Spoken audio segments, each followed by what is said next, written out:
Tyler won. You're done. Raw energy. Puff, blow the house down. Streamers, you can earn rewards just for streaming the Esports World Cup.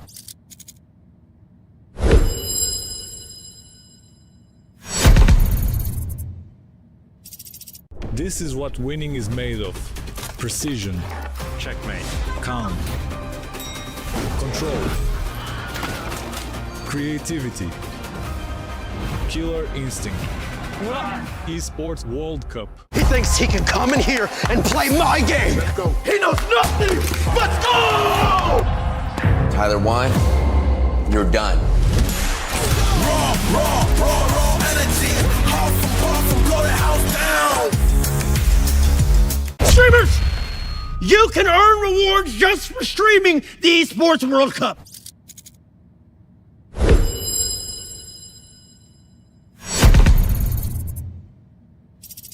This is what winning is made of. Precision. Checkmate. Calm.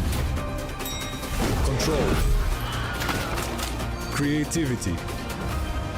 Killer instinct. Esports World Cup. He thinks he can come in here and play my game. Let's go. He knows nothing. Let's go! Tyler won. You're done. Raw energy. Puff, blow the house down.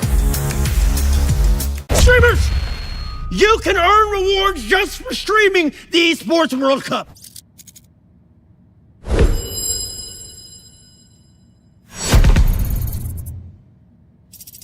This is what winning is made of. Precision. Checkmate. Calm. Control. Creativity. Killer instinct. Esports World Cup. He thinks he can come in here and play my game. Let's go. He knows nothing. Let's go!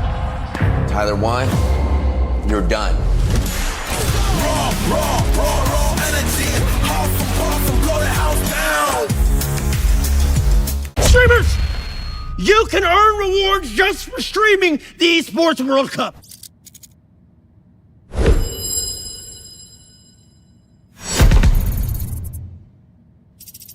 This is what winning is made of. Precision. Checkmate. Calm. Control. Creativity. Killer instinct. Esports World Cup. He thinks he can come in here and play my game. Let's go. He knows nothing. Let's go! Tyler won. You're done. Raw energy. Puff, blow the house down. Streamers, you can earn rewards just for streaming the Esports World Cup.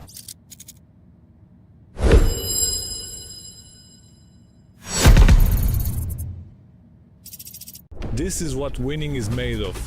Precision. Checkmate. Calm. Control.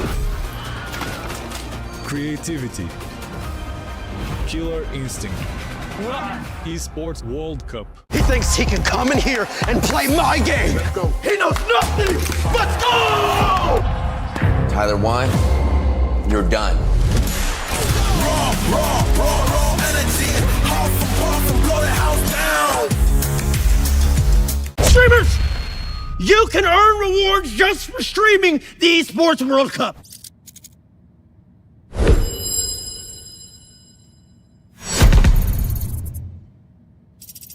This is what winning is made of. Precision. Checkmate. Calm. Control. Creativity. Killer instinct. Esports World Cup. He thinks he can come in here and play my game. Let's go. He knows nothing. Let's go! Tyler won. You're done. Raw energy. Puff, blow the house down. Streamers, you can earn rewards just for streaming the Esports World Cup.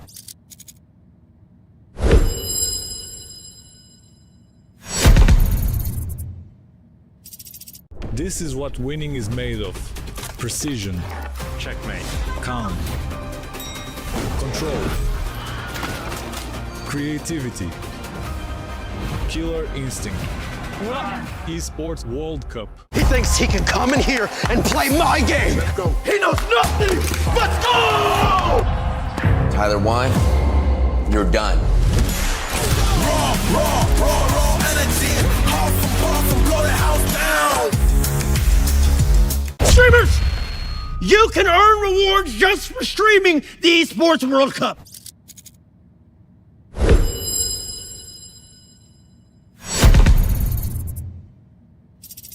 This is what winning is made of.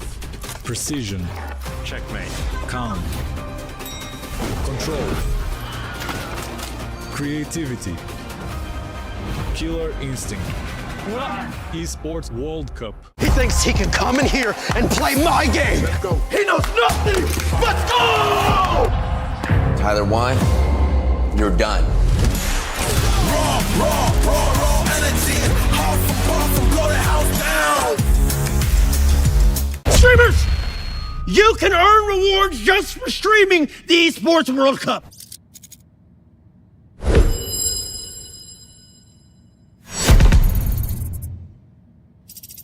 This is what winning is made of.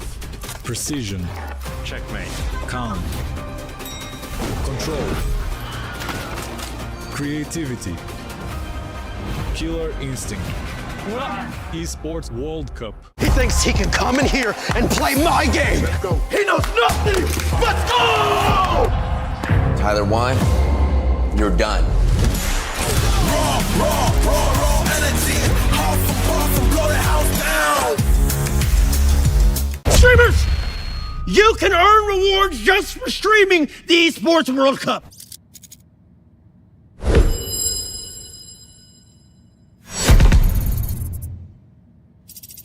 This is what winning is made of. Precision, Checkmate. calm, control, creativity, killer instinct. Esports World Cup. He thinks he can come in here and play my game. Let's go. He knows nothing. Let's go! Tyler Wine, you're done. Raw energy. Awesome, blow the house down. Streamers, you can earn rewards just for streaming the Esports World Cup.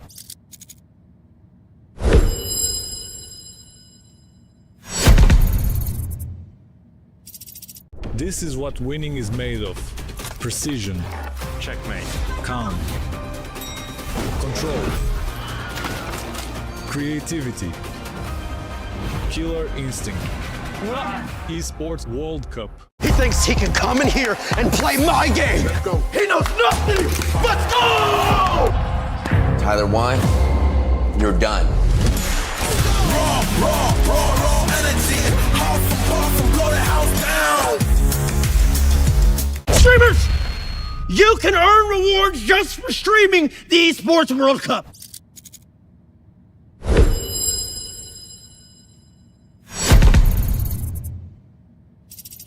This is what winning is made of. Precision, Checkmate. calm, control, creativity, killer instinct. Esports World Cup. He thinks he can come in here and play my game. Let's go. He knows nothing. Let's go! Tyler Wine, you're done. Raw energy. Awesome, blow the house down. Streamers, you can earn rewards just for streaming the Esports World Cup.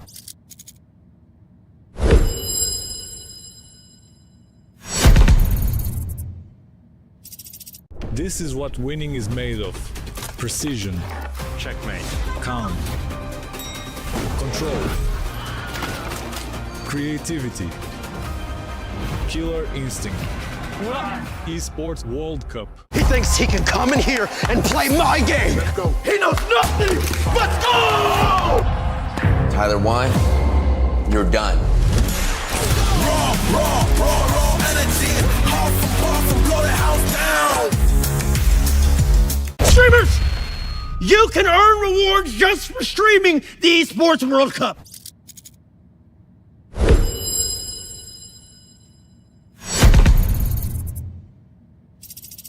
This is what winning is made of. Precision, Checkmate. calm, control,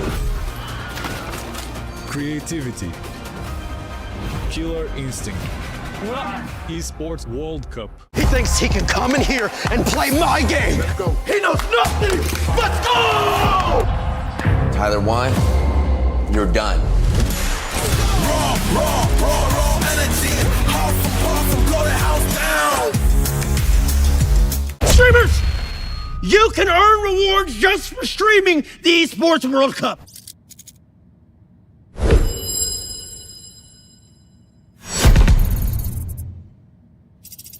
This is what winning is made of. Precision, Checkmate. calm, control, creativity, killer instinct. Esports World Cup. He thinks he can come in here and play my game. He knows nothing but go! Tyler, why? You're done. Raw energy. Awesome, blow the house down. Streamers, you can earn rewards just for streaming the Esports World Cup.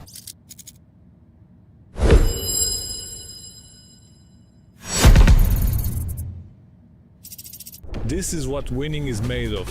Precision, Checkmate. calm, control, creativity, killer instinct. Esports World Cup. He thinks he can come in here and play my game. He knows nothing but go! Tyler, why? You're done. Raw energy. Awesome, blow the house down. Streamers, you can earn rewards just for streaming the Esports World Cup.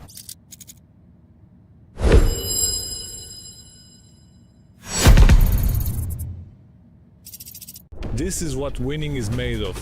Precision, Checkmate. calm, control, creativity, killer instinct. Esports World Cup. He thinks he can come in here and play my game. He knows nothing but go! Tyler, why? You're done. Raw energy. Awesome, blow the house down. Streamers, you can earn rewards just for streaming the Esports World Cup.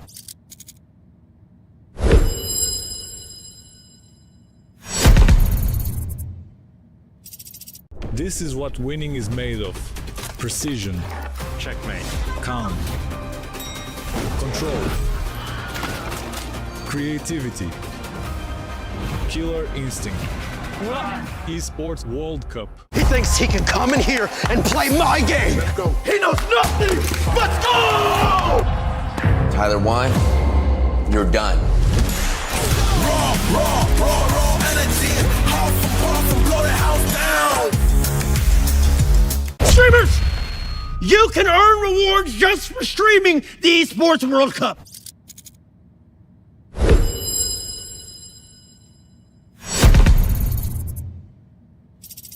This is what winning is made of. Precision, Checkmate. calm, control,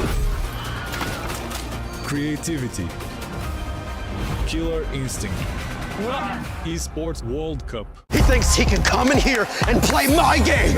He knows nothing but go! Tyler, why? You're done. Raw energy. Awesome, blow the house down. Streamers, you can earn rewards just for streaming the Esports World Cup.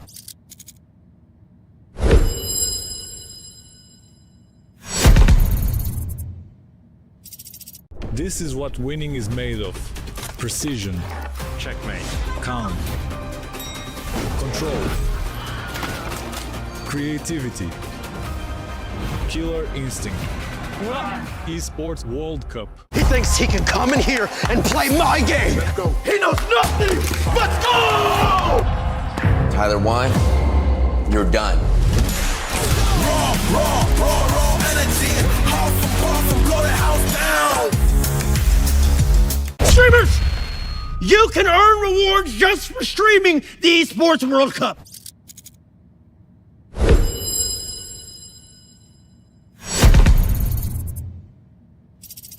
This is what winning is made of. Precision, Checkmate. calm, control, creativity, killer instinct.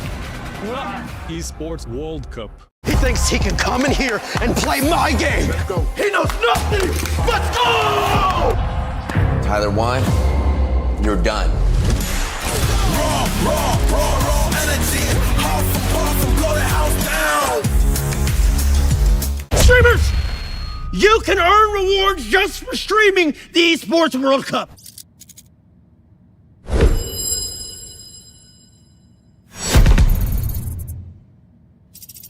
This is what winning is made of. Precision, Checkmate. calm, control, creativity, killer instinct. Esports World Cup. He thinks he can come in here and play my game.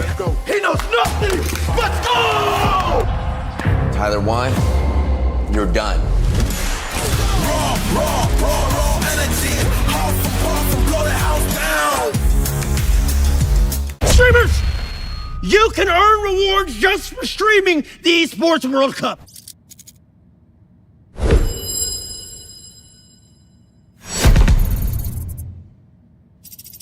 This is what winning is made of.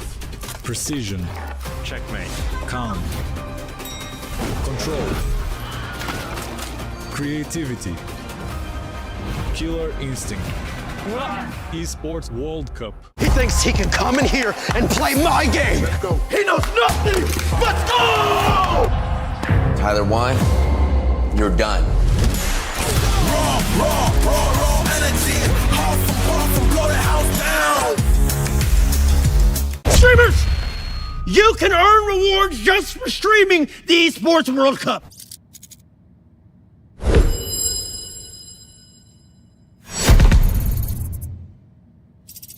This is what winning is made of. Precision, Checkmate. calm, control, creativity, killer instinct. Esports World Cup. He thinks he can come in here and play my game. He knows nothing but go! Tyler, why? You're done. Raw energy. Awesome, blow the house down. Streamers, you can earn rewards just for streaming the Esports World Cup.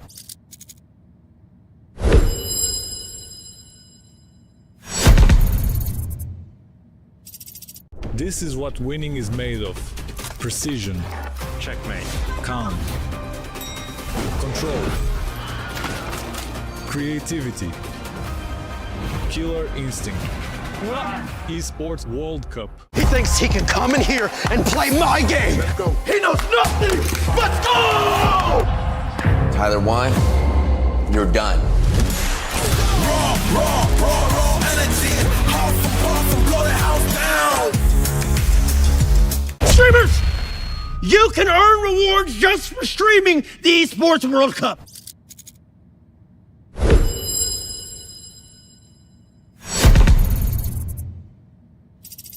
This is what winning is made of.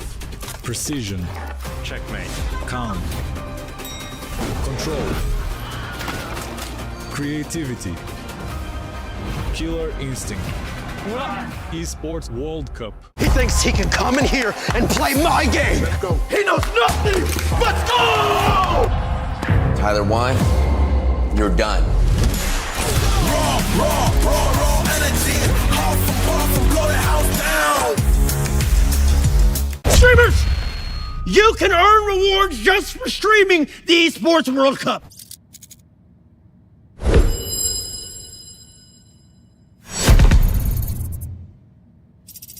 This is what winning is made of. Precision, Checkmate. calm, control, creativity, killer instinct. Esports World Cup. He thinks he can come in here and play my game. He knows nothing. Let's go! Tyler Wine, you're done. Raw energy. Half blow the house down. Streamers, you can earn rewards just for streaming the Esports World Cup.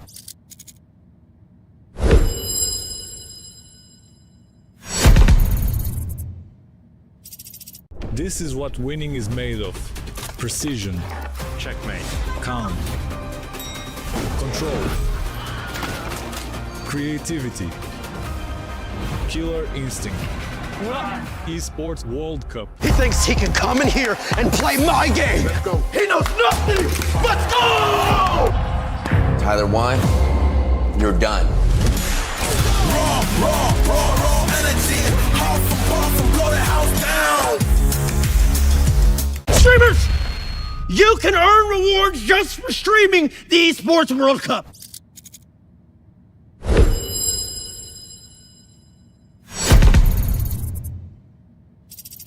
This is what winning is made of. Precision, Checkmate. calm, control, creativity, killer instinct. Esports World Cup. He thinks he can come in here and play my game. He knows nothing. Let's go! Tyler Wine, you're done. Raw energy. Half blow the house down. Streamers, you can earn rewards just for streaming the Esports World Cup.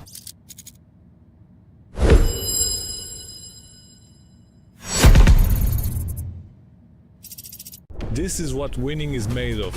Precision, Checkmate. calm, control, creativity, killer instinct. Esports World Cup. He thinks he can come in here and play my game. He knows nothing. Let's go! Tyler Wine, you're done.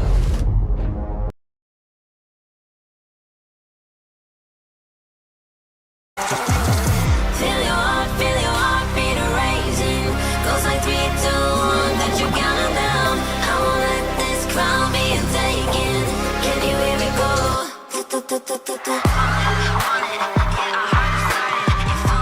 Watching Balak running on. We're the champions, ready to go. Yeah, we're made out of gold, never letting it go. Got your back and it coming strong in the storm. Do you wanna go on? In fortune, Balak running on now.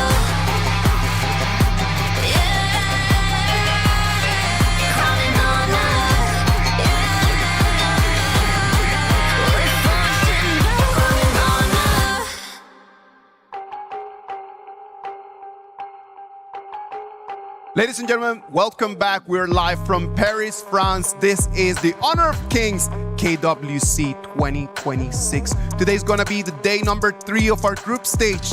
All of the groups have already sent one team into the top 8, and starting today, we're going to start seeing the lower brackets. It is do or die. If you win, you can keep your hopes in, and if you lose, you are going back home.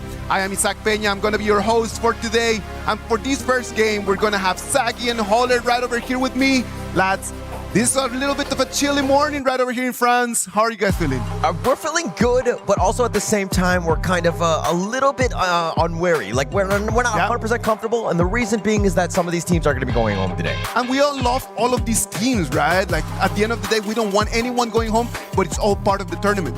It's part of esports, right? And in competitive sports like Honor of Kings, you have winners and you have losers that we like to quote-unquote say they are learners that may win the next one.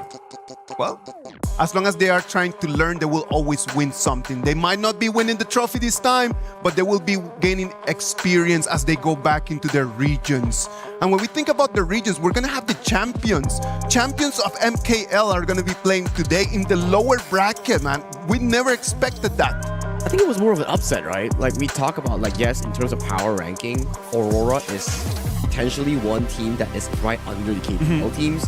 And then ROC, Rock Esports, they didn't have much of a good run back in MKL or in 2025. But coming in towards that specific VO3, they popped off.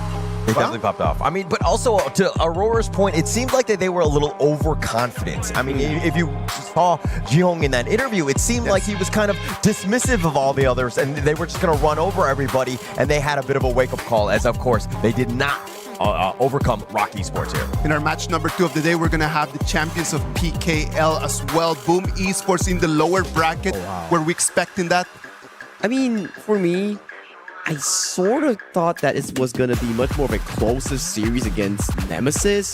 There were signs of amazing moments from BOOM Esports, but the inconsistency towards that late game was kind of worrying for PKL fans, especially this is your champion coming in for that specific group. And actually for me, I mean, they still have 3 teams from PKL still in this one, right? I mean, yes, they're kind of on the bottom side right now, but I mean, still they still have a chance. But going up against Nemesis, I think it's more about that rivalry more than anything else. Let's wait and see what's going to happen.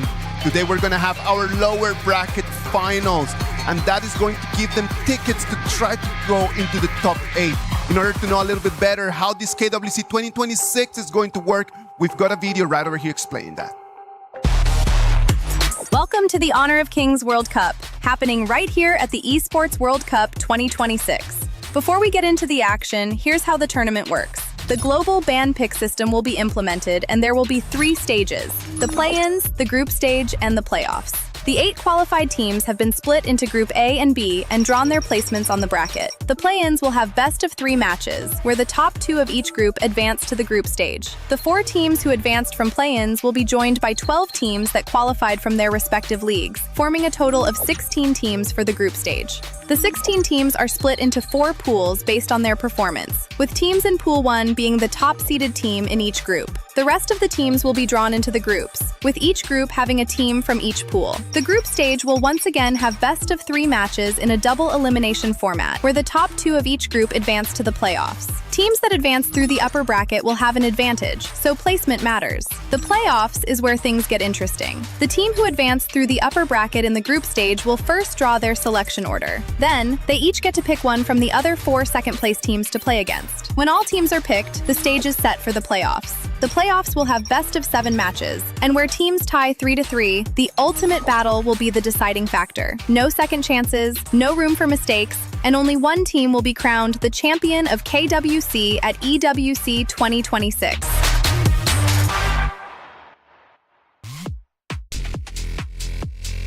No room for mistake is being left right now. It is do or die. You win, you move forward, you lose, you're sent back home.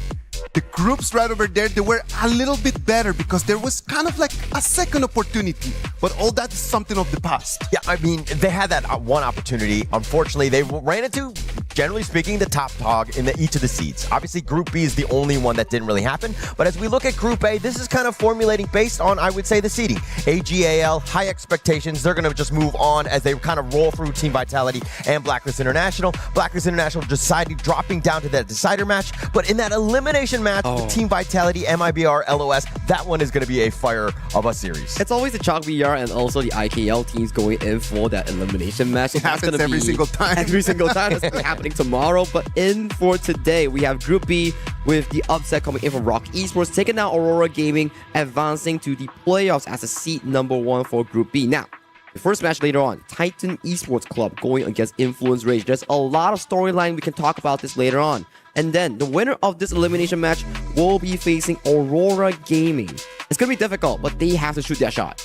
Definitely need to shoot their shot. And I think that Aurora Gaming are going to be so angry. I mean, I think that was a bit of an upset from Rock Esports. Yeah. They were definitely jubilant about it. Obviously well-deserved because, of course, coming out the top dog in each of the different groups gives you a huge advantage come playoffs.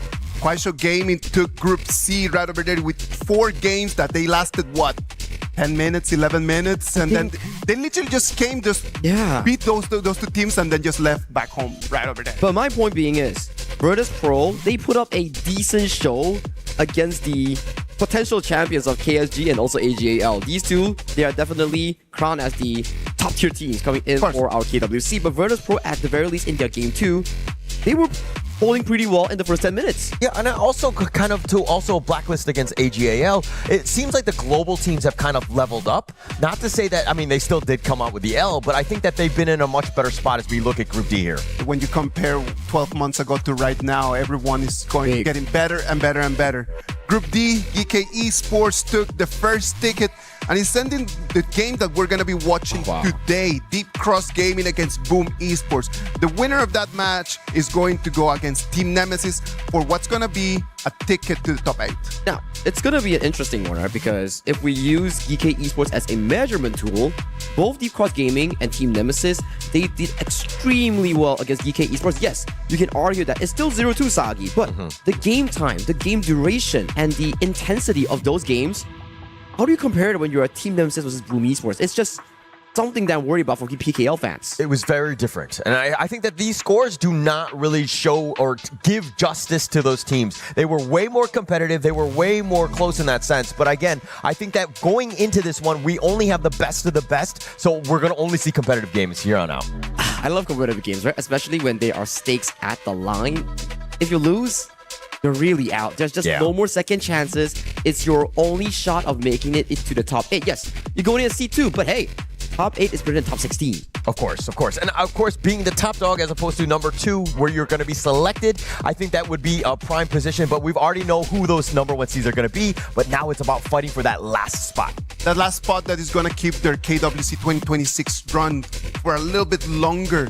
They're trying to fight for everything that they can. They go on that stage, they work against their nerves, and they're trying to perform their very best. Over there in the group stages, they actually, some of the teams showed that they deserve to be here. Oh yeah. But not everyone showed everything they need to show to be in the top 8 though. I'm kind of looking at this more of like they haven't had enough games. Like Titan Esports Club, they played 2 games. It wasn't the, I mean, it was very quick for them. They weren't able to kind of warm up, if you will. But I think in this series, it will hopefully they'll have that time to really just settle down and play their game. I think it's a bit of a two perspective, right? Back to your point where TC, yes, they lost very straightforward against Aurora Gaming. That's not information. If you are on the side of Influence Rage, you're like, what can I derive from this? This is just a steamroll. But to the side TC, if their mental is strong and they're holding well, they're hiding a lot of strategy before going into the series against Influence Rage. And you talk about Influence Rage, they showed all their cards when they fought against Rock Esports back then. Yeah, and actually that was the thing where, again, TEC, very short games, really weren't able to show anything, but Influence Rage, I think that they came in firing onto Rock Esports. They had a set plan, and it actually paid off in game 1, and I think that they need to be super high. But again, you have just won 1 game, you didn't win this series, and it seemed like even with the celebration, I mean, it feels great to beat an MKL team. If you're able to beat a KPL team, even better, right? I'm sure that they will be much more jubilant. But in this case, it was just 1 game at the end of the day, and Rock Esports, they took it a little personally. One of the most interesting things over here in this KWC 2026 is going to be the King's moment, right? The King's moment is going to just push the players to try to do individually the things that a lot of us are really looking forward. The pentakills, the backdoors, all of those things right over there, right? And talk about pentakills, right? I think we had one yesterday. Yes. Between the series of Virtus Pro and also Buriram United Esports, where Jabal in game 2, he whipped out the Jing, he got a sweet, sweet pentakill. And Holler, how much do you get if you get that pentakill? It's 500 USD. So I think that, I mean, he's going to be very happy with that. I think he's going to be like cha-ching, getting all that pentakill. I mean, but there are so many different opportunities, and that's what makes Honor of Kings so great, is that there are specific moments where you're able to kind of, if you're outnumbered and you're able to fight 1 versus 2 or 3, or there's specific times where, again, you can get those Kings moments as well. Sagi, if you were to choose one of them for your own performance, which one you would like to have? Now, if we were to trace back the Honor of Kings history, we know a specific backdoor on that Hansen. Yes. And then that was like 5,000 gold behind. I would pick that one. Scream time. Scream time. We gotta steal that base, and if we steal that base in a deficit with a backdoor, that's gonna feel good. There is the Dragon Slayer as well, right? Which is when you come into a clutch moment and you steal the Tempest Dragon to initiate the turn back and to come back for your team to win. Yeah, that was an amazing one. I mean, we've seen that. I think that and Pentakill are probably the top 2 in terms of like which ones we see the most often. I mean, not to say that they happen often, but it is a rare, special moment that, again, everybody, when they do get that 500 extra USD, it's going to be just like an amazing play for them. And I think it's not only just 500 USD, right? It's also like 100 USD each to your teammates' pockets. Like, hey, you got that play? Let me get some of that. Let me get some of that. Yeah. But they're sharing it, right? And I think it's a team game, and so everyone should be rewarded. And yeah, you might have gotten that steal, but again, it's all about sharing at this point. Yeah, you just make for that simple play. No, it's not simple. It's like you all work together for that one grand play, because any of these are very difficult. It's all steals, backdoors, pentakills, 1v1 outplays. These are hard. I'm telling you, everyone in here is working not only to get the KWC trophy, but to get the club championship in there, just to get more points, to get higher and higher over there in the rankings. Winners from yesterday: Overwatch, Zeta Division, Street Fighter Falcons, COD Warzone, G2 Esports. They gain more points, and that's why you can start to see their teams ranking up higher and higher. Yeah, we're not out of the woods yet, though. It hasn't been set completely for Team Falcons. We have many a game. We have to go through the entire month of August to find out who the true champion is. But Team Falcons right now, they're looking very good on that perch. I think they were the back-to-back champions as well, right? Coming in for 2024 and 2025. So that's going to be a feels-good moment for them if they can actually achieve that three-peat of all things, club championships. Oh, actually, that's the biggest honor here at the EWC, right? I mean, it's the greatest thing that kind of unifies all of the games together. That is a lovely story for us to observe right over here. If you have a chance, come right over here to Paris, France, and then just come and enjoy everything. From where we are, we get to see around us. All of the different games are already playing, and you can always come and join us over here into the KWC.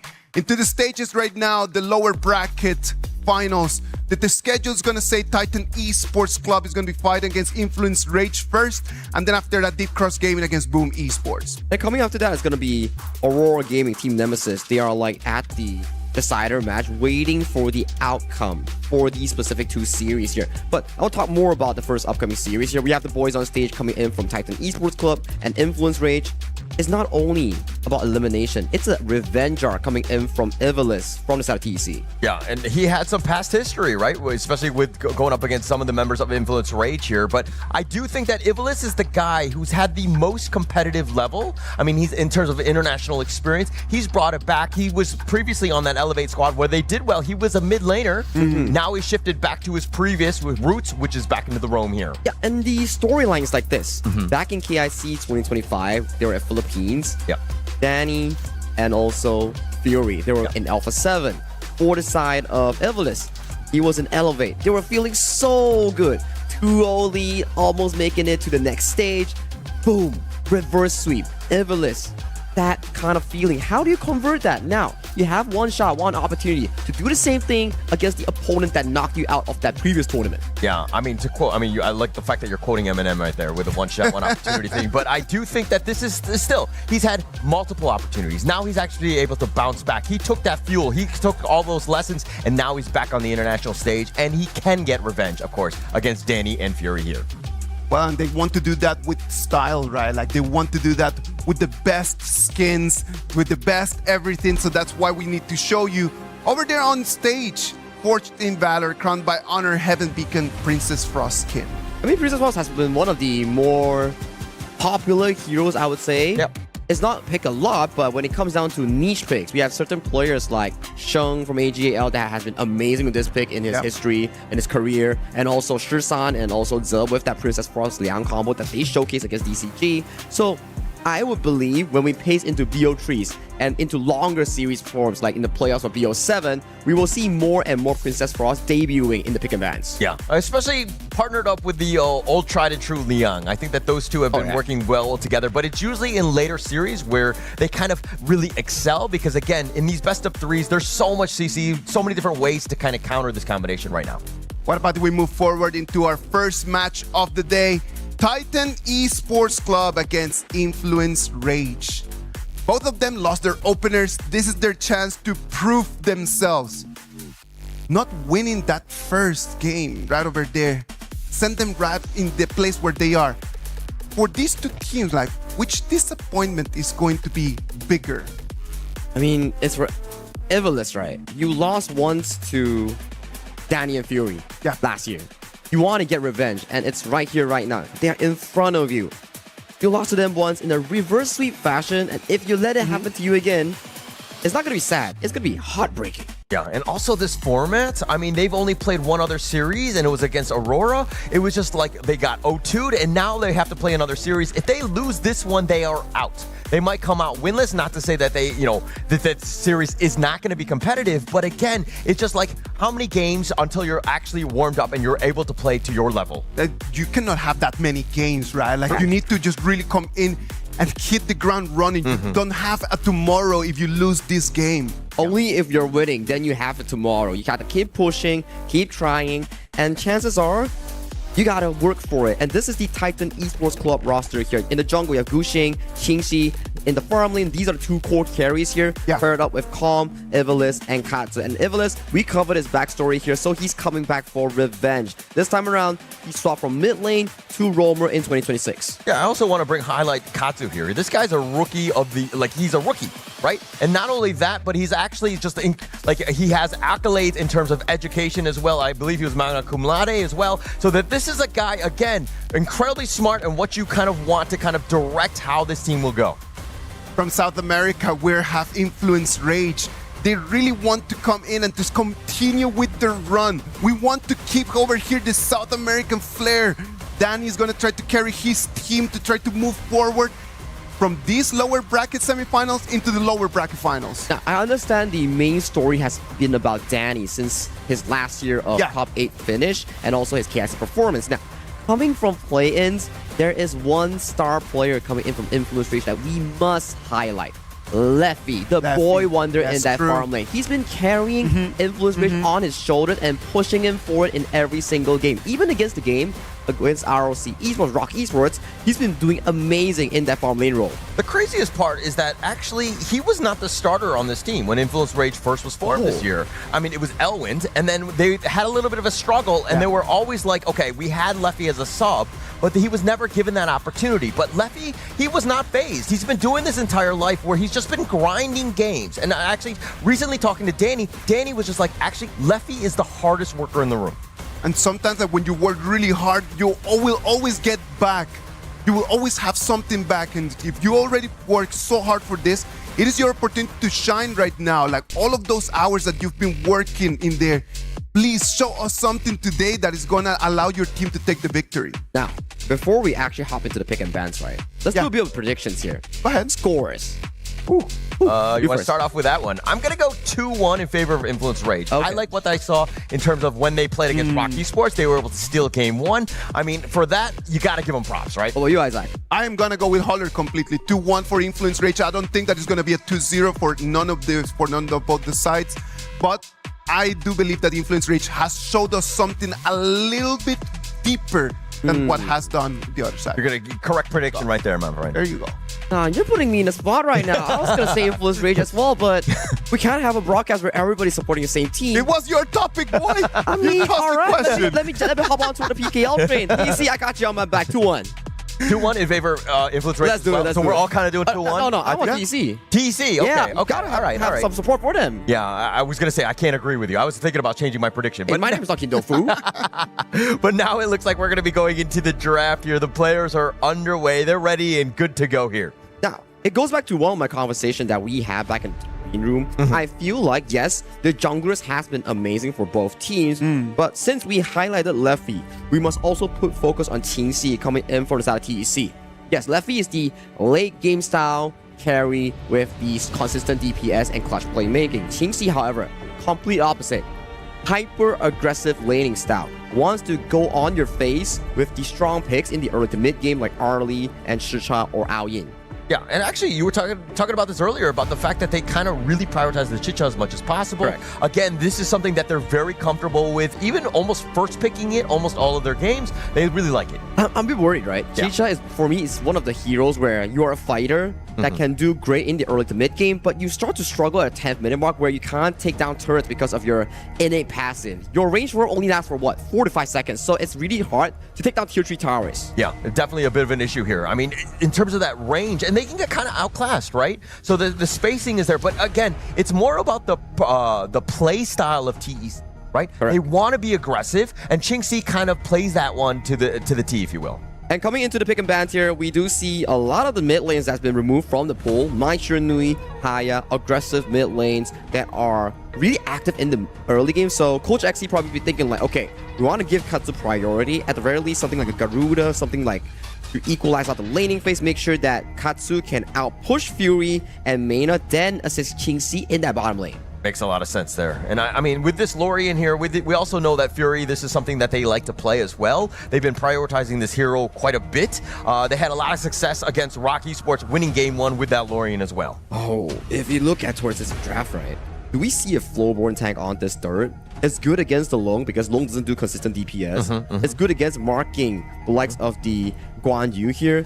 That could be a pretty strong counter pick if they do want to go for it. But in the case, they are going for a lane matchup that is good against the Aoyan, which is the channel that's being locked in for the Lefty's late game. Yeah, it's almost like if it's available and it's going up against the Loom, you have opportunities here. But again, it might open things up where maybe they go with an Arlie later for TEC. I'm getting the cart ahead of the horse at this point, but I do think that this, with Yuhan, Guan Yu, a lot of sustain, a lot of control coming in from this first phase of the pick. We have to see coming in towards the second phase, right? You have to understand, okay, first phase is about these strong heroes. How do you want to visualize your composition here? What are strong? Can we take it combos? Now you go into the second phase, it's about thinking, what are these strategic bans that can actually limit my opponent's draft or enhance my draft? Something like, okay, Guan Yu, what does it do bad against? Things like the Blowborn Tank, Charlotte, for example, Florentino. Those are the bans that will elevate the pressure coming in from Calm in making those big set knockups here. So for me, Coach Kaiba, he has a pretty interesting draft. It's like, okay, our idea is Fury, you carry. So let's remove all those hard dive heroes like the Jing, like the Nerza, so Fury and also Leffy, they get a comfortable late game later on. Yeah, and actually, I mean, the Guan Yu just creates so much havoc that you just kind of want to limit like the potential jump in from the backline. I mean, you already pointed out the Jing, but for me, it was the Neza. Getting to on top of that Lorian and the Chano, that would have been amazing if they were able to get access to that hero here. I think we saw a few Nezas from the past 2 days of group stage, right? Right. From these junglers that just go like full damage. And if I'm not mistaken, it was Danny that played a game of Nerza that he didn't defend the base and just flew all the way into the enemy's base. I think it was back in play-ins. I think it was. I think it was. Yeah, it was definitely one of those ones. But I think for now, it seems like they've kind of been prioritizing more like an Aguro style, something like a tank type of hero for Danny thus far. So that last pick will be interesting. But oh my gosh, the Luna here. I want to see the Floorborn tank. If the Floorborn tank comes out, it's going to be the perfect counter coming in from the side of Team Influence Rage. I feel that the Floorborn tank just works so well into Luna or Guan Yu that just wants to like run around, dash around, and has insane amounts of mobility. Yeah, and also if you're kind of going with that, you also have a little bit more of an early aggression because you want to play aggressive against the Luna. You want to take away that buff as much as possible. That's correct here. 5 more seconds until Coach Kaiba has to lock in that final pick. It's gonna be the Ying picked up here from the side of Danny. So, for me, we have to look at the 3v3 matchup from the jungle, mid, and roam. And so far, after observing, it looks better in the state of Influence Rage to control that mid lane tempo here. So if you are on the side of TEC, you need to find that tempo that win lane priority on towards the side lanes instead.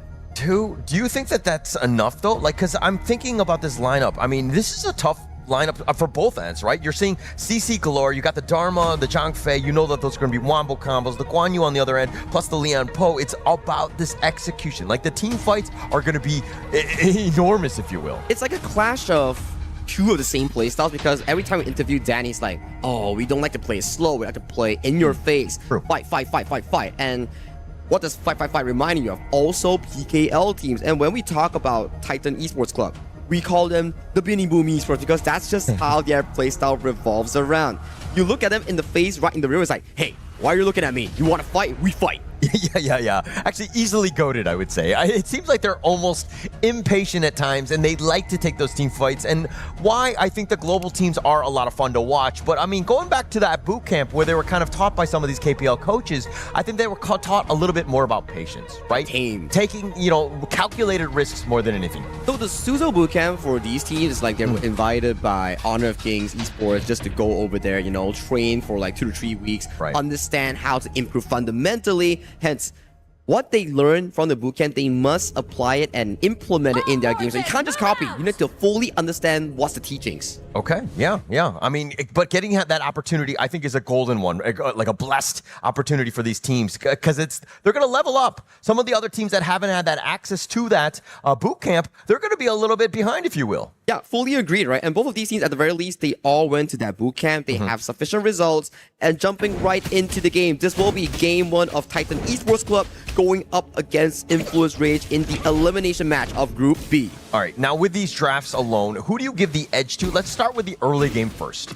Early game, I think it's more over to the side of Influence Rage, and also I do like the draft more compared to the side of TEC. Because, like you mentioned, CC galore, comfortable late game. If TEC isn't able to find any sort of mid-game pickoff, good 10-minute mark, that Luna could scale off in the late game. Yeah, definitely. And that's the scariest part from TEC right now, because once he gets going and you expect kind of Katsu to be, roaming around, affecting all of the different lanes, and then you're seeing Gushing with all of that space that's being provided, and once it hits that mark, that tipping point, I think that they're going to really be able to put the fight on the Fury and to dive on top of him. And early game is just a bit of a tussle over to the side of this Fire Beak here, but Katsu already teleporting down, might be finding Mena for a quick and easy kill. Mena has to pop the heal, but Leffy does secure the Fire Beak. Yeah, Mena a little bit low, and he's actually taking more damage, tries to go for the Leaping Savior, but here comes Danny, but Mena is going to be giving up first blood. Leffy trying to get the revenge onto Qingxi, and they do, but Danny's going to be killed in return. 2 for 1 in favor of TEC. It's only 2 minutes, and you already have like a total of 3 kills happening over a single objective in towards that bottom side,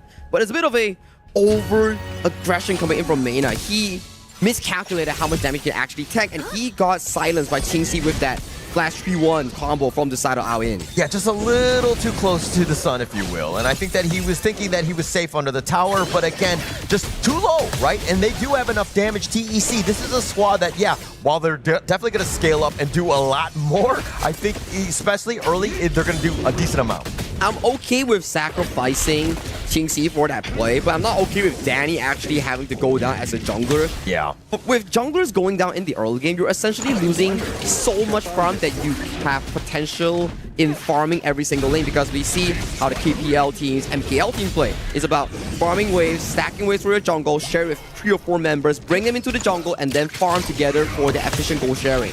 If I was in Danny's shoes, though, I don't know if I could have withheld myself from really just jumping in, because you know that Mena's getting gone on. Qingxi is very low. I mean, I think you're still looking to kind of be like, hey, if you're going to take one of our buddies out, I'm still going to just be in your face. I'm going to get revenge. Power of friendship, right? Yeah. Yeah, I mean, it's a pretty influence-based style here. It goes back to how they played back in day 1 in towards the play-ins here.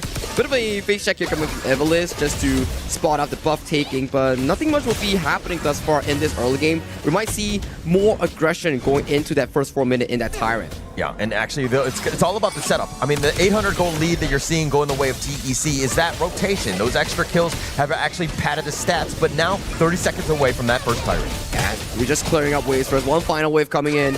Usually there's always 2 choices, right? Back then, in the early days of Honor of Kings, Esports is about, 4 minutes, we have to fight. But nowadays, it's more like, 4 minutes, can we fight? We can't, let's just back off, go farm the camps, and then wait for the other objective spawn. Then we decide whether we want a team fight. Okay, yeah, but look at this top lane. I mean, a little bit of Danny with that rotation already. As that 4-minute Tyrant about to spawn here, the teleport is coming, and now the reinforcements. They're going to look to just take the Tyrant now. And Gushing got put down insanely hard coming in for that specific play.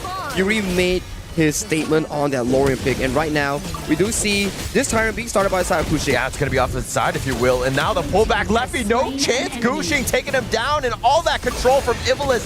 They couldn't even get to his friends, and here comes Calm trying to go for the flank, not able to get the pull away, and it looks like the rest of Influence Rage hiding under that mid T1. Oh, Gushing with the unlimited refreshes, just catching Leffy towards the side, plus the Tyrant, not allowing PEC to actually have a fighting chance against the side of Influence, because once you remove the side of Leffy, there's no more 5v5. It's just going to be a instant 5v4 with numbers advantage, and with that kill on towards the Chano, it puts them so behind, losing the tower, losing minions. This is a disastrous start for Influence Rage. Disastrous. But Leffy was all by himself, right? He was kind of thinking that he was going to be okay, but Gushing gets the catch out. Fury getting a little bit low, but now Danny, he's getting knocked around. It looks like Calm's going to get that kill, and TEC finding their groove here.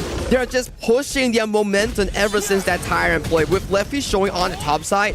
It's numbers advantage for Titan Esports Club in getting this specific Azure Golem plus an additional kill onto his Danny. And Danny right now, he's scratching his head. He's 1-2, losing his buffs, and he is all over the place. Yeah, all over the place, but mainly dead thus far. I mean, he's just spawning in the fountain. He is so far behind right now. Influence Rage have to find a way to get back into this, but TEC, again, full court press. This bottom T2 is under siege here. And topside as well, right? They're just pushing in all 3 lanes, simultaneously choking out the farming space for the side of Influence Rage. This is the thing. When you push a wave, you force the enemy to all show on the map, thus improving your decision making for the next play. Yeah, and it's all about that vision, right? We know how many members were there, and then we can kind of counter-rotate or take the fight if we see that the numbers are elsewhere, right? So this is a great opportunity, and why map control and vision is so key in a game.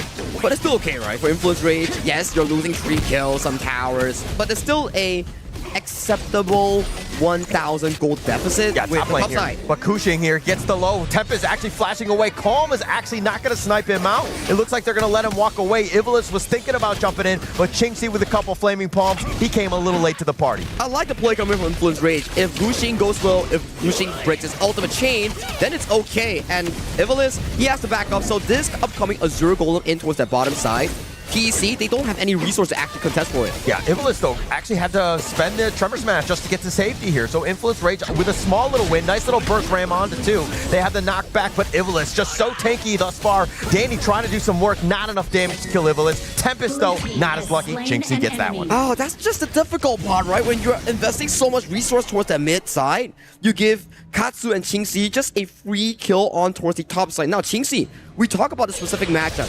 He needs to match Levy, and he's doing it so well. Yes, goalie is even, but take a look at the other lanes. Jungle and mid especially, they are trailing ahead by Fury and Danny by not just a bit, it's a lot of gold, almost 1,000. Yeah, almost 1,000 on that one. But I mean, still Danny died twice already. That put him really far behind, definitely putting their team in a tough spot here. But Gushing, he's been left almost untouched. He's been able to kind of dictate the pace of this game with his rotations. Now, if you're on a Sun Influence Rage, what do you need to achieve in these team fights to realistically bring the game back to an equal footing? I think that you're looking to kind of group up a bit and kind of push. And I think this Overlord will definitely help them because, again, if they take some towers down, it'll really just like chip into the lead a bit. And plus, with the, again, we're talking about the pushing of the waves. Once you force a little bit of a rotation, again, everybody's going to be there for you. That could be the potential case, right? And towards the bottom side here, there's a lot of aggression coming in from the side of Titan Esports Club.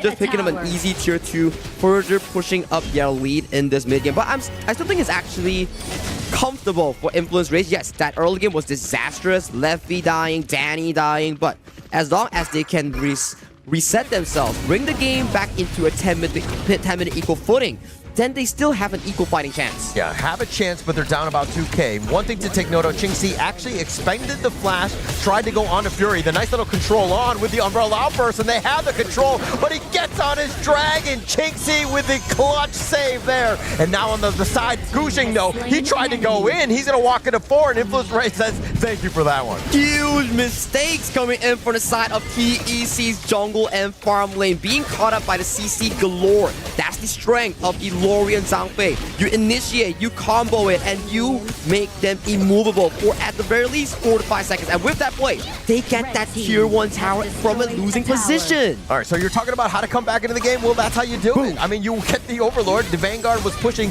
and now with this death ball, it's very difficult for TEC to defend. It looks like they've taken the mid T2 as well. Oh, they are looking so comfortable right now. And this is all before the 10th minute mark, bringing the goalie back into Lefty's pocket. And Fury, Mena, so far in the last 2 minutes, they are showing very good performance on that mid-roam duo. Definitely, and definitely kind of a bounce back, right? I think that we're like, okay, they've taken over the net worth lead. Leffy is back in this game, and now TEC are like, okay, maybe we made too many mistakes. The top T1 goes down, but it looks like they get the snipe out. They find Gushing yet again, and just like that, the tables have turned. They are reading his mind so well, camping for the Azure Golem, and with that kill, it's not only about the Azure Golem, it's 10 minutes on the dot without Gushing for the next 15 seconds. TEC, if they go for a 4v5, it's gonna be disastrous for them. Oh, Control Fury gets the knockup on a Qingxi. He doesn't expend his Dragon or anything like that, but it looks like Influence Rage.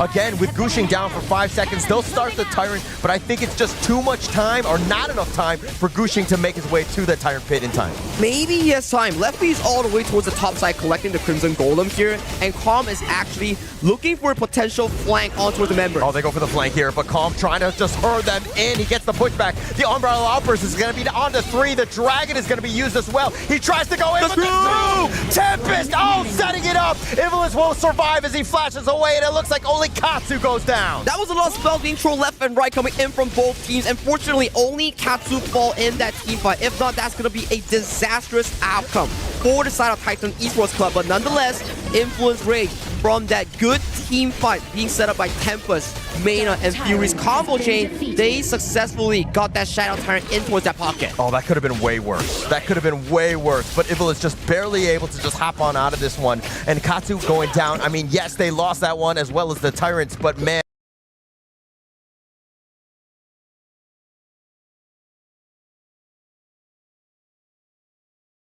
Gushing has to back away towards safety here.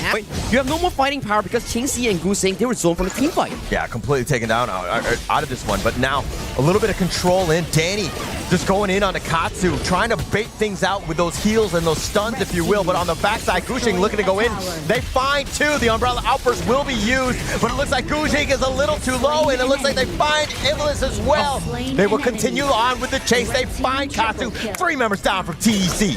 Influence Rage is on fire right now. Every single time TEC wants to go for that Azure Golem, they get punished heavily, and the cost is so deadly. It's gonna be game nice little 1 win. Gushing going in. It looks like they want to go with Calm, and they find Fury, but it looks like they throw everything at them. Influence Rage, hang on, only losing Fury, but they don't have the minion wave with this ace. Do they have enough time though? Minion waves are marching in. The upcoming respawn time is gonna be from Ivalice, Qingxi, and Katsu in the next 5 seconds. They need to pull off a miracle play right here, right now. I don't think that there's a chance on this one, but he's going to try to slow it down. The Tremor Smash on to 3, and he's trying to go for the minion wave, but he gets killed. The Infinite Fastness is going to be used. They still have backdoor protection, and it looks like Katsu is going to be killed as well. Qingxi's on the other side, but they go for the Crystal, and Influence Rage will take game number 1. Off of a horrible start, Influence Rage, they bounce back. They found back-to-back catches on towards the side of the Luna, and they bring the game back with a good finish.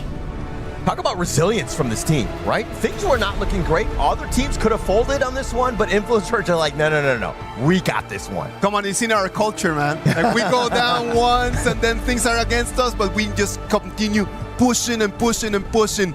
Influence Rage right now just showing that even though this beginning of the game might not be the best, they can always turn things around. And that is the power of friendship, man. Yeah. The They were power of always friendship. together. I loved it, right? I mean, they were able to kind of play with one another. Again, the things were not looking great. And the way that Danny was able to bounce back is because he had some help from his like friends. Like Tempest was always backing him up. Those two were really playing well together. But you see, I think that that's the issue, right? Like, they got targeted at the farm lane very early. And then Danny jumps in to try to save his friend. Instead of just making a 1-0, they make it a 2-1 trade still for Titan Esports. And that, I believe, it's one of those little details that he needs to understand. If he was going to be the captain and he is going to be the carry of the team, sometimes you just need to let your friends go.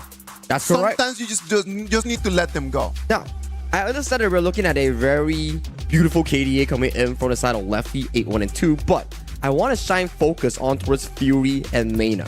Without these two players from the mid and roam pool, Influence Rage will never see that late game. Fury was landing nasty setups on towards Qingxi and also Gushing in those team fights. You don't want to talk about Lefty's KDA, but I want to. Okay, He came up sure. first blood. He was 0-1 and 0, and then he got 8 kills in a row. Like, I mean, this is a guy that's like, again, about that resilience and able to bounce it back. Hey, give Rovers and Midley some love, man. They were setting up so much. I don't even see them in game. They're nothing to me. Let's talk meta of the meta. DeLorean and Tranfei composition right over there. That is just top patch. Top tier. Like when you go back in a couple years, going back to KWC 2026, what was the meta about that time?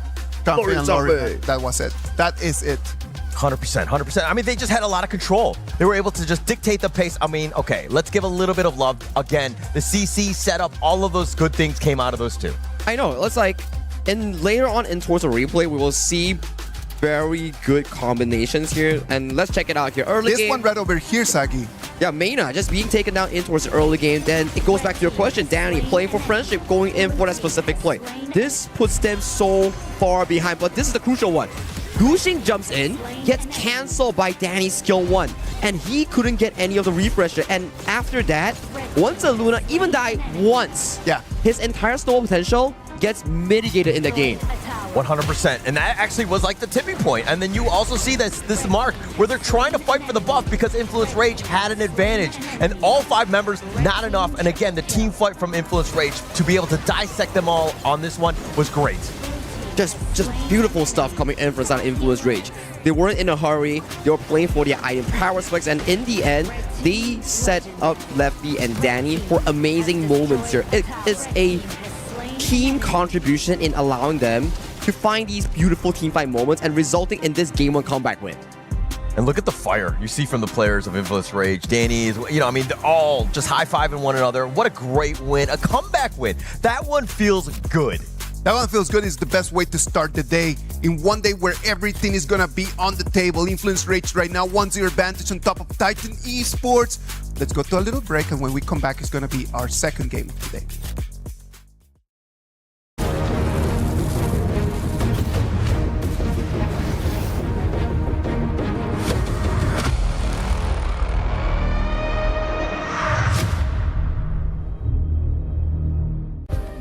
Play is in our DNA. Whenever we let it out, it becomes our superpower. Now imagine an entire city being built to supercharge it. Kadir City, powered by play.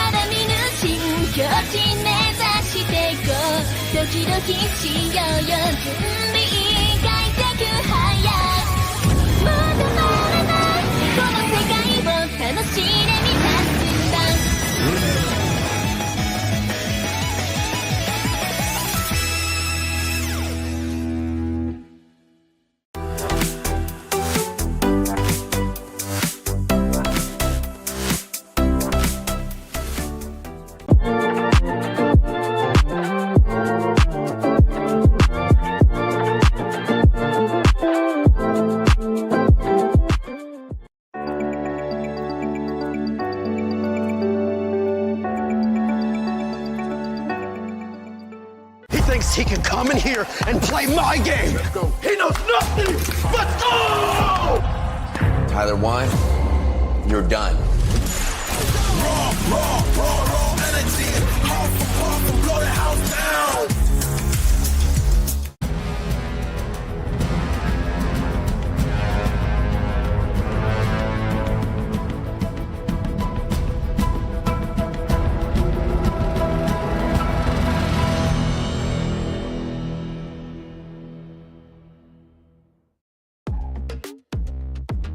Welcome back. This is the KWC 2026. I'm really sorry that I'm just like breaking out in left. Why are you playing with the toys, Sagi? Just leave them there on the table, man. The Mulan fell down. Like it was like here, and then I was like, oh no. I'm like kind of like trying to set up the stage for something serious, and then I just see you playing with the toys, man.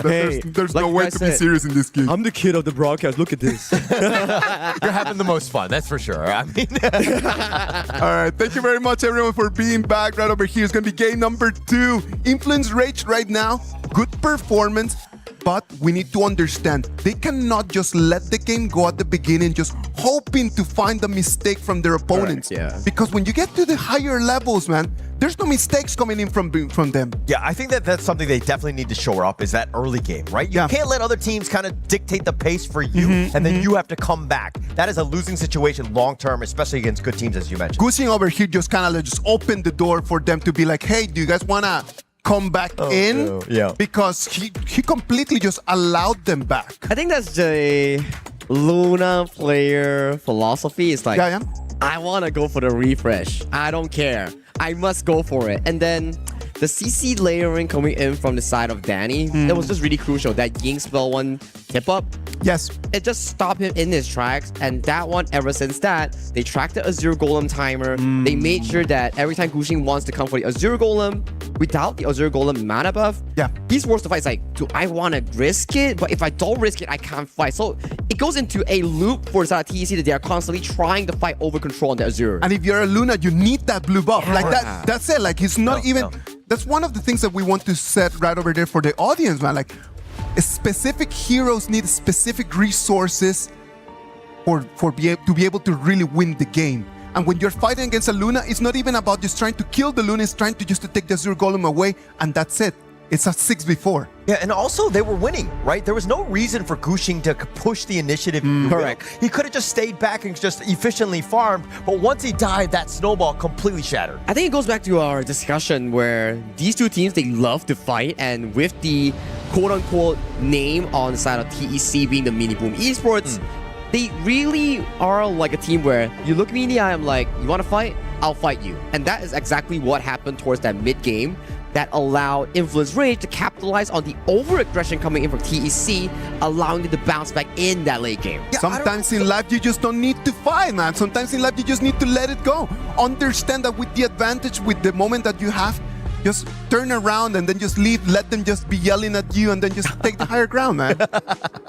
Just walk away, if you will. Just walk away. The bigger man, right? I think at the end of the day. But going back to this game, though, it's just like, I mean, it seemed like TEC were getting a little impatient. Correct. Right? When you have a lead, you need to just lock in. Play your game, right? Don't force the initiative. Don't try to just make some sort of uncharacteristic mistake. I mean, and also, you can't really let Leffy get all those kills as well. I mean, they did an amazing job in the early game. Laning phase, the 3v3 towards the bottom side that TEC won, the isolation kill coming in from Gushing against the side of Leffy to put him further and further behind. But it's those big teamfight moments that really allowed Influence Rage to slowly claw themselves back into the game. But Holler, before we jump into the pick and bans about the specific picks that I have already done, what do you think about the Clash Lane matchup? We've been talking about all the roles, but what about Clash Lane? I think that Tempest is the type, I mean, you saw some of those truths, really set him up, and again, just made it very easy. Like, some of those, like, if he doesn't go in with them, they might have lost some of those team fights, right? So he was able to salvage some and, you know, really set things up. But going up against, you know, it's not the easiest of matchups, especially when you're going up against, like, a player like Calmir. Yeah, I fully agreed, right? It's just, the Clash Laners has been rather silent. They have their pop-off moments, but it's not as consistent as some players that we've seen from yesterday's match, where we have Silence, we have like AG Ran, or some of the MKL players like Xiang or Xuan, for example, right? Definitely not. I mean, it's a different level, but I do think that this is still one where it's like feast or famine in terms of just like how well they play. If they're on, they are next level, and they're able to play with some of the best in the world. You reckon we get like a Devara coming in for this specific series? It has been a rather hot pick yesterday, where every single team, they were like, oh, Devara Clash, Devara Farm, Devara Clash, Devara from every single game. Yeah, and I do think that, but Devara is the type where, I mean, if you need some late game assurances, that hero's going to be set for you, right? But I think that for now, when you have a Pei and a Mai, you're saying, hey, we're going all in early.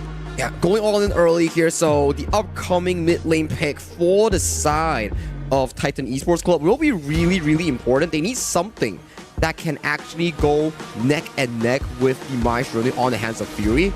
I think if we trace back slightly into some of the team history for Fury, his Mai Shirley has been pretty tops in some of the teams that he's been in. He's been very good on the Mai, right? I think that that's definitely one of his top 3 heroes, so he's going to be very comfortable on it. Plus to that, you have that Pei, you know Danny's going to find his own set of farm as well. But if we're looking at the other side, they've got the Yukio. This is the known counter in terms of the Pei, but is this enough, or like, what else do you think they need from the side of TEC here? A very good mid lane to combo with the Diadea. So far, if we were to analyze the mid 3v3, I would give it more over to the side of Influence Rage with the hard control, the setup.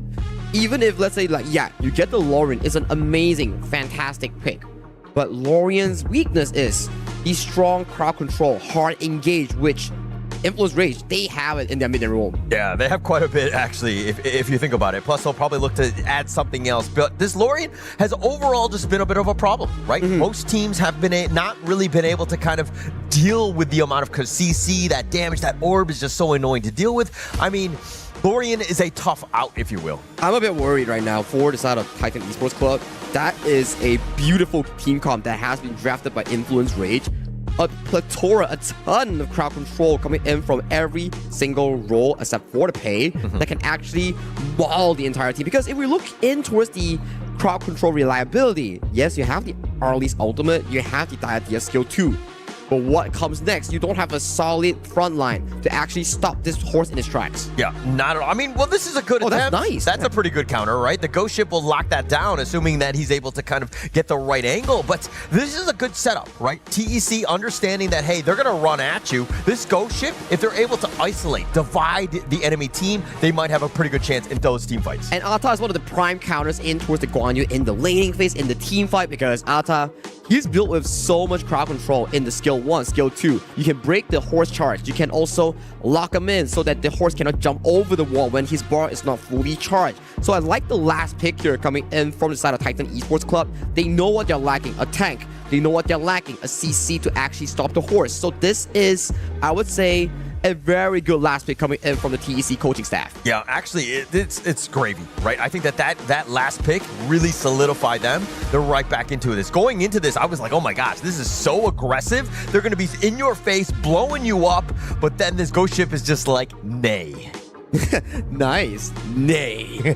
Now, I want to talk a bit more of the winning condition coming in from both of this team as we march into game number 2. Currently, we have Influence Rage leading the series 1-0 against Titan Esports Club. One more win coming in from Influence Rage, and they are set to go into the decider match for the matchup against Aurora Gaming. But TC doesn't want that. They want to bounce back, and this is where they come. Oh, I love the aggression. They find Danny. He's so low, and Calm, not enough damage. Gushing is getting a little low himself, but Influence Rage were able to weather that initial assault. Beautiful play coming in for the side of Titan Esports Club, knowing for the fact that they need to stop Danny in his tracks in towards the early game. They made it work, and Danny, he's already very slow on his jungle clear with a subpar health bar. Yeah, good attempt there. I mean, you know that Danny was thinking maybe he looks to invade, and so they grouped up TEC. We're like, okay, let's take the initiative to them. Maybe we get them a little bit low, and they were just like, hey, it's a little bit of a wake-up call and a curveball to start this one off. It's cause and effect also, right? Like, you win towards the mid lane, you allow Katsu and Evilist to move quickly towards that bottom side, but Calm gets caught a bit, but jumping in towards the point here, you get to move early, you allow Qingxi to pick up that fire beat without any contention. Yeah, actually space created, if you will. And let's talk a little bit about Leffy here on this Chicha. We were talking about how Qingxi really likes this hero here. Correct. But Leffy on this one, is this the perfect farm laner for this lineup for Influence Rage? It's good to see that they have the Chicha, but it's really dangerous because they don't have sufficient damage to actually take down the Bruiser, Gushing, Calm lineup in towards that late game. If we were to talk about late game potential, Titan Esports Club has it over the side of Influence Rage. But if this game is all gas pedal to the max, and Influence Rage keeps finding engages after engages, team fights after team fights, then it goes to them in the first 10-minute mark. Right. So basically you're saying Influence Rage have to be winning at like the 8-minute mark. Correct. Or whatever, right? So that they have a lead, they snowball and get out of control. TEC, again, if they're just like, hey, they just kind of, solidify, and they go even, if you will, even in the mid-game, pretty much TEC will win, right? Perfectly said. And if Qingxi gets caught here, it's going to be over. It gets the pounce in, but Qingxi, oh my gosh, the light step all the way on the other side, and I don't think Ivlis got the memo as he was left behind. 3 members from Influence Rage taking him down. Well, this is support life matters, right? It's like, Ivlis is like, hey, Qingxi, I'm coming in for you. Let me drop some healing here. Wait, where did you go? Why are you leaving here? Yeah, this is one of those things. We're talking about the power of friendship from, Influence Rage in game 1. TEC were like, hey, we invited Ivlis, but then everybody just left the house party. Nobody was there with him. You reckon I jinxed them just now? I was like, oh, Qingxi has to like play towards the mid game without actually suffering any casualties. And then immediately we see like Danny just pouncing on towards him. Yeah, but not bad. Yeah, that one's on Usagi more than anything else. But now these boars, I mean, it's just a roam. It's not the end of the world, but still giving any sort of initial influx of gold in favor of Influence Rage. Not great. Rage you see completely whiffing on this one. But they got the flash coming in from Katsu, right? That's going to be a spell unavailable going into the Tyrant fight, which will be coming up in the next upcoming minute here. But I want to pull us back a little and talk about Danny. Okay. He was known as a tank jungle merchant, unable to play assassins from last year, and this year coming in, he's been increasing his arsenal with more assassin picks like the Pei and the Bruiser Ying, for example. Yeah, and you kind of have to be, but now Danny on the prowl, if you will, not able to get the burst in. It looks like Mena, though, he's getting a little bit controlled here. Is he able to get away? No, Katu gets it, but the Razor Cavalry is unreal. And now with that push away, the Soaring Greek Dragon on top, but they're not able to find anything. Calm is on the prowl. He might want to shut the door down. He's not going to find Tempest. TAC, they found a way to actually punish Mena. Mena wanted to find a skill 2 flash on towards Gu Xing, but he used all of his mobility spell, missed on Gu Xing, gets counter Punisher, and Tempest actually got a beautiful flank, but Katsu left a projectile towards the back and managed to use his skill 2 to dash towards safety. Yeah, just barely enough. This Lorien's kind of thrown everybody in a bit of a loop here, and now the teleport in Gu Xing, he came out there like Superman. Woo! That almost caught Danny off guard. If Danny got caught by that CC layering, he could have been instantly exploded in that combination. Yeah, he would have had a rough time. But now, this is a great start for TEC. You're talking about just being neck and neck. I mean, Pei is on the other side. They're going to go early. Nice little play with the Ruin Jin. Fury, is he going to be controlled? And Katsu gets the kill. The CC layering just wasn't on time coming in from Fury and also Mena here. A bit of a miscommunication on that combo. They get punished here because it's the same way that we saw what happened on Mena. He dashed in, gets blocked in by Ivlis on that 2-2 Diadea, and then Gu Xing lands the full combo on towards them, and it's a rinse and repeat of what happened just now. Yeah, just being able to control. And the CC from TEC, if they're able to find you, especially Ivlis, you're going to be locked down. I mean, they're squishy from Influence Rage. And this early game lineup has just been completely thwarted. TEC in the driver's seat in this one. It was like game 1 where TEC had so much control. Oh, nice little play. Nice little control, but Mena, he's going to throw out the Raging Sea, but he will be killed. The Razor Cavalry's on the back, but what can they get? They find Ching Si. Danny running for the hills, if you will. One last shot, he's going to be saved. He's not going to be able to kill him. Oh, he doesn't disperse with that DOT there. 2 members down. And he didn't have enough energy to actually pop the shield coming in from the side of Danny's Pei. Very well played coming in from Ivlis, redeeming himself from that previous game. And you know it, he doesn't want to go out of this stage. He wants to bring it back. Still, we saw this exact same moment from last game. TEC having the control. Replay here. Nice, beautiful knockup coming in from Katsu on that Lorien here. Finding initial pickup here on towards Mena.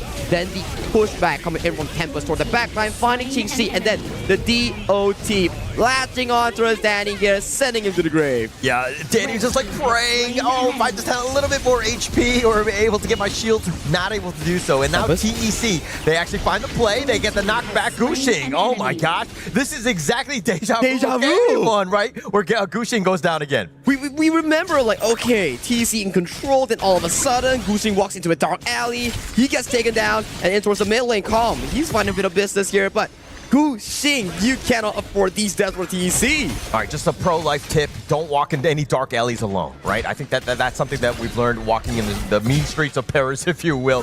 Bring the buddy system more than anything else. Hold hands. And it looks like, again, Gu Xing not living up to those rules. He has to be careful more, especially on tempo picks like the Ukyo Tachibana. You can't afford these sort of deaths. But we are back into square one. 800 gold lead into the side of TEC. It's coming down to those important team fights and better rotations. How you capitalize on these side lane turrets here. Vision line is going to be a bit of a trouble for the side of TEC as they are marching towards this unknown territory that you speak of. Yeah, Calm here. He's going to be walking pretty much by himself. Katsu is following him on this one, but they've taken the top T1 with this Overlord. It looks like Influence Rage have found ways to come back into it. Slowly but surely, right? They are still on the defensive end, especially with their composition. Just doesn't work too well in towards the late game. You need a beautiful engage coming in from either Tempest, Fury, or Mena, especially on towards Ching Si. Ching Si is their only late game damage source. If Ching Si goes down, it will be good news for Influence Rage and horrible news for TEC. I mean, I still also give credit to Gu Xing. He's kind of that guy as well. The Raging Sea completely dodged away, but Gu Xing is the main target. They actually find him, and do they get any sort of revenge? It looks like Iblis, he too will fall. Danny pouncing forward, not letting anybody go. They find Katsu as well. 3 members down, trade away for Leffy, and they're going to go onto the back. Ching Si wants it, tries to dive the tower, wants to go for it. One more shot, not able to do it. And now with the Kachusin, he's in no man's land. Danny on the prowl, says, how dare you try to go for my team? The light step on away, but Fury finds him and takes him down. Disaster all around for Titan Esports Club. Every single member overextending for that play. Gushing, Evilus, first to fall just now, and Qingxi. He went over aggressive for a rover and he got punished for it. He just thought he could just get that one kill. Just pat the KDA, just move on. But Qingxi, I mean, he had a really nice light step to kind of set things up, but he should have just ran for the hills to stay alive, but of course, break it down. Like Mena missing the Raging Sea, but as of this point, Fury found a beautiful engage on towards the side of Gushing to take him down. And as of this point, backline shattered because the Ata was nowhere to be seen. Calm was late to the party, and Qingxi, because he overextended for Mena and still didn't get him, he got punished and towards line. Fury got caught. Yeah, Fury gets caught on this one. So Gushing gets the revenge, but it looks like Qingxi, though, will also hide under this tower. And now Influence Rage will use that space. Danny is starting to hit like a truck, takes the top T2. 3-1 and 4 on that pay with 100% kill participation. Here, Tempest marches through. Walks into the 2 on this one. He's trying to get the pull back. The Raging Sea's going to whiff on this one, and the Heart Link will get him back to safety, and now he's trying to leap away. Danny's going to be killed. The Ghost Ship locking him down. Mena is hiding, but he's not going to be able to get away. What were they thinking there? They have a numbers advantage coming in for the side of TEC, and they capitalize it on Influence Rage over aggression here. I gotta say, both teams are biting neck and neck. They are finding every single moment to bring the game back into an equal footing. And right now, with that play, TEC, they are back in control. Yeah, finding little play after little play. They're like, you know, trading jabs, if you will. It's a heavyweight fight between these two. Of course, loser of this series is gonna go home, so everything on the line here. Slowly pacing, right? You gotta be sure that you don't want to go home. Okay, he didn't want to expend the smite there, because if you expend the smite, you probably cannot actually contest for this specific buff. 1.8k goalie for TEC, not the greatest one, and not the biggest one. Calm, actually locking down the Ghost Ship. Danny, though, he's going to be controlled. He gets focus fired. He's going to be killed, and who takes that Tyrant? Gushing is there. And with that fight, now Influence Rage, they have to run for the hills, and it looks like TEC coming out on top with that trade with a 2-for-1. Back-to-back initiations on towards Danny. Danny is their only consistent source of DPS in that composition here. He gets taken down, and the entirety of the composition that has been built around this double fighter has been diminished from the side of TEC. Securing the Shadow Tyrant, getting 2 kills, and everything on the map is going in the favor of PKL's second seed. Yeah, TEC were like, okay, we just got to find Danny. Everything. Throw everything at him. Kill him. Take him off so that we can take the rest of them down. I mean, if you're looking at Fury and Leffy, yes, they have damage, but man, it really is compounded by Danny's excellence. And Calm, as of this point, no one can take him down. You'll be thinking like, okay, Leffy, maybe he can take him down, but this is why sustained style tank and fighters does extremely well against Chicha. If they can absorb all the damage coming in from Chicha's initial ultimate, then Chicha, her entire damage output just reduces. Oh, they find him yet again. Danny's getting control, and yet again he's been taken down. Oh, what a disastrous 2 minutes for the Danny as of late. We were praising Danny in the first 8 minutes of the game. Then he just proceeded to fall 3 times in the row, uncharacteristic, and he's getting punished heavily for that here. So it's a bit worrying for the side of Influence Rage, because these mistakes are starting to crumble them in this game number 2 as TEC, they are knocking on your high ground, and there's just no answers or whatsoever coming in from INET. I mean, they just lost 2 T3s because Danny just got killed on this one, and they're going to flash on forward. Calm, not scared whatsoever. They want to look to end this one as they find Mena to start things off. Tempest is looking for the flank. He only finds one with a pushback under the tower, and they will kill Qingxi. But Tempest is barely staying alive, at least for now. He's in the fountain with the crystal, and Fury going in. It looks like he has Golden. Katu on the run. Calm is a little bit low himself. Gushing is there. Gets the heart like he brings his buddy, and they backpack on to back to safety. They bail out. Still a 1-for-1 trade. At the very least, they got Qingxi, but that was a very close event. Almost a game-winning push coming in from Titan Esports Club. But now, with the Hellfire advantage, maybe Influence Rage, they can knock on this Shadow Overlord with, what, a numbers advantage potentially for the next 5 seconds before Qingxi comes up. Yeah, but it's not really enough to take any sort of major objective. Maybe this Overlord, if they go in, Gushing finding him in the lair, if you will. And now with that Razor Cavalry, Tempest was trying to make a bit of a play on that side. Leffy's there as well, trying to deal with Calm. The Overlord getting a little bit low. Who's going to take it in? Gushing gets the Overlord, and now Calm is controlling him on the back, but he will fall. They have the control on, but Tempest is going to be traded away as well. And now Evilus trying to just go with that CC. They find Fury. Mena is going to be picked off as well. Danny and Leffy running for the hills. They need to hold here. but still, they're still chasing on towards Leffy. Leffy has no flash. Skill 2, Hardlinks lands on towards South Leffy. Leffy gets taken down. Quadra kill going into South TEC's farm lane, and they are looking for the game-winning push. They just need to wait for the minion wave. Just TC goes for the panda kill here, doesn't find it, but they are not here for that business. They are going for the equalizer here. 1-1 for all between this upcoming series. What a great game. I mean, this is one where it was a little bit back and forth. Influence Rage are like, hey, we know the MO of how to get back into this game. They were trying to do it, but TEC shut the door on that one. They were like, we're not letting it happen yet again. The composition just makes sense coming in from the side of Titan Esports Club. It is a difference compared to game number 1 where they're always consistently playing on a timer. This game itself is like, okay, we can afford mistakes in the mid game where Gushing fell back to back, and Arlie on the side, Qingxi still managed to pop off in towards the late game with a quadra kill to end that final fight. I think that's the second quadra kill of the EWC. We're gonna have to check the stats on that to make sure. I don't remember exactly, but it wasn't the penta, so he's not getting the King's moment, but still a quadra kill. Mad props, and that's why they won. I think that the biggest problem from Influence Rage was the fact that they did not have enough damage. Correct. It came down to the 10th minute, 11th minute. It was just like poking them with pillows. Yeah, like we had a conversation, right? Yeah. It was just not enough damage, right? And I think also Danny getting caught out, that was a little uncharacteristic of him. Like he was trying to force some plays in that time, just like Gushing was like kind of sacrificing at times. I'm sorry, I love Danny, but I don't think that is becoming uncharacteristic of him. I do believe that recently, I'm sorry, we gotta call the things the way they are, and recently in these last days, it has just been a pattern. I have a theory on this because we play a lot of games, and especially in the high competitive level, if you are shot calling as a carry player, you will lose sight of your positioning while you're talking a lot. This has happened to a lot of the amazing players throughout the history of competitive esports and also Honor of Kings. Way too many things to be thinking about. You need to be communicating, you need to be looking at your minimap, you need to look at your items, and you still need to be talking to people. I'm really sorry, I don't see it.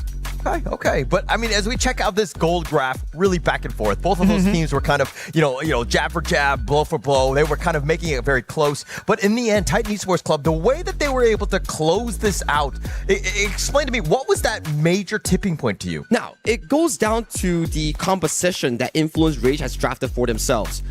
The Guan Yu, Pei, and Chicha. If you don't achieve anything in the first 8-minute mark that we've seen coming in from Influence Rage, their comp falls off. There's just not enough damage in taking down comp on this gigantic tank with the numerous amounts of heals coming in from the deity on the hands of Iblis. And we talk about it. Chicha is a ultimate reliant hero. Once the ultimate wears off 5 seconds, you lose damage, and Qingxi on the Arlie will just out-damage you as a traditional marksman. Yeah, this Arlie was just out of control. Qingxi had a great game in this one, but I mean, look at how this is a moment where you're thinking, Influence Rage back in this game. They're doing well. They're able to dive, but then TEC, that team fight from what they were going, this is where everything, in my opinion, kind of the wheels fell off for Influence Rage. Danny walked into the wrong bush at some of that play here, and afterwards they're like, okay, change our targeting. It's not going to be about Leffy. Let's just target out Danny because he's the main core of their team. And once he gets taken down, there's just not going to be enough or sufficient damage in the late game team fights. And this is also that part where your things were looking dire, somehow Influence Rage hold. Tempest, like finding Qingxi and pushing him back onto the tower, getting that kill, that was what saved them at least for a little bit. And this is the final fight. Crucial steal coming in for the side of Gushing. And Leffy has already expended the ultimate to take down Calm and also Katsu. So you don't have enough damage. You can't out-sustain or out-team fight a Diadia, Ukyo, and Arlie. He gets taken down. Quadra Q collected by the side of Qingxi, and they find the equalizing win in the series. Did they need to jump into that fight after losing the Dragon right over there? I think they are forced to. They have no choice, because if they don't fight, they'll be consistently chased down by the side of Titan Esports Club, because the positioning coming in from Calm and also Katsu, they are not letting anyone run away. Well, we're going to have to break that one down a little bit more during the break. We're going to come back with the Game 3, the decider, to see who's going to be facing Aurora Gaming later.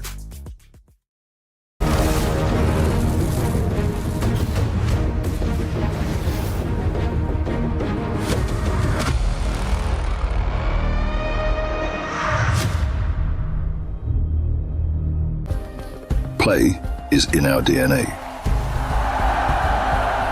Whenever we let it out, it becomes our superpower. Now imagine an entire city being built to supercharge it. Kadir City, powered by play.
Welcome back. This is the KWC 2026. We're live from Paris, France.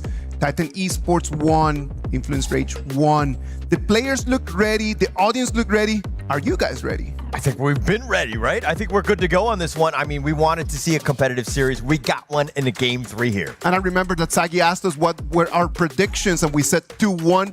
And at this moment, I'm not completely sure who's going to end up winning this game, but I am certain we knew that it was not going to be a 2-0. We knew it was not going to be a clean sweep. I think from the execution-wise coming in from both teams, they have it neck and neck in terms of macro, in terms of team fighting, but it boils down to the pick and bans coming in from both coaches here. If they can actually structure a well-round draft between the strong points of the players, like game 1, it was Leffy on that channel late game carry with strong mid-roam synergy coming in from Maina and also the side of Fury. And I think that in terms of that, in the last game, in the last pick, when they picked the Atta, the Atta was exactly the deal breaker for this. It completely just tipped everything towards TEC.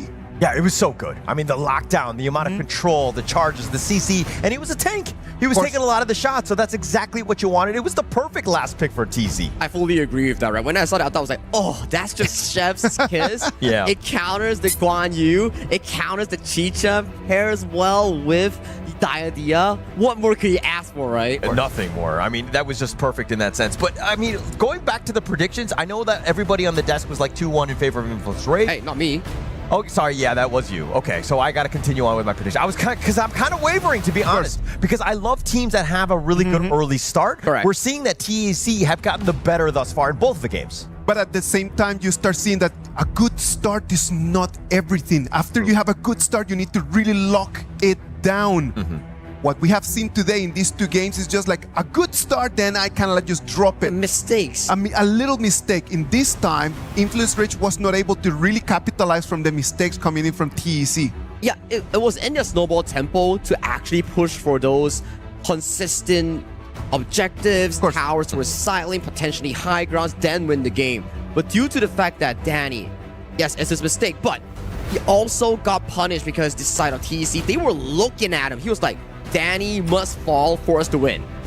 Yeah, and I mean, it was like mistakes from both of the junglers, right? Game 1, Gushing was making some mistakes. The game 2, looks like it was Danny. So we're equalized here. Hopefully they've learned the lessons as we go into this one. So if the junglers are going to keep having this kind of performances, someone else is going to have to stand up tall and really carry the flag of their team into the next round. And it will be the featured matchup of what we talk about.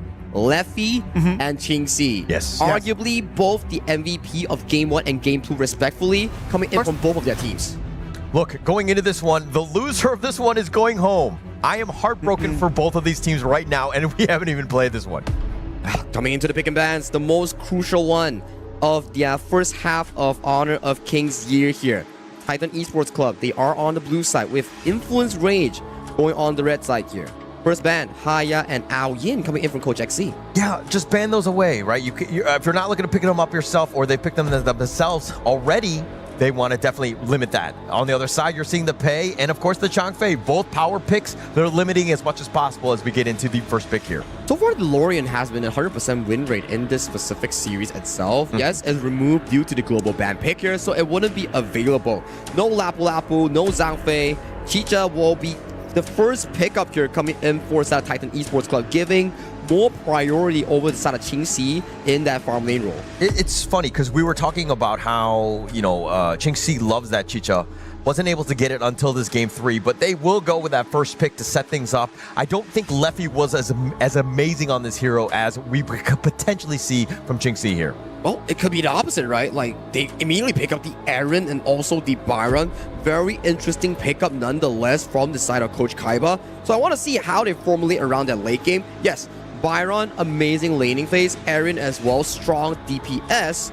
But these two picks, they fall off in the late game. Yeah, they definitely do struggle on this. But so if we're looking at the other end, wow, they're just going to go fast and furious. Bai Chi and the Jing, nice little tank combination. You got the backline jump in with Jing, finding that potential pick off with Zaren. Oh, if you're on the side of Coach Kaiba, what do you pick for third pick here? Is it going to be a tank jungle? Is it going to be a tank roamer? Options are not readily available, but at the very least, if you want to go against a Chicha, double tanks always works well, because we talk about it. Like, if you use up the ultimate coming from Chicha and you can't take down any single target, you will get out DPS by Leffy on the Aaron. Well, this is a good one, right? The Flowborn tank, Danny let him kind of get on his way, where the Jig is coming in, you got stun lock for days. If you're able to also jump on top of Calm, the Chicha, you're going to have also a good time here. I want them to actually potentially draft like a Diadea here so they can supplement heals towards the side of the Floorborn tank and also the Byron. But judging from the fact that both teams have yet to select their roamer here, more of these roamers will be targeted down in the remaining pool of heroes. What do you think about this Bai Chi just overall? Like, what about the Byron Aaron was like, okay, this is something that we want to take? Now, let me explain. Bai Chi, good matchup into the Byron in terms of that laning phase. Good sustain, good tankiness. And Aaron's damage, it comes in the form of bits and bits and bits, and it can't really take down Bai Chi in the long run immediately compared to other traditional crit marksmen like the Channel or like the critical marksman like Alessio that's shown by Sun. So I guess that's the logic coming in for the side of this Bai Chi that has been picking up by the side of TEC. Okay. As we go into the second phase here, you were talking about how, what is the roam pick from the side of Influence Rage? They've kind of taken away the Liang as well as the Diadea, just more lockdown, right? But it's been roams on both sides. Right? Like Moats and the Lapu Lapu as well. I think they need to pick up the Anet here. Anet has been one of the amazing picks showcased by some of the other teams, especially notably GKZ. He plays it defensively, he plays it aggressively with those ultimate flash engages here. Ladies, we picked up here in case if you want to draft another tank roam in towards that specific roamer pool. So it's going to be interesting to see what both teams have in mind for their final pick in towards the roamer. Yeah, when in doubt, just go with more CC, right? Correct. But I think in terms of the damage department, kind of scary. I mean, Aaron is definitely the one, but is the rest of them enough to take down like a Bai Chi that's running at you? He's like, yeah, you can stun lock him for days, but if you don't have the damage to burn through that armor, what are you going to do? I think this goes into the logic why the Ladyzen is selected here. Because of the Destructive Deluge, the ultimate can actually slow him down, remove some of his physical and magic resistance so that the Aaron can manage to take him down. But the takeaway coming in from the Anet is what worries me. What other roamers do you have on the side of Influence Rage that could supplement this specific team composition? You don't have the mid push.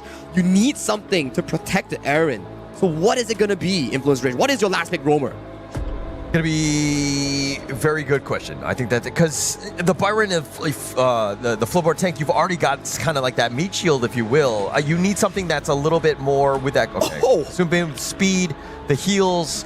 And basically, where if the Jing is going to look to dive you, you have that, sorry, go on. My main worry here, Holler. Thank you for passing it to me. I'm super worried. Okay, Sun Bin is good when you have double tanks, but your mid is a Lady Zen. Yeah. And we've seen clips on social media on how Lady Zen suffers in clearing wave. And if you suffer that mid lane clear, your jungle will be invaded by the double smite Jing coming in for the side of Guxing. Yes, definitely going to have a problem here. But this is one that they were looking to do. I mean, in the sense that this is the last pick. Yep. Right? They were expecting this and they were like, haha, this is our trump card. But do you think that that trump card is actually truly valuable as the last pick? If they can survive the first 4 minutes of the game without the jungle just losing control over to the side of the Esports Club, right? Then the Sun Bin activates insanely well when she paces her skill 2, the time flux, in towards the late game. Because essentially, you have the Byron, you have the Floorborn tank, and judging from the damage that we talked about coming in from the side of TEC, is really round by round. Annihilation comes true, Chicha ulti comes true. Something brings up the healing with that skill 2. Okay. As we go into this game, I mean, for me, it's kind of about Byron here, Tempest, Danny, Flowborn, Tank, to be aggressive, right? I want to see some invades. I want to just take away as much as possible from Gushing, because if he's left alone, he's going to just do what he's been doing this entire series, is have a good early start. That's the main goal that they actually have to aim for here. Judging from the fact that mid lane has no priority, immediately Lefty and Mena goes over to the bot side, gets the immediate push for the Influence Rage farm lane here. It's a good start, but it doesn't secure them the Fire Beak as Evelyn and Akatsu, they're already here in 8 of Jingxi. Sorry, which of these two squads has the better late game?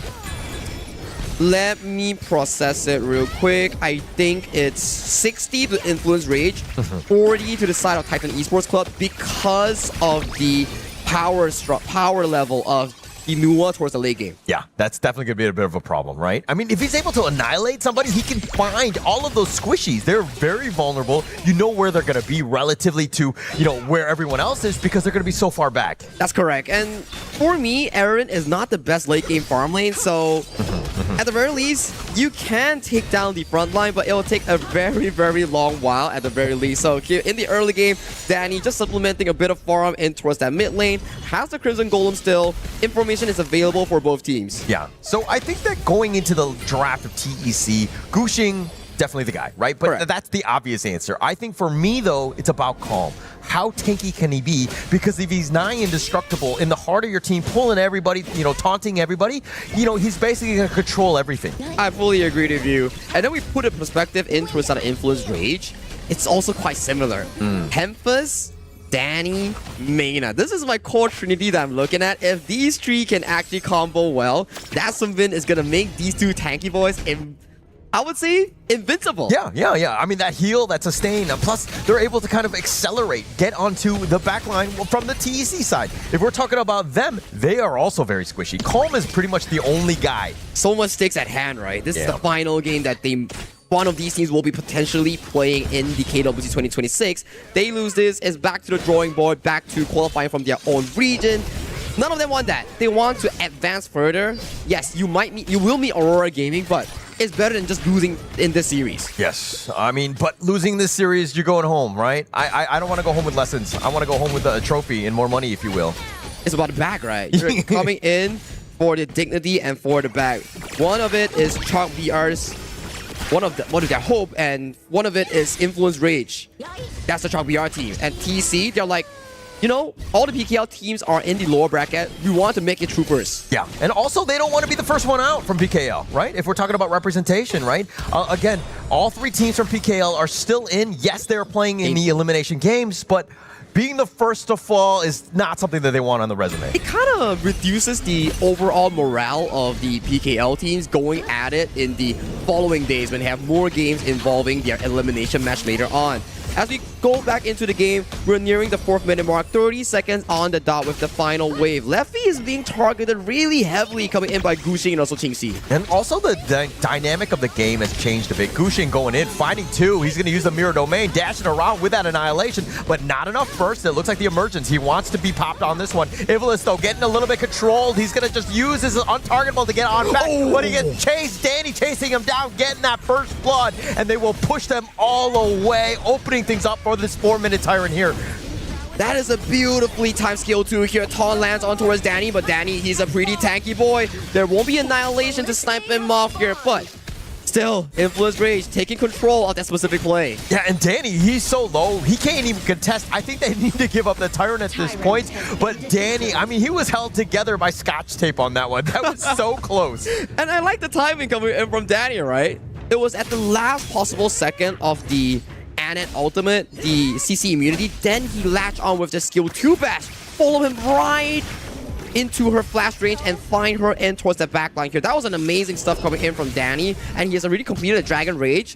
In the mid game, this is going to be Danny's tempo. We talk about it. If you let Mena scale into that mid game, this is going to be a difficult part for TC. Yeah, and I think that Influence Rage understand that as well. I mean, this is where they've been prioritizing it. This net worth is like 50-50 at this point. Calm is being pressured in this top lane as Tempest is looking to just chase. But with Gushing there, the pull back on, they get the rake, but here comes Mena and friends. They get the nice little stun up onto Calm, but he's under the tower. Just tanky boys flexing their muscles against each other here. We see a bit of a side swap coming in from both teams. Jinxie gets that bottom side, and they do a handshake. Lefty gets that top side. Yeah, taking this. They're trading tower for tower, but Jinxie's all by himself in this bottom lane, and I think that he's going to be very happy. And Ivalice, look at this, like the scouting that he's doing. Yeah, Ivalice is like one of the roamers, the Anat pick that actually engage when your team is available. We saw that from Zer, right? The ultimate flash coming in from the Anet is like a good pre-setup tool that allows Calm to come in later on. Yeah, and now back into this mid lane. They're looking to Danny hunting, finding at least Calm for this one. He goes on 1 versus 2. He knows that reinforcements are underway. The creation blocks, and they have Katsu with a decent amount, but Danny now getting a little bit controlled. They have a little bit of the silence. Jinxie's on the side. It looks like it's a skirmish, but no kills. He's so tanky here. In the bush though, Gushing Mage buying a target here. Danny in the midst of multiple targets here. Gushing gets taken down really low. This could be a potential buff take coming in for that Influence Rage if they do want to. Yeah, they're going to go with that Annihilation. Danny, though, on taking out most of that damage. And now they're looking to turn this. He goes right back in. He tries to go for Jinxie with that rake back. And it looks like Danny's been controlled and he will fall. Over-aggression coming in from Danny here. They saw Gushing place towards the top side. They went for the play, but the whirlwind coming in from Ivalice pushes Danny and makes him stay in place. And with that play, this opens up the Crimson Golem for Gushing taking in towards that top side. Yeah, a little bit of control in this top side. Tempest not willing to give it up to Gushing, but no chance when Gushing's got the smite. He's just going to run away here. 50-50 handshake. A bit of a misplay, but overall still okay. We want to see who gets the better late game here. For TAC, it's about making Katsu and Gushing the main star of your lineup, with Jinxie finding potential pickups later on. For the side of Influence Rage, it's about Sunbin and Double Tank consistently sustaining in that team fight, and then allowing Fury and Levy to consistently fight. A little bit of a taunt here. The rake back onto Tempest. He's been pushed away, and now here come the reinforcements. Standing over the wall, finding Calm. They have a little bit of control onto Jinxie. That would be a great target, assuming they're able to take him down, but it's not enough, and Danny almost gets him, but they find Leffy. It looks like it's going to be on the side, who are just trying to join the fight, but it looks like Gushing a little bit low himself. The Overlord getting in on the action. Through the chase onto the side of Jinxie, they managed to find Leffy towards that backline. It was off a Katsu and Gushing flank, isolating the farm lane that's trying to rotate to assist the team. And with the farm lane being down for the next 5 seconds, this is not going to be too good, because when the farm lane is down, you can't farm yourself into a Void Staff for Leffy or potentially the Daybreaker, which really limits its option in the team fights later on in taking down tanks like Calm. Yeah, and it seems like Leffy's been making these rotations by himself. Mena has not been really sticking with him. He's been sticking more with like Danny and Tempest to kind of, again, just accelerate with the speed and everything. So Leffy needs to be a little bit careful, understanding that the Dark Alley's kind of scary for him. And just stay away from the bushes, right? Like, walk with the team. Even if you are slow to the team fight, make sure you are walking towards a safe route. Calm's position will be interesting. He's in the bush. He has the ult flash to potentially catch Leffy in towards the back line. Yeah. Whereas Jing is here. They might be looking for a potential double point steal on this Crimson Golem. They will attempt to go. It's right in the brush, not a great spot, but Danny trying to go for this one. Gushing might have taken that one away, and now with this Hurricane Wall doing a little bit of work. Jinxie's on the side. Fury trying to focus it down, but he's getting peppered, if you will. He does survive. He gets under the tower, and now Danny's on the chase. TEC being aggressive, but not finding anything, but they might have taken away that red buff. That was Jinxie versus the world. You almost taken down Fury in that flank, and they couldn't even do anything against his signature Chicha pick here. But still, it's only a buff. We're going over the side of INF. No towers suffered, no casualties suffered. We are back to an equal footing. And timer says me maybe getting a decisive fight later on at the 10-minute mark. Yeah, even. That's the best way to put it. In terms of this net worth, even the big neutrals have been taken away, one for the Overlord as well as the Tyrant at the same time. But now TEC, if there's ever a time that you're like, hey, we need to get ourselves into this one and to win, now would be it. They need to find a beautiful engage, specifically on towards Leffy and Nana. Get him away, then maybe, just maybe, they can find a good timing difference for that 10th-minute mark. Now, in towards this late game moment, Katsu is the most important member coming in from TEC. For INF, it's not going to be the carries, it's Mena. If Mena falls, they remove the potential of the refresh on that skill 2. Yeah, Tempest finally calm in the brush though. He's kind of all by himself. Gushing is onto the side. The Creation Blacks just kind of blocking them out of the way. Influence Rage have been thwarted in this sense, but the Vanguard in the top lane. So somebody needs to rotate from TEC. No one's going to rotate thus far. We do see Gushing. He's leaving the pit. He's going for that clear.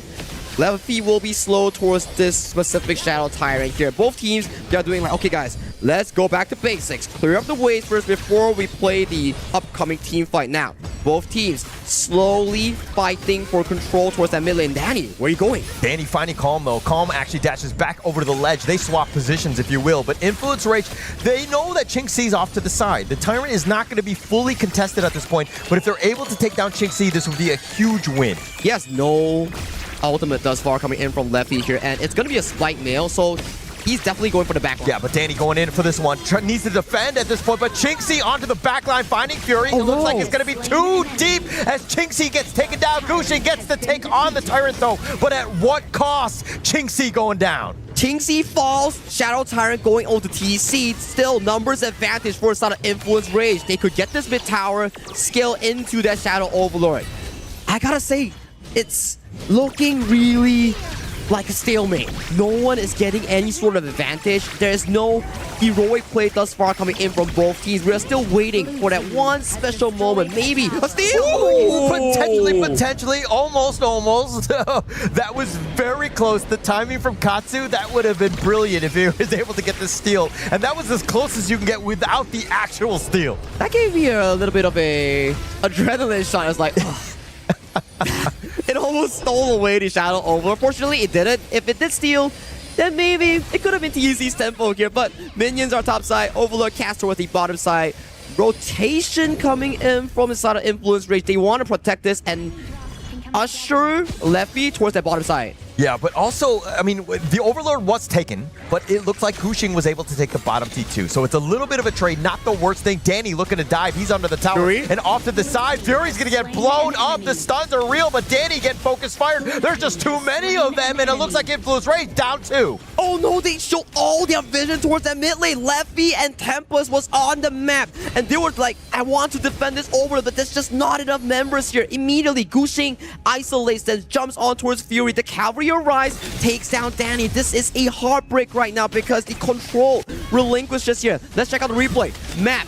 Leffy, Tempest, mid lane, stalled by Calm. So no one can come for the assistant for Danny and Fury. Just too much speed. I mean, it's all about the vision game, right? We had a numbers advantage, and they actually made them pay. Now TEC, off of this 2-kill lead that they had with the power play, they're going to take the mid T1, opening up this game. Every single tower will be threatened by the side of TEC against Influence Rage. This is on a countdown for Influence Rage. But still, I figured I'm confident that this game will go into a Tempest Dragon. Yeah, I mean, we're about 7 minutes away. I mean, it's looking that way with how close things are, but Influence Rage giving up a little bit of a lead, right? Getting out of position. That's not what you want to do. Plus, you're showing yourself in that mid lane, which is, you know, unwarranted. And this goes to show from the damage dealt. 80,000 to Qingxi. He's involved in every single team fight thus far, and Leffy, 32,000. It means that every single time Influence Rage that's getting caught or starts a team fight, Leffy doesn't have the DPS output because he's never there. Yeah, he's never there. I mean, we were kind of praising him, I mean, as being a hard worker, but right now it seems like they're not 100% in sync. They need him there for the team fight because this is a death ball lineup. It is a death ball lineup. It relies a lot on Mena here. Mena, I would say, I know fans, they don't like Sunbin in their rank games, but Sunbin in this particular setup for Influence Rage is like a 7th item. You need mana to consistently pop those spell too and recover, refresh that health bar coming in from Tempest and also Danny. You were talking about how Influence Rage have that late game. At what point, at what minute mark would you say is that mark? I think it's right now, like 15 minutes, where Mina can consistently spam that skill 2. They just need to fight as 5 and make sure that Leffy doesn't get blown apart in the first initial combo coming in from Gushing or Katsu. And look at this, Shadow Tyrant about to spawn. Top lane is taking some chip damage from minions, but Danny looking to go in. They get the freeze on the Calm, and now with this turnaround, he goes right back to the Tyrant.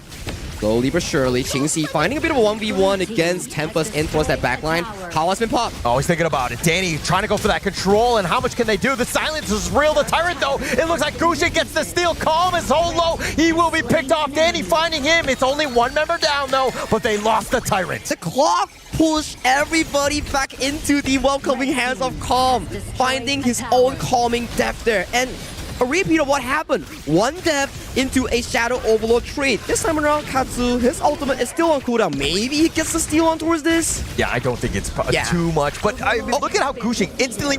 Okay, Gushing in the bottom lane, instantly there to push. This is something that he's been looking to do because, again, every single time that they go for the Overlord, they're so far away. There's a lot of space in the bottom lane, but finally Tempest there to kind of thwart that. Good reaction from Tempest. Right? They're like, okay, you guys don't need me. It's going to be a 4v4. Let me just match Gushing just in case we lose that tier 3 towards that bottom lane, because if this game does evolve into a Tempest Dragon timer, losing any of the tier 3 from the side lanes could be devastating for a potential comeback. Yeah, and especially that far one, right? I mean, it could be that, like, if they're able to split push, they could just potentially just backdoor if they need to.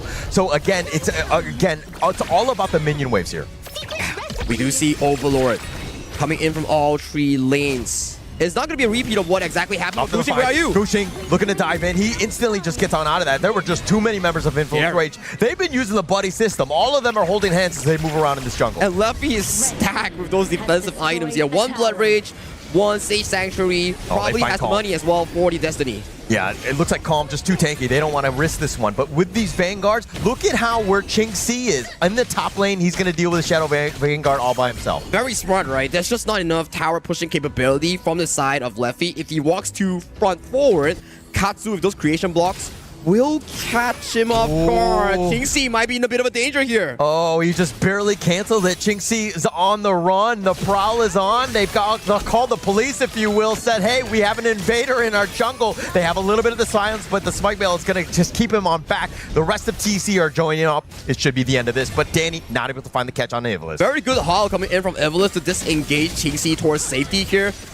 We got back to an equal footing where Overlords are down, Tyrant buffs are down, Danny in the midst of everyone, but he can't find a kill. But Gushing has to use the Mirror Domain. That's a very low health dragon here, but they found the key push on towards the tier 3, on towards the high ground. Oh, the push is real. All 3 lanes pushing at the same time, especially when you saw that he was running, but now they're going to go right back in. The Annihilation is on top of this. Calm is a little bit low. He's just barely hanging the bomb. Qingxi also, but now Gushing try to go for the mid lane, but the T3 mid is looking to go down. They don't have minions to take that one. That's a Summon power, baby. It brings you back up with the skill 2. It doesn't recover health, but it returns to you in the form of a percentage.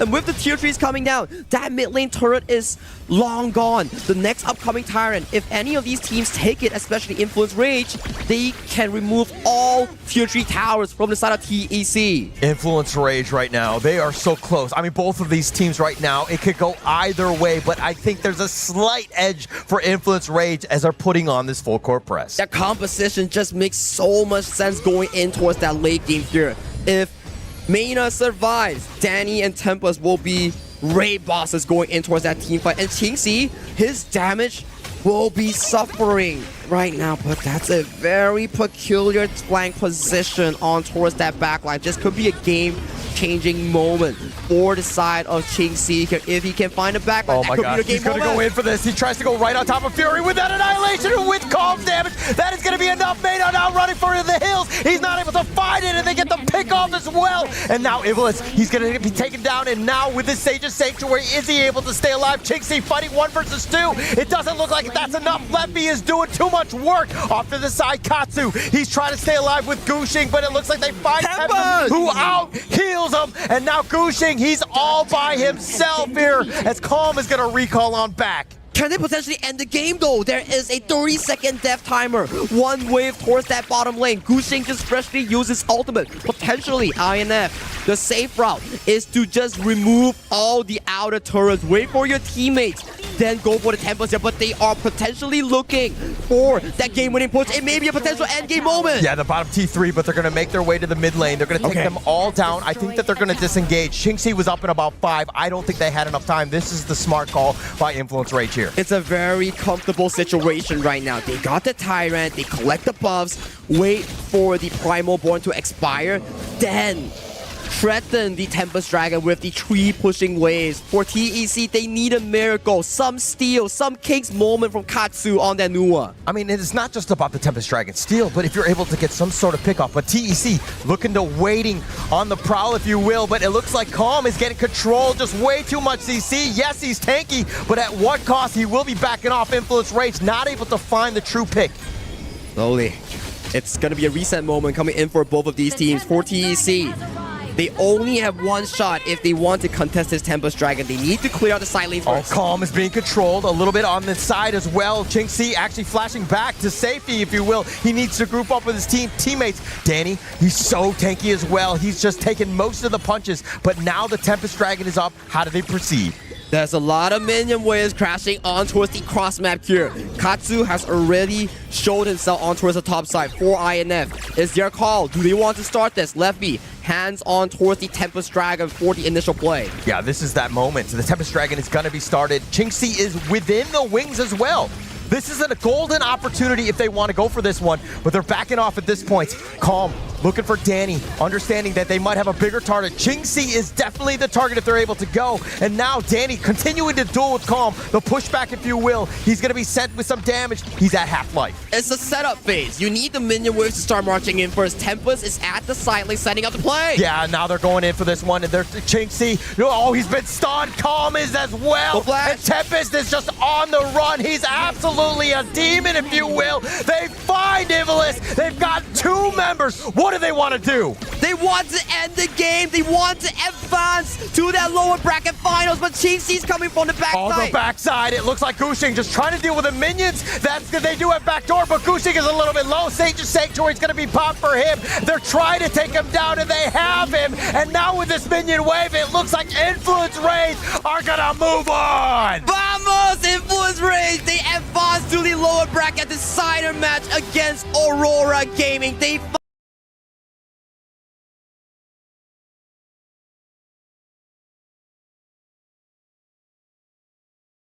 Gosh, Influence Rage. This one, this nail biter of a game 3, finding ways, the opportunity to get themselves in.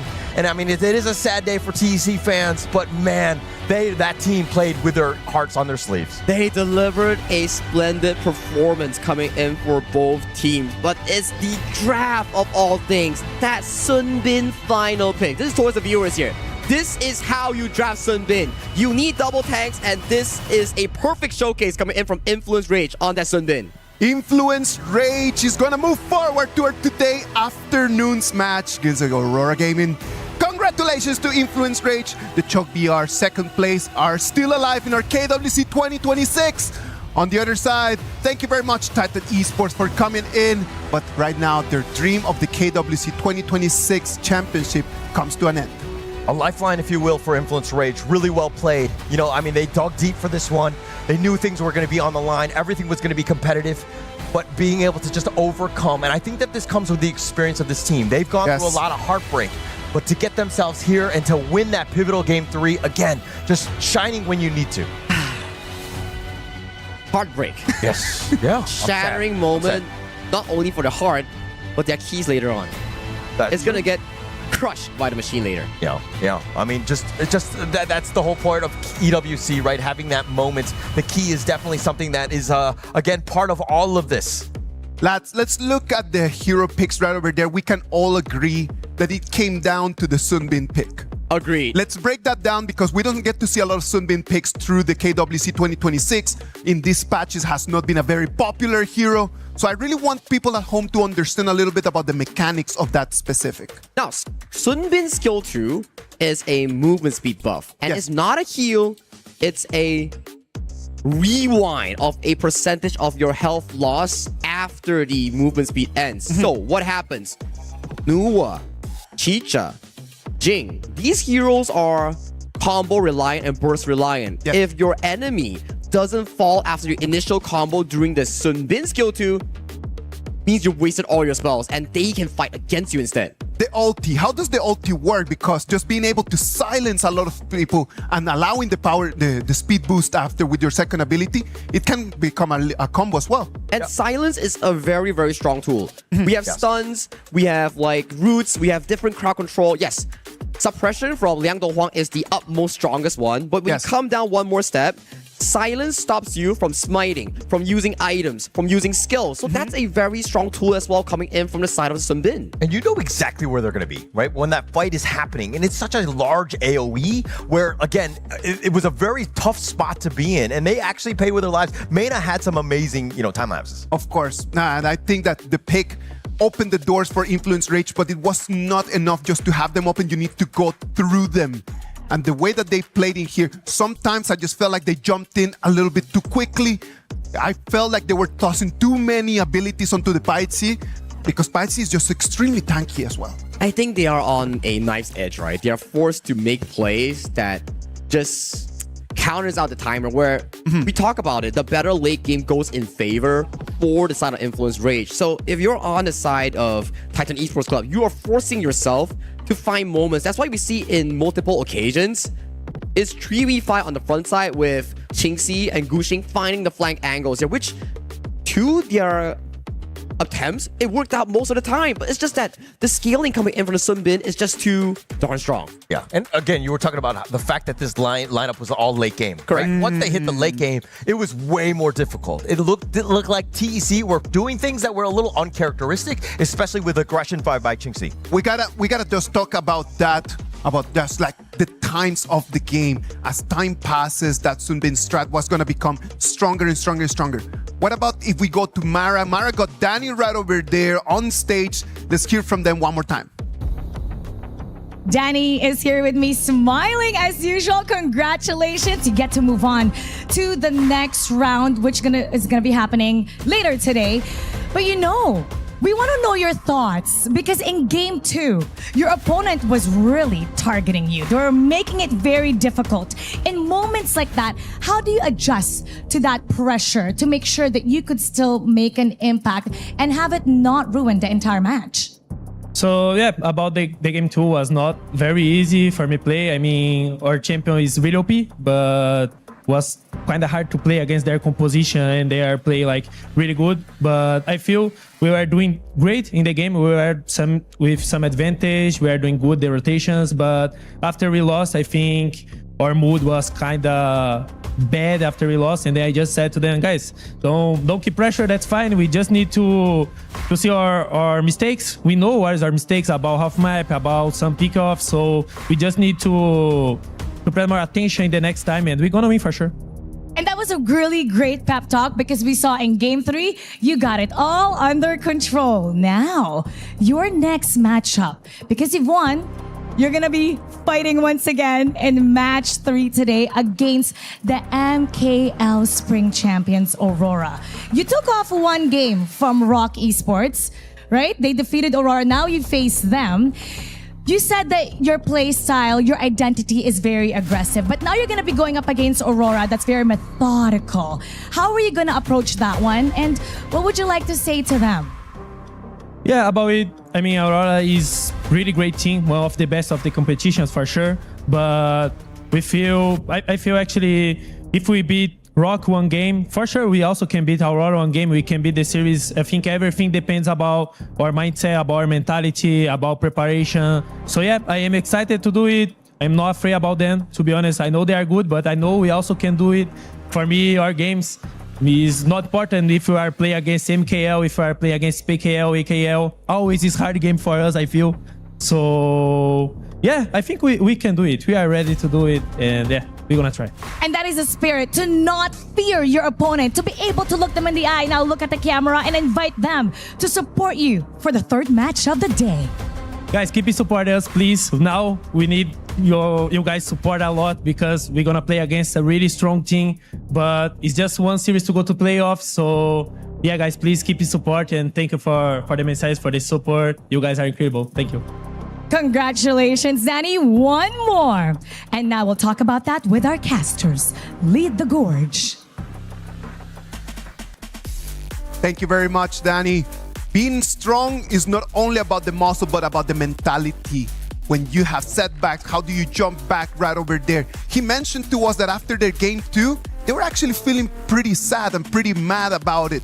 But it was just about just coming back immediately. You get 3 minutes in between just to get back into it. Influence Rage, if they played the way that they played right now, do you think that they have a chance against Aurora Gaming? I think so. I mean, the only thing that they need to shore up is that weakness in the early game. They can't let Aurora get going, especially early. If you let Aurora just take a little advantage at the beginning, it's just gone, right? Yeah. Because as Mara just mentioned, it's methodical team. They're able to just really push and just build through. I think that's the specialty coming in from some of these MKL teams. They are much more aimed and also calculated in some sort of their plays, but nothing is zero. You'll always have a shot if you're competing in a tournament. And as we check out these highlights to kind of see exactly, I mean, things look good for TEC. They found that pickoff. I mean, this is that 2-man kill that they got onto Danny and Fury, really setting themselves up. But Influence Rage were like, not just yet. We're going to bounce back. And the early moments were just tip and tats, 1-for-1 trade-offs here. But when you go to the late game moments here, this is a good flank coming in from King C. He got Mana, he got Fury, but the tanks are still up and available. You have a farm lane, and the farm lane out DPS a ultless Chicha. Exactly, and then just that one, that is the big weakness about just having a Sunbeam composition. Correct. You do not have vision. You cannot just be jumping inside of the brushes in a different way that you could have with something tankier on that choice. Which is true, where in these moments, your double tanks are up front, and then you can't heal for your team.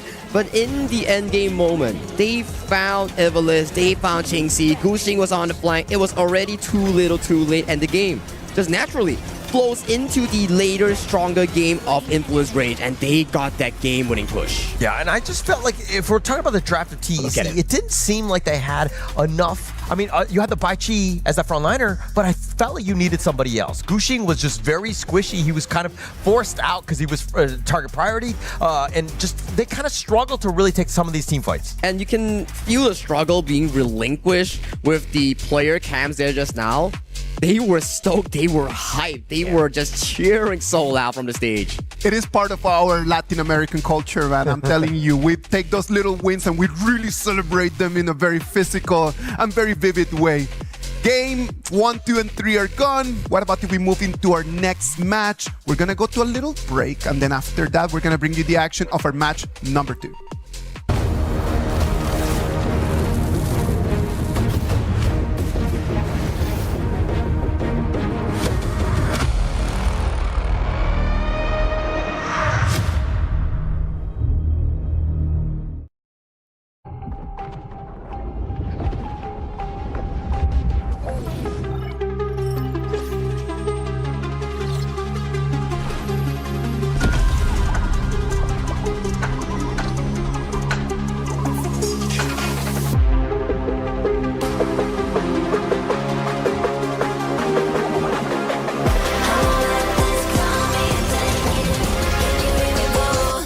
We're the champions, ready to go. Yeah, we're made out of gold, never letting it go. Got your back, yeah, coming strong in the storm. Do you wanna go up in fortune, valor, crown, and honor? Yeah, crown and honor. Yeah, with fortune, valor, crown, and honor.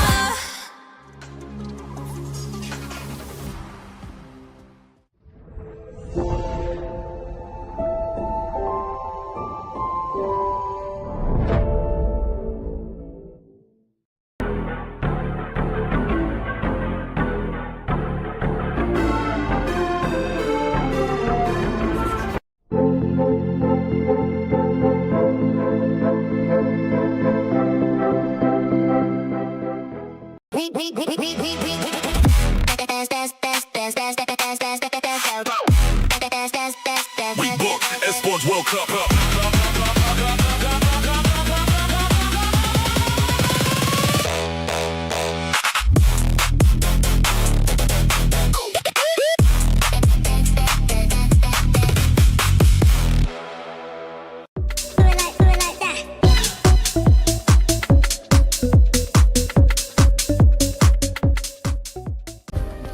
play is in our DNA.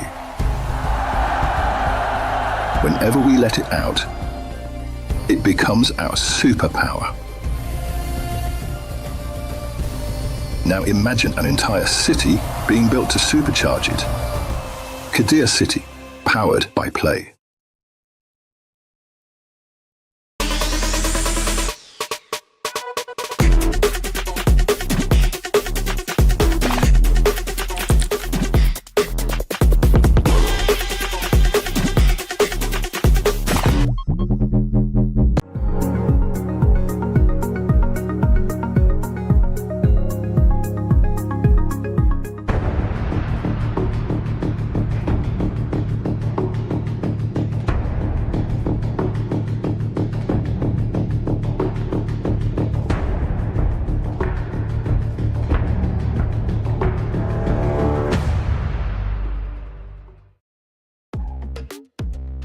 Welcome back. This is the KWC 2026.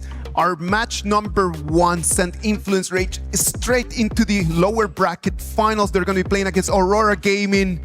I have brought Blam and Nora to be here with me for this match number 2. But let's talk a little bit about that first match. What was your impression looking at it and watching it over here from the stands? I mean, it was a really good match to watch, right? Obviously, Influence Rage won that first game. People were thinking, oh my gosh, this is going to be a 2-0. But then TEC, they pulled it out the bag. Like, I really like the performance of, obviously, Ali in that game number 2. I feel like that's where the kind of like the opening for TEC was.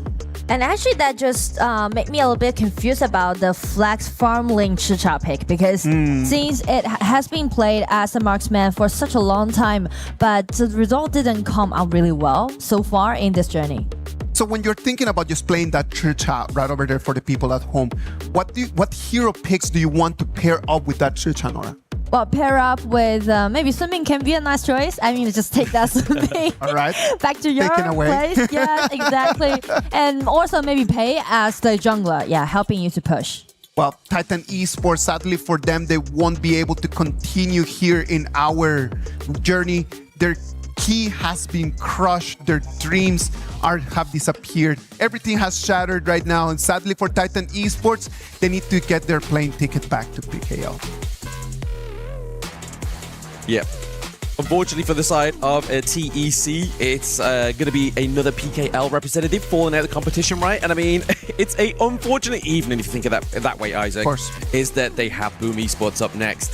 That could be a potential another PKL representative leaving the competition. So this is a grand warning for the PKL region. I hope that all the people, all the fans from the Philippines are right now just pushing for all of their Filipino teams, right? Like, I really hope that the fans from the PKL can just really like cheering for all of them. The more PKL teams that we have left in here, the bigger the chance it is that one of them is going to make it to the top 8. And actually, that just pressure more BOOM Esports for the next upcoming matchup, right? Because they are representing as the first place of PKL Spring. So I guess it's kind of just bring them the momentum to, okay, we're gonna do something. And that's gonna be our match number 2 of the day. We're going to have Deep Cross Gaming against BOOM Esports. The AOV champions against the PKL Kings. Is win or go home is going to be a redemption arc for these two teams. Yeah, and I mean, for BOOM Esports, obviously, they're no, like, stranger to the lower brackets, right? That's exactly how they got their win in PKL. But Deep Cross Gaming here, we are still looking for that identity, right? Still looking for that member that's going to be bringing a up performance for the series. Deep Cross Gaming started in such a great momentum, right? Like, they start building momentum, they win their play-ins, they come in and then they're just swept away by GK Esports. Is it because of their skill, or is it because GK Esports was just way better than them? I feel like it's because of their skill and also their discipline. As you mentioned, like, they played really well in the play-ins because they put a lot of like individual heroes to play out, to outplay or take in that way. But in the last games that they played, it feels like the connection is kind of missed. I mean, like, the communication is definitely not there, prepared for the things that they want to do. So that might be something they need to sort out for today's matchup. Ethan, Clean, God, Wushin, and Son are gonna try to prove to everyone that the redemption arc is real. They're gonna take that little loss and they're gonna move forward. And if we talk about redemption arc, BOOM Esports, man, like they were here, coming in here as the favorites. They lose directly to Team Nemesis. Losing again today in this match would be a big scream. It would be a massive upset for them as well, right? Obviously, BOOM Esports, we saw going up against Team Nemesis there as well, obviously. I thought that was going to be a closer series. Like, I was watching that game closely, and I honestly thought that it was going to be so tight-knit. We'd see Tempest Dragon Game 1 and Game 2, right? Like, just waiting to get to the end, just seeing who's going to fight all the way to the bitter end. But BOOM Esports today, they need to have the attitude, or it may be an early exit for them. I mean, that game 2 that they played kind of just worried me a little bit because it shows that they just not good at stabilizing the advantage, because we're so amazed at how well they played in the early mid game. But the thing is that they didn't close out the game, so let Nemesis to do the push back, and that was a huge turnover. So I'm wondering whether BOOM Esports can pull themselves together today or not. And if you already just saw the games from today, it was exactly the same, right? Like just having an early advantage does not mean anything if you cannot just really solidify and really take the victory. So it needs to be important. Which of these players right over there on stage, right behind us, needs to stand up today to be able to carry the team, Blam? I feel like we're looking towards the jungles, right? Yeah. For historically, within KWC so far, those jungle matchups, they need to be the leaders of their team, right? They either need to be going for, obviously, jungler heroes that can obviously dictate the pace in the early game, but also be enough of an influence into the late game that there is just a clear direction for these teams. And speak of those players, actually, one more thing that I want to add to it is their playstyle. It's not only about their aggression or passive or something like that. No, nothing like that. Actually, it's all about discipline, play against teamwork. Because actually, BOOM Esports, they played together for such a long time. They got the PKL Spring title, right, as the championship. So the composition is definitely sufficient for them. And also, they are really good at macroing in the early game. But the thing is that if they do a lot of ganks at the side lane, that might cause problem to DCG today. Let's underline that, Blam. Discipline.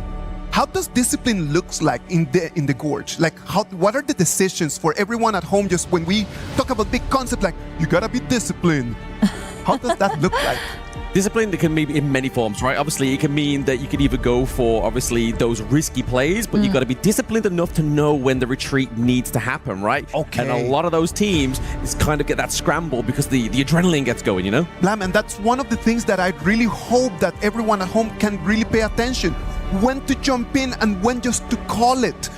There's got to be a moment where you just need to call retreat and just go back home and understand that that is enough. So actually, the shot caller matters a lot in game, especially for DCG, because I mentioned like those heroes that they like to pick. They are a big fan, like huge fan of Jhin. They played Jhin several times, and also Mai combined with Mai. So initiation definitely going to be sufficient, but who's going to be the shot caller, Jhin or Mai? Right? You need to let one person to be the shot caller and say, all right, it's going to be the thing that we need to do. Yeah, and I definitely feel that that's a good cause as well. Like, conversation, really, because these team fights within HOK are so quick paced. It's not like you can be like, what shall we do? Let's have like a little bit of a debate, right? It has to be the shot caller making the calls, right? Like, there is no room to have like, okay, back, we need to go. Nanoseconds they need in order to make those decisions. Blam, Nora, it is going to be DCG on the blue side. It's going to be BOOM on the red side. The BP has started. Break it down for us, please. And I mean, speak of the draft, one thing already appeared is that BOOM banned this Yango away. That's exactly what I want to brought up. Because actually when DCG played against Nongxin in the play-ins, Nongxin banned this Yango twice for the drafts. We didn't see any Yango being played yet, especially for this claim. I mean, you do make a good point there, obviously, Nora. We was talking about this in the green room, obviously the point out of the Yango only being banned out in the series against Deep Cross Gaming. So I feel like it's a scrim detail, right? Clean here is obviously a player from obviously HOK, so Yango would be a possibility, and it clearly is some kind of pocket pick for him because no other team have gone for that desire yet because it's only a best of 3. We're looking for comfort picks, we're looking for those big carry picks, and if you look to the side of Deep Cross Gaming, they go for the pay. they go for the Xiao Xiao. So early game, we got late game, and obviously then complemented with that front line of the Lapu Lapu. And also mention about those comfort picks. Yukio is definitely going to be the comfort pick for Carl because Carl is the core player on the side of BOOM Esports. Not even mentioned he got a Yukio Penta back into PKL Spring. Yeah, it's a very impressive stat to have, right? And then it's going to be lined up with obviously Tatsuri on the Lorien here as well. We're playing a AOV hero up against AOV champions of their own regions, right? Obviously a GCS. The Zhangfei Lapu matchup we've been seeing quite frequently as well. Just Titan go up against Titan front line. Needs to be the anchor for both of these two teams. But latter part of the ban phase here, Clash Lane is the heavy focus. Guan Yu doesn't really want to be given over to the side of Deep Cross Gaming. We know Clean has a good performance on that hero. I mean, yeah, definitely Clash Lane matters a lot. And since Dharma and also Charlotte has been banned, including this Florentino, little choice left for Miggy. But the way that how BOOM Esports do the draw just give me the feeling that they won't go for some marksman that is immobile. For example, like Irene or like Channel, these kind of hero. Yeah, I mean, like you said, running down the Clash Lane here, heroes terms-wise, obviously we do generally see the Devourer come through when we have the pay as well, right? Have that double marksman comp, but then your front line really suffers. It then becomes a big heavyweight for Shin to just carry that weight, right? Like, that's a very difficult situation to be in. BOOM Esports, they go for the Aaron. We've been seeing a lot of Aaron Shicha matchups as well. That could be a potential here for Deep Cross Gaming. Yeah, from the bans that they did away this Byron, also Guan Yu already created a really comfortable setting for this Aaron pick, and also allowing them to build up a winning lane at the bottom because paired up with the Zhangfei, they're going to be very stable at the laning. But as for DCG, they really need some assassins on the top. I mean, some warriors who can jump into the backliners. So I'm looking for some hero like Fatigue. True. Yeah, I mean, he has not been banned out here as well. He was obviously one of the stellar picks of yesterday for Chami 1, but it looks like it's going to be the Nurtser into the Clash Lane here for the side of Deep Cross Gaming. And we saw a phenomenal performance here from Virtus Pro yesterday. Obviously, it was in the jungle, but it's still the same hero. It's still the same situations that could come across here. And Sun likes the performance here on the Flowborn Marksman. We have long range to kind of outpoke the Aaron and keep safe away from that ultimate. Yeah, I mean, like Lapu Lapu with this Nerja is kind of just give a huge threatening felt towards this Irene, but it's really rare to see Nerja played as a top laner actually, because usually, as you said, it will be played as a jungler. So as a top laner, Nerja need more time to farm up, maybe about like 8 to 10 minutes. Yeah, interesting. We have Global Ult going against Global Ult here. The Lu Bang, just more magic damage going over to the side of BOOM Esports. So you know for a fact that the tanks onto the side of Deep Cross Gaming, they need a lot of magic resistance, right? Like, physical may not be the problem.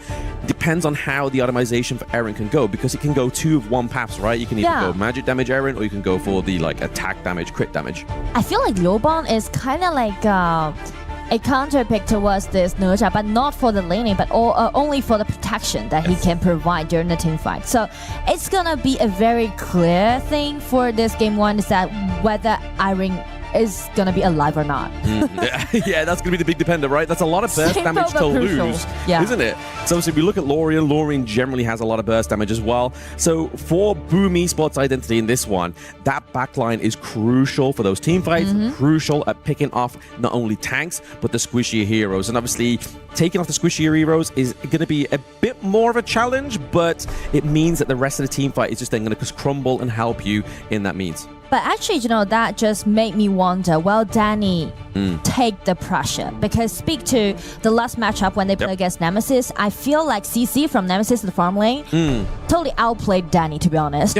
Because like from the laning to the team fight, actually Danny didn't really stay in a stable way. But this time they are they're giving the ball to Danny in game 1 in the lower bracket. Yes, but I mean, it's the same kind of display of what we saw yesterday, right? If you're going to give over like a big pick or something that's going to be comfortable for your enemy team, you want to be able to try and survive it in game number 1 rather than getting halfway through the series and be like, okay, they've got their best picks now. This could be a problem because we could be leaving the competition. But if you can survive it in game number 1, it means game number 2 is going to be a little bit more of a sigh of relief, you know? Yeah, best of 3 is such like high tempo format. Right now, obviously in this game, just trying to create that early game state here for both of these two teams. Maybe trying to go for an invade here. Godwoo, very early on. This is something you have to do with the pay, right? Yeah, it has been 1 minute, but since the positioning of the blue buff didn't go well on the side of BCG, so it's going to be cause some trouble. No, it's causing trouble, but I mean, the trouble is going over to the side of BOOM Esports, right? But Godwoo kind of having to dash out in the wrong situation here. First blood does go over to the side of BOOM Esports. The elder brother, Miggy, is keeping them all safe. Shin falls as well. That is going to be a double kill already for the first seed of the PKL. We saw not quite as promising performance as when they played against Team Nemesis, but now they have shined, and Deep Cross Gaming are like, no, we cannot allow you to get those 2 kills. We need to get something for ourselves. Like, you can feel the tension, right? Because like it's only game 1, but it's the lower bracket. A lot of decision has been made on the side of DCG trying to do those early invasion. But the thing is that, as we mentioned about the positioning of that blue buff, actually just cost them too much time to take that down. But I do like the way how Ethan just used this, the flash and also the skill 1 try to make some consolation effort.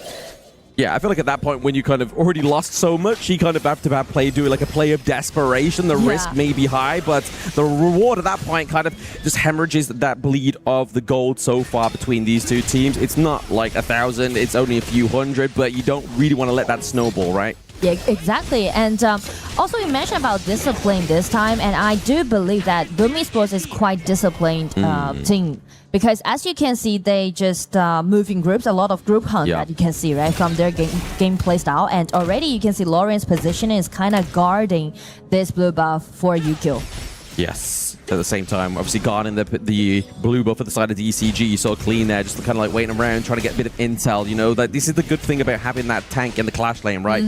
Kind of acts as a second roam. You're able to like, right, okay, can you just go and check this for me? Cool, get back into your lane. And because the wave clear of these two heroes topside, you're not really like having to be like, okay, he could really clean this out quickly. I have to go back. You have that time on your side. Tankiness means the priority of river control, and since we're looking at the lanings, actually Danny is playing really well so far, right?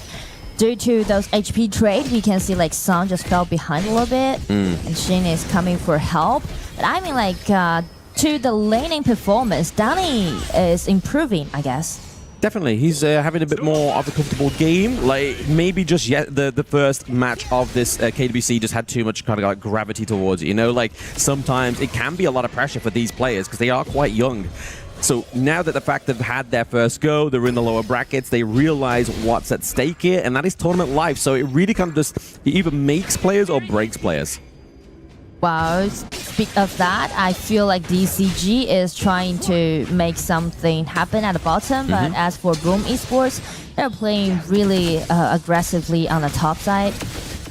Just playing the split map, just trying to get that pressure down to the bot side here for the side of BOOM Esports. Just means that Tyrant is going to be a little bit easier to get, but Draw has to use the Unbridled Outburst just before this very important moment. The Tyrant is now getting assaulted here by both of these two teams. It looks like it's going to go over to the side of BOOM Esports. Sun falls down as well. That is an extra bonus here. Clean comes through with the Skyfall just to be here for his teammates. I mean, like, BOOM Esports, they got everything that they want. Got a kill at the bottom, and also with this Tyrant, it's just going to be so dominating from now on in the big game.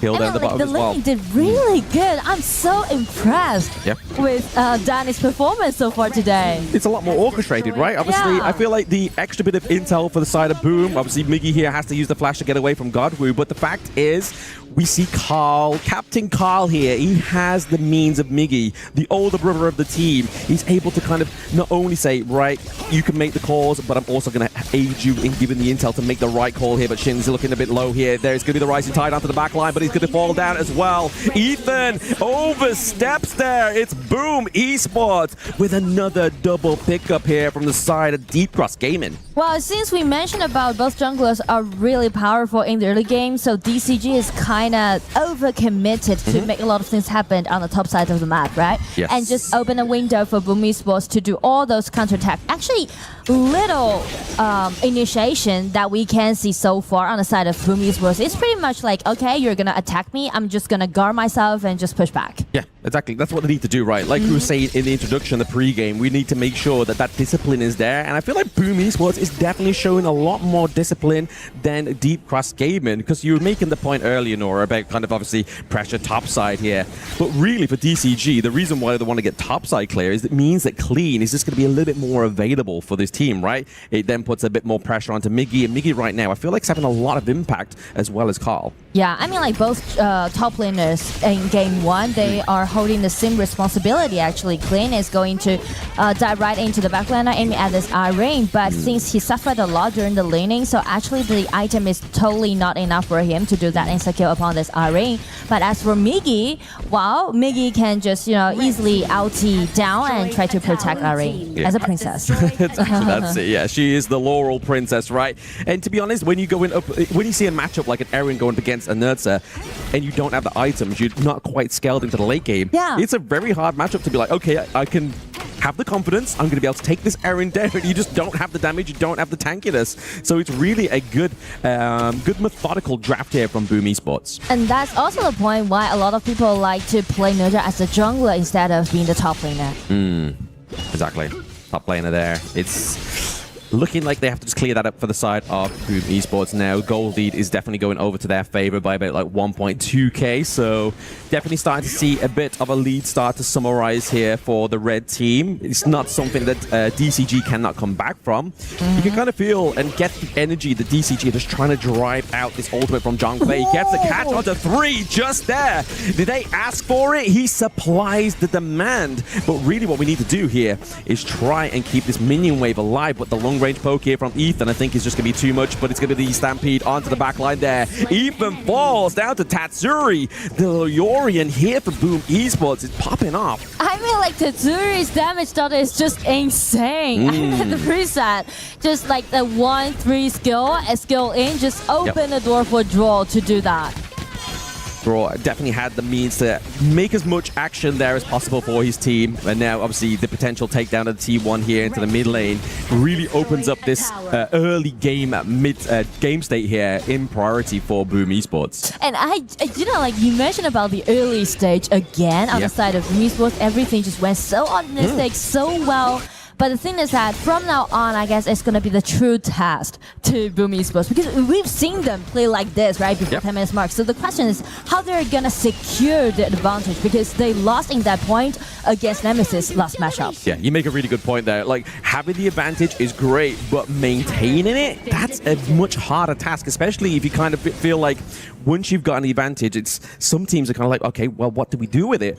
But the real thing is you just keep having to take and take and take from your enemy team. You can't give them space to make that comeback, because you could lose game 1, and that's kind of a really bad place to be within this match. And I mean, the way how they're trying to stabilize the advantage is pretty much like give Danny all the resources that he needs and trying to, you know, play around this Irene. But again, don't forget Clean this Nerja with execution. That might be something that we might even if Clean is defending this minion wave, he has 3 more members on the side of BOOM Esports in there. That poke onto him from Danny is going to be enough. Great zone in there from Draw. Didn't quite hit the mark, but it's going to be enough to keep these 2 parts of the team of DCG right now in the favor of BOOM Esports. T2 is able to keep alive there. They're stemming the bleeding of the base, but they do lose that Crimson Golem. And I do like the way how BOOM is reading DCG's composition. We just mentioned about the importance about Clean's Nerja, right? So BOOM Esports just went for the group hunt again at the bottom and just instantly take that Nerja down. So the only threat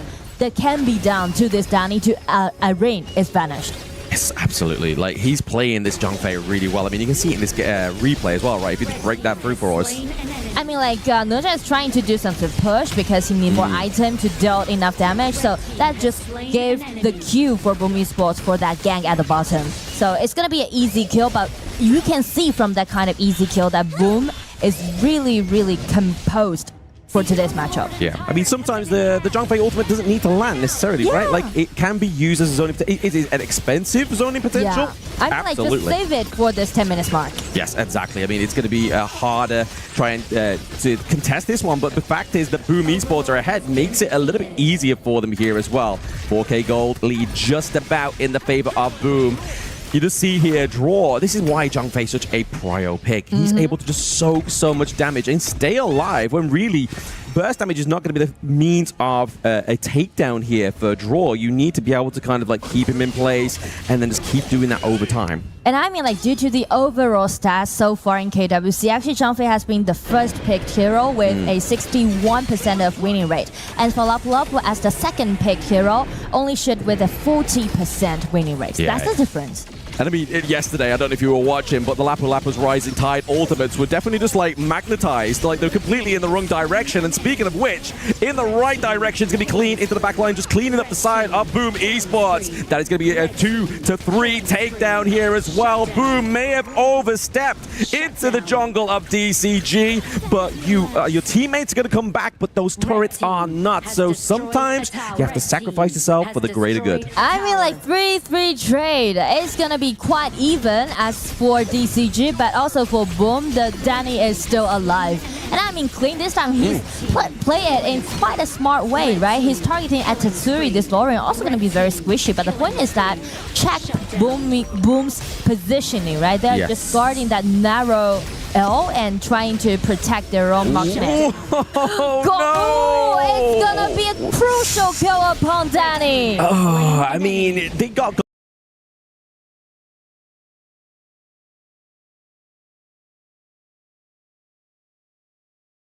so reads for BOOM Esports, all for the taking. Just make sure it doesn't reset. They were able to drag him out of the pick and get that reset. So their hard work was not going to go over to the side of BOOM Esports, right? Yeah, I mean, like, even Carl, this Yukio is still alive, but the problem is that how they're gonna land all those poking damage without Danny's survival. So that is really crucial for God-Wu to find that potential play. And that's exactly why they always want God-Wu to play heroes like Jin, heroes like Pei, right? Just play individually.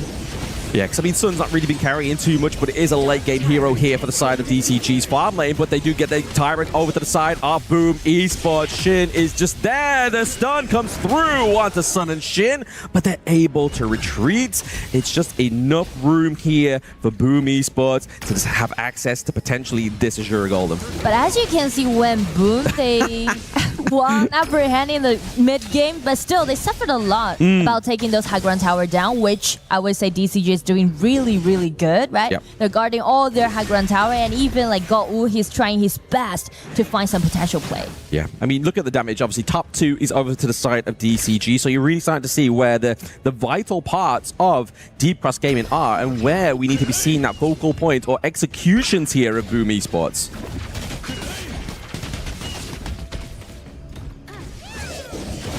Getting in.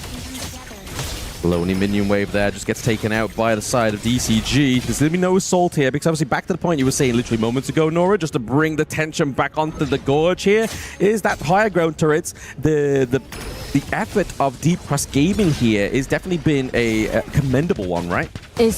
Exactly, and because of the items, because they're scaling up, so actually they can try to push back around their high ground tower.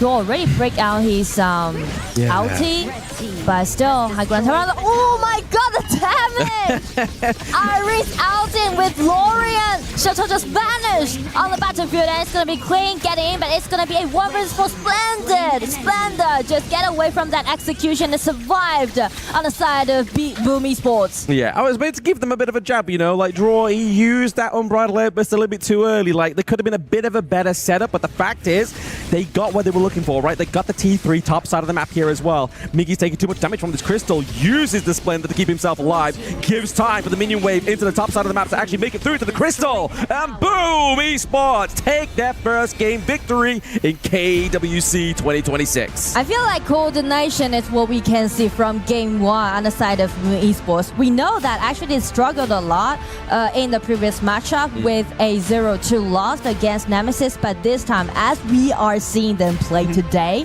I feel like they're ready to make comebacks. No, they're ready to make comebacks. The way that Danny was playing in there, it's the real key of why BOOM Esports is able to take that victory.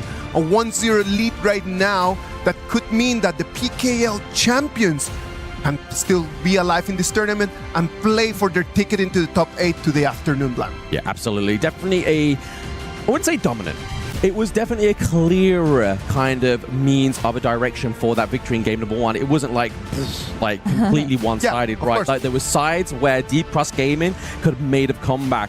And I feel like even though Draw weren't able to get the always land massive hits onto the Zhang Fei, it still meant that they were looking for something greater. They was looking for the finer details, right? And I think that the Zhang Fei and the Lorion just being expanded in this first game is something very clear. If the options are there, let's just use it. Yep. I did not see the coordination in between those two that I was expecting. A win is a win. But if we want to just look back and just refine the little details, that's one of the things that I'm really looking forward for later. And I would say for DCG, and I mean like the coordination, right? You mentioned about the coordination again, and since they are picking out this Nerja as the top laner, I don't really think it's gonna be good for them to, you know, make a lot of things happen in the early game. Usually the only potential play that you can look forward to is from Godwoo's Pei. Yeah, absolutely. He had to have that setup, right? And he really struggled with that one. I mean, yes, Godwoo tried to go in with the early level invades, which we know a lot of kind of like competent players in the jungle do. Denied. But the risk is great, and it was denied, like you said there, Isaac. It was a hard one to watch. Oh, come on, man. Like, I think that in terms of that, BOOM Esports was so much better at just controlling the jungle resources. So it just completely denied the tempo from the Pei. And if the Pei does not have any tempo, if the Pei does not have an advantage, as time passes, this hero becomes smaller and smaller and smaller, Nora. Yeah, I mean like the alarm is definitely set for heroes like Pei. And so does Yukio actually, you know? Yeah. That's the point that how you're gonna see those two assassins play against each other. And on top of that, actually I would say Zhang Fei played very well in that case, and also with this Miggy's Liu Bang choice, that is really clever, you know, like double protection for Danny. Not even mentioned to Danny, definitely improved a lot from last matchup. Yeah, like I do have to obviously coin back to that one. Miggy has been one of the players within obviously the PKL that like to go for like these not as conventional like kind of meta picks, but he is able to adapt to the draft when needed, right? And I feel like that pick there, the Liu Bang in game number one, which is obviously like we just said, not really seen often, was the perfect piece. And I mean those unexpected but useful hero picks is definitely what you need when you're trying to get through the lower bracket. All right, Lam, Nora, this game number one has been a great presentation just to see exactly what BOOM Esports has been working before. They lost their first match and then they wanted to bounce back just to demonstrate why they have a crown on their heads. Now, let's go for a little break, and when we come back, we'll see if BOOM Esports can take game number two and move forward into the 2 days of lower bracket finals.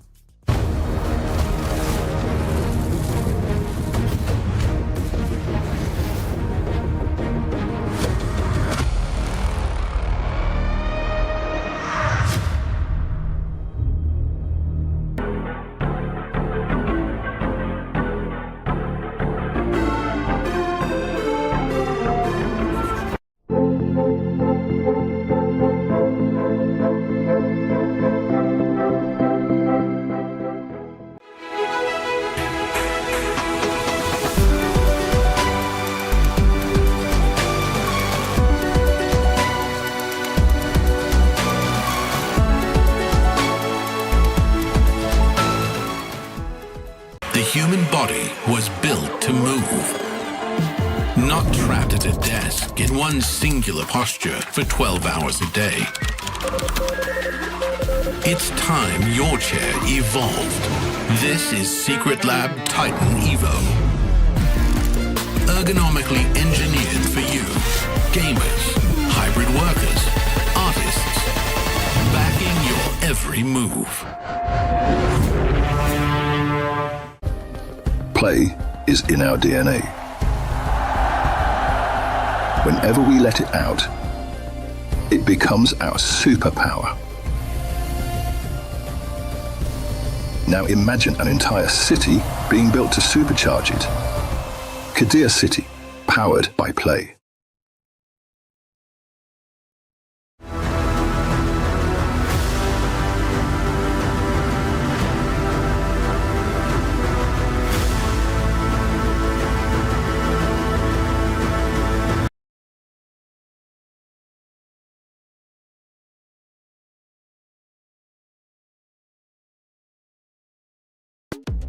Welcome. This is the KWC 2026 live from Paris, France. Right now, BOOM Esports with a 1-0 advantage is demonstrating that the PKL champions wants to stay in the game. Blam, Nora, we saw the Leopan pick coming in there. We have not seen a lot of Leopan. First in the morning, we saw Sun Bin. Right now, we see Leopan. Is the meta evolving? What is going on right now? I would say it's either a stance of the metas evolving or are the teams finally just bringing their identity to KWC 2026, right? Because obviously the first few days, play-ins is a very small but short burst of actually qualifying. So you just want to go for pocket picks, meta picks. But now it's kind of like, that's not always necessarily going to work. Whereas an identity from your own region is definitely going to be your strength. Now, in terms of that, for the people at home that would like to know, okay, this Leopan pick, that looks really nice. What is the strat with the Leopan and how to play it, Nora? I mean, actually, people usually play Leoban with Jin as the top role, but this time they are just trying to protect their marksman using Leoban's ulti, protect the extra shield to the marksman, and also he can easily TP down. You know, TP matters a lot in this patch, in this game actually, because the map's rotation, if you got some skills with TP, for example, Da Qiao, right? We've seen that before, and also Leoban and also Nezha, which might be more prevalent from now on. Okay, so the TP is very important. We already saw it with the Nezha. We're going to see it with the Leopan. Nora mentions about the pick with the Jing. Because of the shield and because of the sustain. What other hero could be a good combo over there? You go first. You go first, okay? Let's see if you're going to say what I'm going to say. Because you mentioned about Jin, right? Go ahead. Like DCG's Jin is really great, and I'm really looking forward to seeing them taking out that Yango pick. Because I haven't seen Yango yet. And also, speak of those unique heroes, actually DCG is the only team that played Alessio before so far in KWC. So yeah, I was like... But teacher, I'm going to answer the question. I want to see Musashi with it as well, right? Use the door to the death. We've seen it quite often on the English broadcast test. We like to call it the delivery system. You go in with the Musashi, you're giving him the shield, but then you get that burst of magic damage as well, right? Like you've got Imperiled State, which means that you don't take healing effects on that specific hero. And burst damage is from magic as well is also going to be very tough. Well, let's wait and see if we're going to be able to see that Leopan pick coming in later on with different heroes over there in the jungle, just to start seeing new combos. And as time passes and as day comes in, we're going to see a lot more strategies. Today and tomorrow are going to be our last 2 days of the best of 3s. And after that, we go into the big games with the best of 7s. Best of 7. So this is kind of giving me the feeling that everyone just trying to prepare for the deep hero pro that they need to play if they get into the playoff, right? Yeah, best of 7. All these teams are no strangers to this format as well, right? They've all gone through vigorous, whether it be scrims, whether it be international stage or regional leagues, they've all come to that point where they're met at the victim of the global ban system sometimes, right? Obviously, global ban means that you can't pick up those heroes once every series, but the enemy team can choose it or you can deny it again. But then if you get to that penultimate game 7, it becomes a blind draft. That's where the real fun begins. That's where the coaches really start to shine in within HOK. I mean, I'm always going to be very thrilled when I see the ultimate battle happen. But anyway, this is the best of 3. And speak of an open pick, I would say Chicha this time going to be my one of the vying point. But the thing is that how both teams flexing this Chicha is kind of different, because DCG like to play Chicha as a top, but as for BOOM Esports, they like to play it as a marksman. Yeah, absolutely. Like, again, we're just talking back to that point of identity as well. I mean, like I was saying before we went to break, Miggy is one of these players within the clash lanes that likes to go for different picks. We've seen him on like Yao into the clash lane as well, right? So when we see targeted bans into the clash lane, I feel like Miggy's one of the only players for me, regardless of regions, that can be like, all right, bet I'm going to play something and you're not going to realize that this is one of my favorite picks to play when I don't get what I want.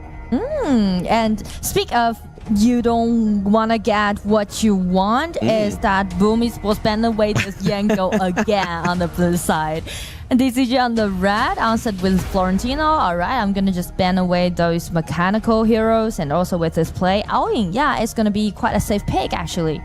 Aoying is sharing quite a high winning rate so far. It has been picked 20 times with a 65% of winning rate. That's a good win rate, you know? I mean, we're 4 days in now currently. That's a strong win rate to be having, but it comes down to obviously his independence, right? Obviously, thanks to that ultimate and the ride the win once you get to level 3 or level 2 means that you can kind of just push them away. So you do have multiple layers of CC and escape there, but all this banning of this Yango, we keep talking about it, but I'm really excited. I just wanted to see it come through to see if it's actually going to be at the effect of what DCG really think it's going to be. Like, is it that much of a threat, Nora? I mean, at least they need to make sure that DCG can get into the playoffs. I mean, like, speaking of best of 7, that might be a choice for us to see the Yango shining on the stage. But in this point, they are trying to play some safe cards with this Guan Yu, and also Haya with Anat is definitely something that I want to highlight, because a lot of teams actually just improved with that Zhang Fei Haya pick or to this Anat with Haya, because Anat's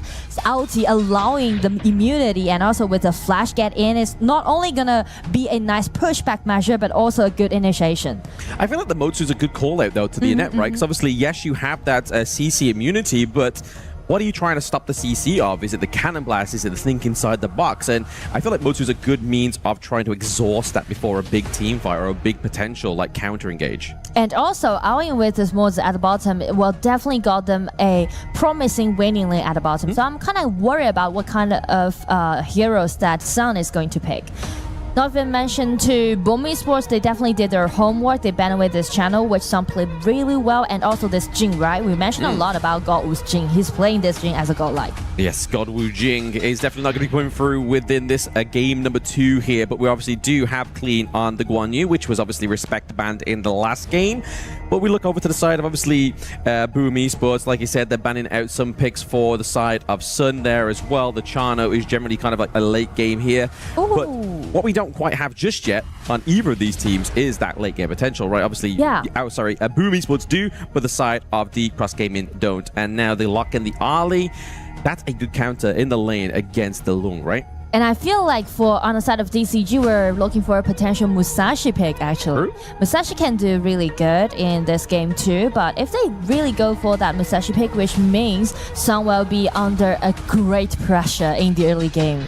But as for BOOM Esports, definitely the poking damage is sufficient. They need some tankiness. On the top side, maybe Arta will be a decent pick. Yeah, or Limpo. Yeah, I mean, yeah, absolutely. We obviously have the Guan Yu for the side of Deep Cross Gaming, but they need a bit of frontline. But no, they're going to go, you know what? Let's go for a little bit more CC, right? Like, if they really think this Annette's going to have that much of an impact, we're going to give you even more chances to flush that ultimate out. You have the truth mantra here now on Miggy. Miggy has a fantastic performance in history onto the Dharma. And we're actually seeing this along again. I think it's like the second time we've seen it so far within this competition. Obviously, the more damage he takes, the more damage he deals out. Yeah, I mean, like, they actually played this duel for BOOM Esports. Dharma with Zhao Yun. That was the first game that they played against Nemesis, but they didn't win against in that game. So this time, let's just see if they can make something different or not.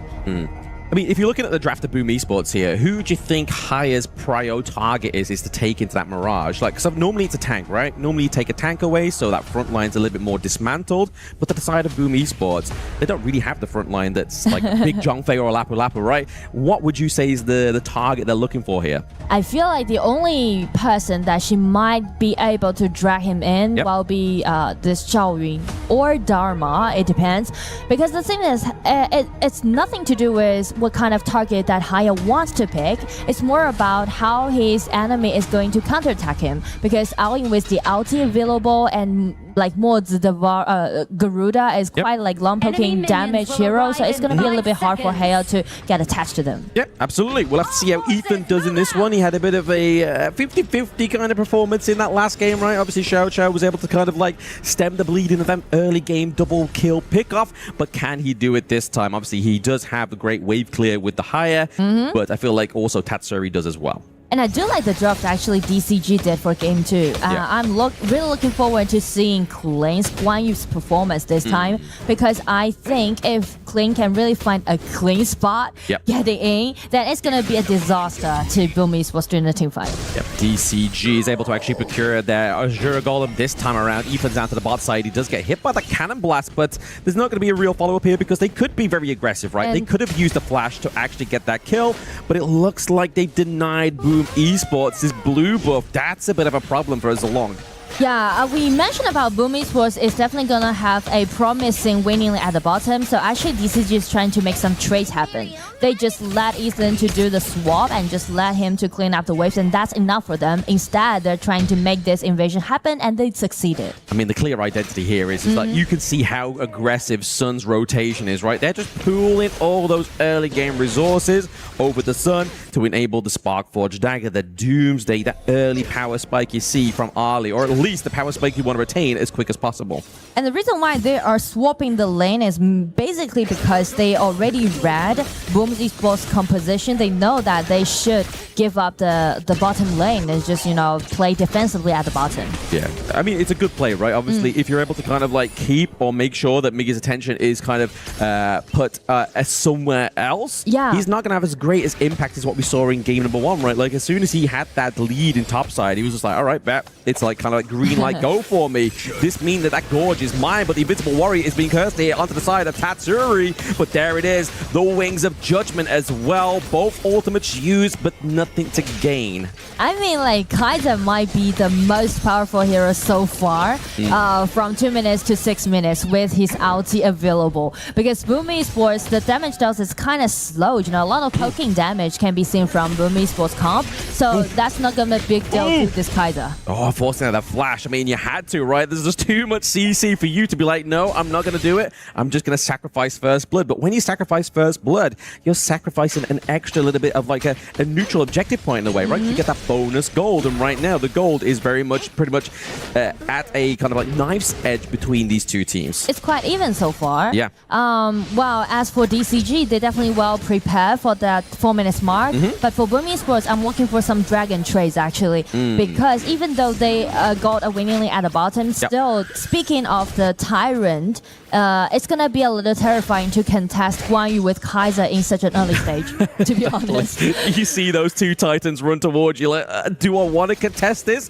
Do I want to lose my team member's life here? But I feel like Carl here, you can kind of like get in and get out of the Tyrant pit. Yeah, give it a little bit of a try, right? Exactly, but it's gonna have to be pixel perfect. So like, I feel like a lot could go wrong for BOOM with those kind of exchanges, but for the side of DCG, it's a little bit more easy to maneuver, right? Yeah, exactly. So I would say DCG with this Kaiser and also Guan Yu, they definitely need to secure the Tyrant at the bottom. And after that, they will swap the lane back again and just play around Ali at the bottom and try to take tier 1 tower down at the bottom. Yeah, do you think Ethan just holding onto his ultimate just as that attempt to go for one of these neutral objectives just to take Danny off of the Gorge here, or just to force out that infinite vastness? Well, I feel like it depends on Ethan's decision. He can initiate or just trying to play it in a protective way. Right. 4 minutes is on the Gorge here. We do obviously have the two teams going around the Tyrant. They've already started on the side of BOOM Esports. They may have just gave up a 3-1 here for a while, but it is going to be the takedown. Actually, for Sun, they use the smite, but it's going to be the last hit that goes over the side of DCG. This is going to be another hairy 80 seconds here for the side of BOOM Esports. I mean, like BOOM Esports, because of the damage we mentioned about, it's not that sufficient in the early stage, so it's kind of be a little bit troublesome for them to contest DCG in this turn. You could kind of see an attempt there to try and go for the T1, right? Like, you had the minion wave, but I think it's thanks to the wave clear potential here of BOOM Esports, they weren't actually able to get that, achieve the objective they were going for after that Tyrant. But some potential play that I can see from the positioning that BOOM Esports just has, that was Miggy, right? He was hiding in that bushes. Actually, he know that his job might be getting his eyes upon clean. He need to make sure that Guan Yu won't play so comfortable during the team fight. I think this is a good call for BOOM Esports as well, right? They give the Crimson Golem over to Danny because they know that obviously Sun has the Tyrant. So you really want to try and kind of mitigate that power level difference between these two farm lanes. We do see obviously minion wave into the mid lane. It's not going to be much of a problem here for DCG. The wave clear potential is crazy. The Annette ultimate comes through, but the CC, and the flash as well. That's an expensive kind of 2-for-1 there for the side of DCG, right? And that's only for the river control actually, because Annette, even though she has such a great immunity or being untouchable, but the thing is that she's kind of squishy with his HP bar. Oh, they gotta be careful here. That T1 takedown. I feel like this should have been what DCG did literally like 30 seconds ago, right? Yeah. It was all set up for what that means. But now you can kind of see the shifts happening top side of the map here. We're putting a lot of pressure on to the clash lane, so clean is freed up a little bit more easier for them. Is BOOM Esports going to try and make a play for the Overlord if they're able to get kind of priority here? But no, we see the DCG are like, you know what? We know what's going to be coming next. It's a take of the Overlord. Draw gets taken down here as well.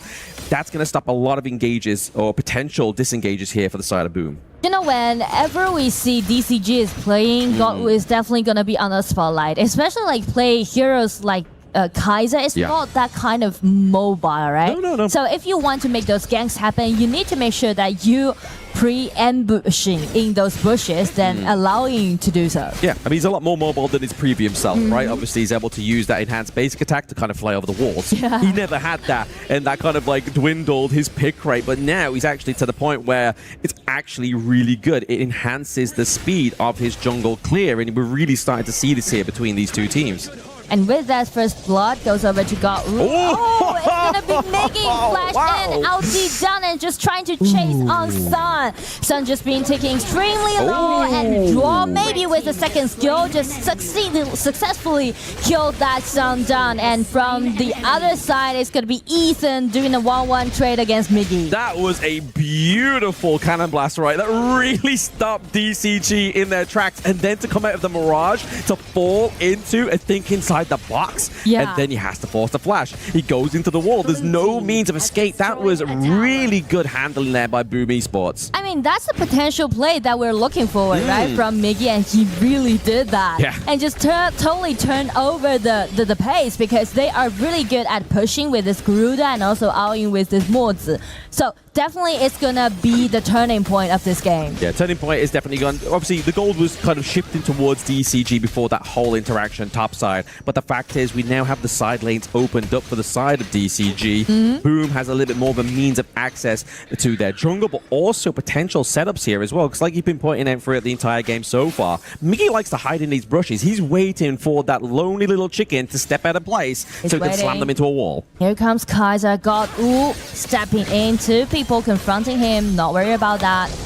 Yeah, you know, there's a really interesting saying in KPL region that they nicknamed the heroes like Guan Yu and Dharma as miracle hero. Oh, okay. Because no matter what kind of deficit you're suffering, you can always make miracle happen with heroes like these. Very interesting. I mean, it's very true. They definitely have a huge impact, but impact has been placed here into the back line. Draw once again. Phenomenal think inside the box. Claims Ethan. That gets the Mirage off of the Gorge here as well. We're just waiting for the minion wave here for the side of BOOM Esports. It's been cleared up here for DCG. Clean tries to go in and stop the defense there, but it's going to be mounted to a big assault. The Wings of Judgment, the poke potential, driving away DCG in that mid lane. I mean, like, beautiful combo we just saw made by Draw and Danny. I mean, that ulti flash, you rarely see Mozi can successfully make these kind of things happen in the battlefield. Yeah, absolutely. Like, to perfection. To perfection. I have to give props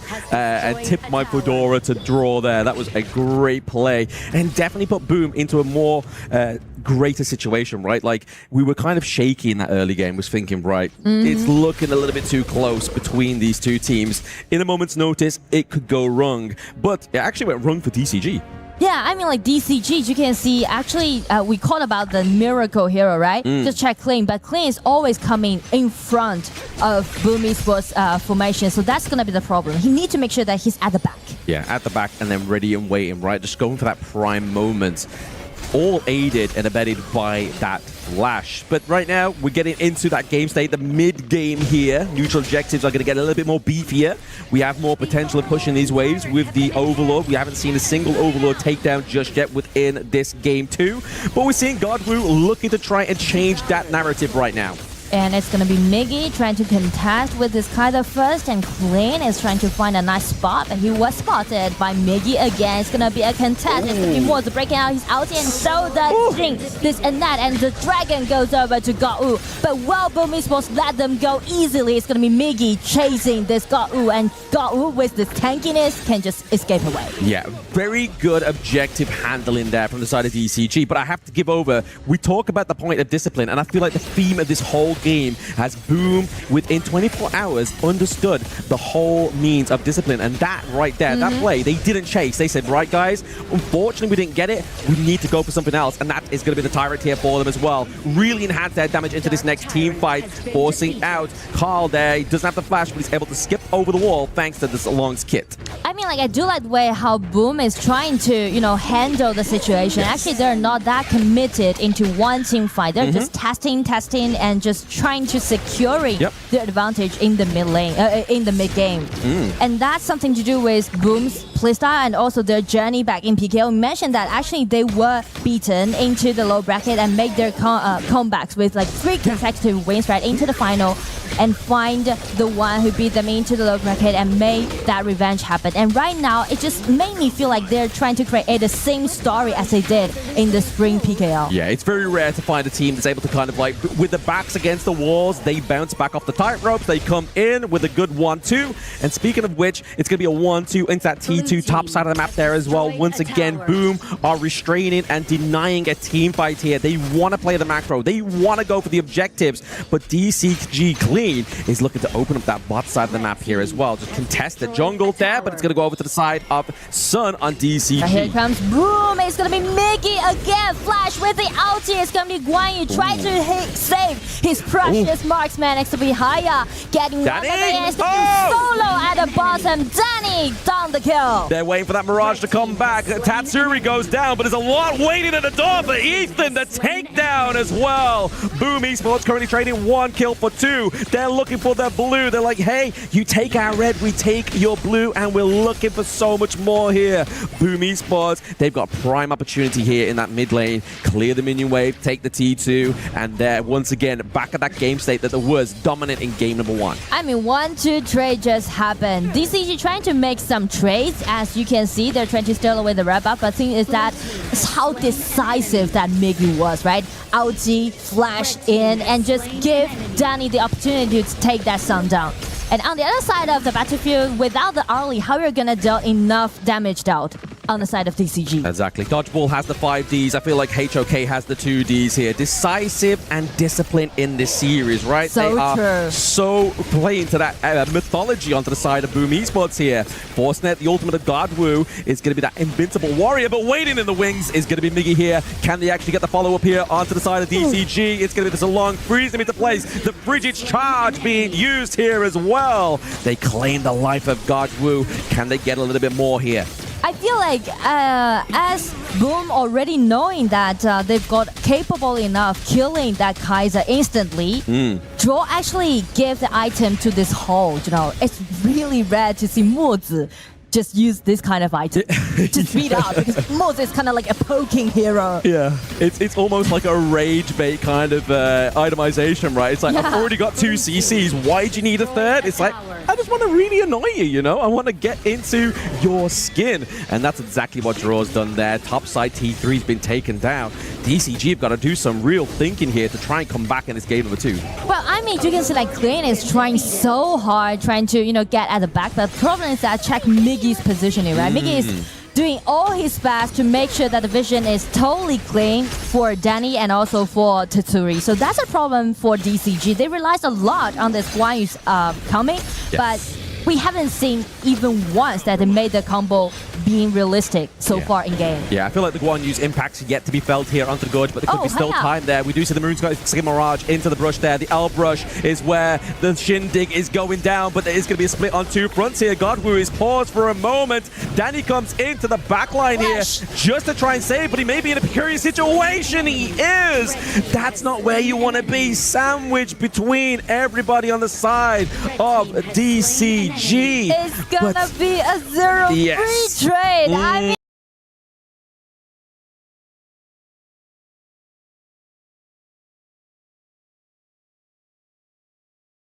all the, and as for Ethan, all right, you're gonna guarantee your vision control. I'm just gonna take you away. Yeah, I mean, to be honest though, I mean, it looked horrible for BOOM Esports there. 3-0 trade, but they got the Vanguards into the base. They've able to chip away the T3's territory there. The health in the mid lane, the health of the base is not looking too great. It's quite comfort to see BOOM already stabilize their advantage, but still we are amazed by this kind of team fight, right? It's really chaotic. And after Heya did that solo to this Dharma, Shin, the Annette flash in with the ulti, guarantee that rest of the teammates is available to take control outside Haya's ulti. Yeah, it was very, I think that's probably one of the best ultis we've seen so far for Ethan in this game, number 2. But is that going to be enough? Is one good ultimate going to be enough here to keep DCG in this series? I feel like time will only tell here. Godwoo is just making sure he's keeping those Azure Golems to himself here. We are seeing a bit of contest into top side of the map for BOOM Esports, Azure Golem. But I feel like we need to make sure we're tending these side lanes because that's where it could potentially go wrong here for the side of BOOM Esports. But they're looking for that mid lane, right? We've had that play happen before. We see the Clean is looking for a prowl. And also Kaiser breaking out his ulti, soak in as much damage as possible. All of Garuda's poking damage are actually all being absorbed by Godwoo's Kaiser. But as you mentioned, DCG, if they want to turn over the whole game, at least they need to make 2 more times of those team fights that they just made. Yeah, exactly. They even need to kind of get their lanes in check and then go for an incredible team fight that's definitely going to go in their favor. Or, I don't want to say it, but we could potentially be seeing a Tempest Dragon game, right? Like, this game is a lot more closer because it all edges on that team fight. And speak of the team fight, DCG with the vision control and also the map control create the more opportunity to do so. But as for BOOM Esports, they got a winning lane at the top side of the map. Ooh, okay. Carl's met Clean here into the bot side of the map, but it's going to be Ethan taking away. Danny once again. The dance with the devil is happening right now, but Miggy's there. Just going tip for tap for Sun. Ooh, Sun's doing a lot of damage, but he's coming out of the Mirage, and everyone's there to greet him. And the think inside the box is losing the impact that BOOM Esports had in that early game. Carl is on the run, as well as Danny is in the infinite vastness. The double kill goes over to Clean. Can they keep themselves in check here, just to make sure that the base doesn't get attacked? Another beautiful team fight just being played by DCG. Only one more to go, allowing them to push all the things back. And just check how deft that Sun was playing around with this Arlie. She's just like dancing. Yeah, absolutely dancing, putting the maple dance to a correct label here for Arlie, the hero. But you saw the hesitation from Carl there, right? Like he was going towards a Shadow Overlord. His blue was up. He's like, right, okay, I'll go for my blue, and then I'll come back here to defend the base. I'm not going to go for that undisciplined play because discipline is what's kept them in this game number 2 so far. But speak of the discipline, as you can see, they are everywhere in the team fight, trying to targeting at this Haya, but just kind of like scatter their own composition, right? So you can see like Danny is trying to find his own spot, but no one's actually guarding him. Yeah, exactly. That's the problem. If you're not guarding Danny, the damage then becomes mitigated, right? Because then you're really hoping that Tetsuru is going to do enough damage pre-fights, so he kind of whittles them down in terms of like lower health bars. But then, like you were saying, if the focus is onto Danny, there's nobody then to follow up the takedowns there. So DCG have definitely reacted within the series, and you have to give them props to that. Well, I mean, one more team fight like that to go, well, allowing DCG to push it back, but BOOM Esports, they're setting for this might be the last team fight. Yeah, they're setting the stage right. Obviously, we're into that 19th minute, right? We are literally 48 seconds away. Sorry, my maths did not math there. Calculus happening. But we are waiting for that Tempest Dragon to come through here now, right? Obviously, they are just putting the pressure on with the Vanguards they have right now. I feel like the way that they've taken it and the time they've taken this Overlord has been pretty much perfection here in terms of a good assault onto the base. DCG is pressuring on the top because they're trying to equalize the high ground tower and let them to contest with the Tempest Dragon, which will spawn in the next 30 seconds.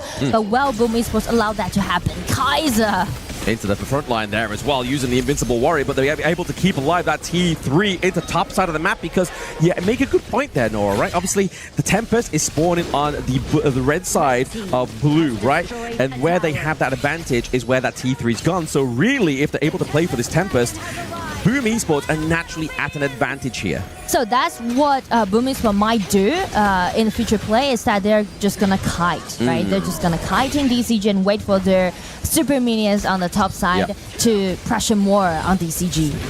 It's not looking too good here, though. But you see Miggy too far away from this whole team fight there. Carl has to use a Sage's Sanctuary. He can't get out. The Smite has been taken off the board here for the side of BOOM Esports. So has the Infinite Vastness. We saw Miggy trying to go for a bit of a Hail Mary play top side of the map to give some pressure here.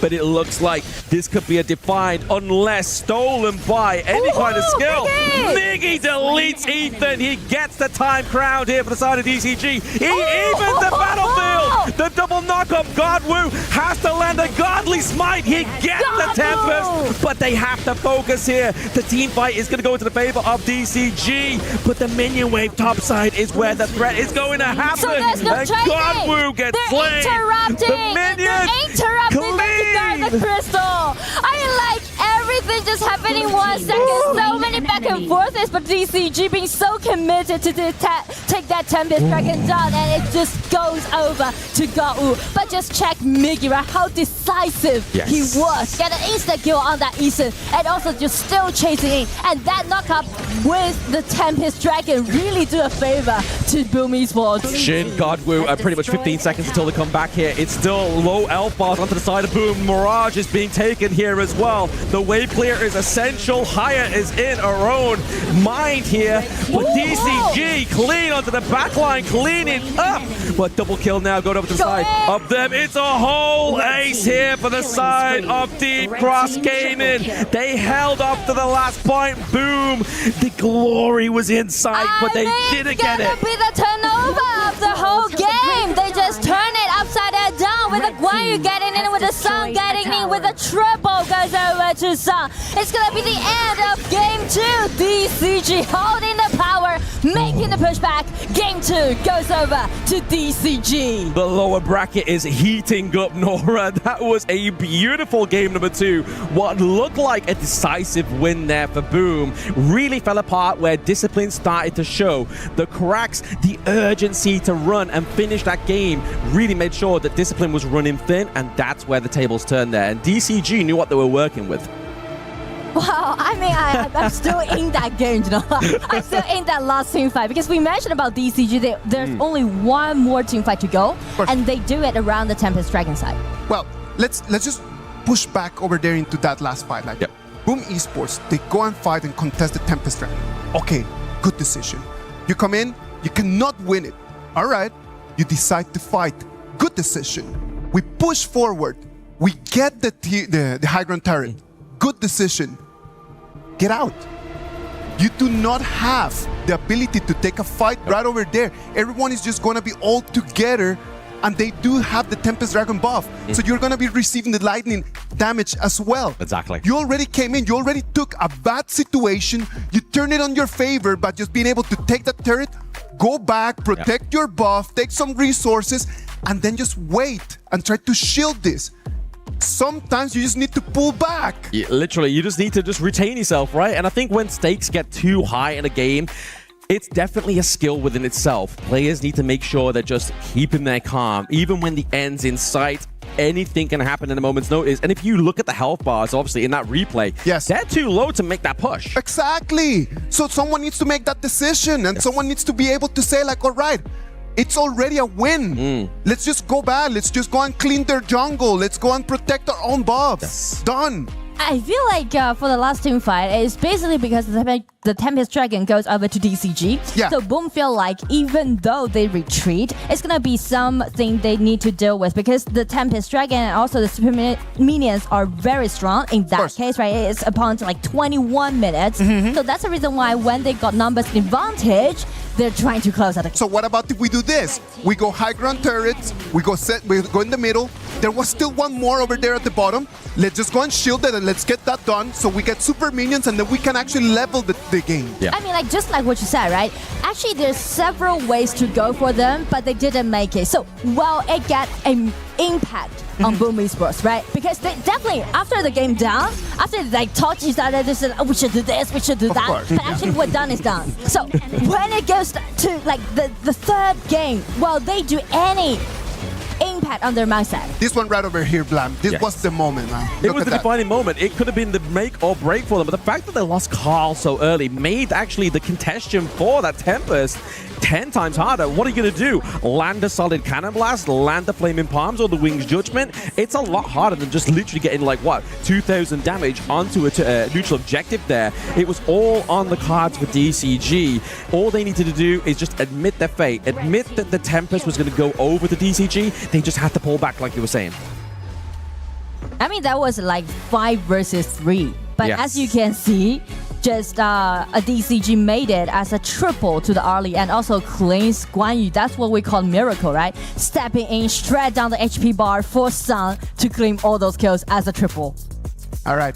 BOOM Esports right now 1-1 with DCG. Deep Cross Gaming with that win are going to send us in our second match, game number 3. Let's go for a break, and when we come back, we're going to talk a little bit more about Honor of Kings.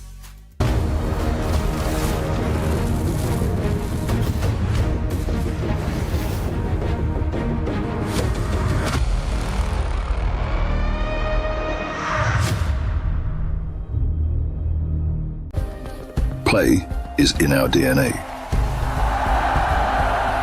Whenever we let it out, it becomes our superpower. Now imagine an entire city being built to supercharge it. Kadir City, powered by play. We were there. For every click, every clutch, every respawn. We were there for the years of grind, and we're here. Now, the proud founding partner of EWC, powering the biggest event in gaming, shoulder to shoulder with the world's best, making history. Greatness deserves a stage. Lenovo Legion, reach your impossible.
Welcome back.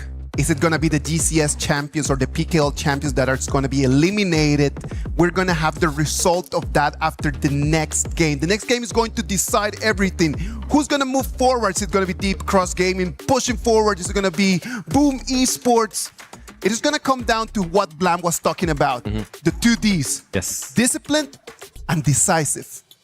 Explain decisiveness, please. Decisive is obviously, it's linked into discipline, right? Of course. Like you have to make a decisive decision to be like, right, okay, what's going to be the best for our team? What's the outcome that we're going to make here? And obviously the decision that obviously BOOM was making that entire game was to basically be like, okay, we got something, let's pull back. Again, that's a disciplined decision. So I feel like the two have to be intertwined. You can't just be a disciplined or a decisive team. You have to kind of like find that balance, right? So it comes to a moment in the 18th minute when they lose a fight, BOOM Esports lose a fight, and then Carl decides to go towards the Overlord. Then he kind of just goes and he's like, no, maybe I'm just going to go for blue buff. They lose priority right over there.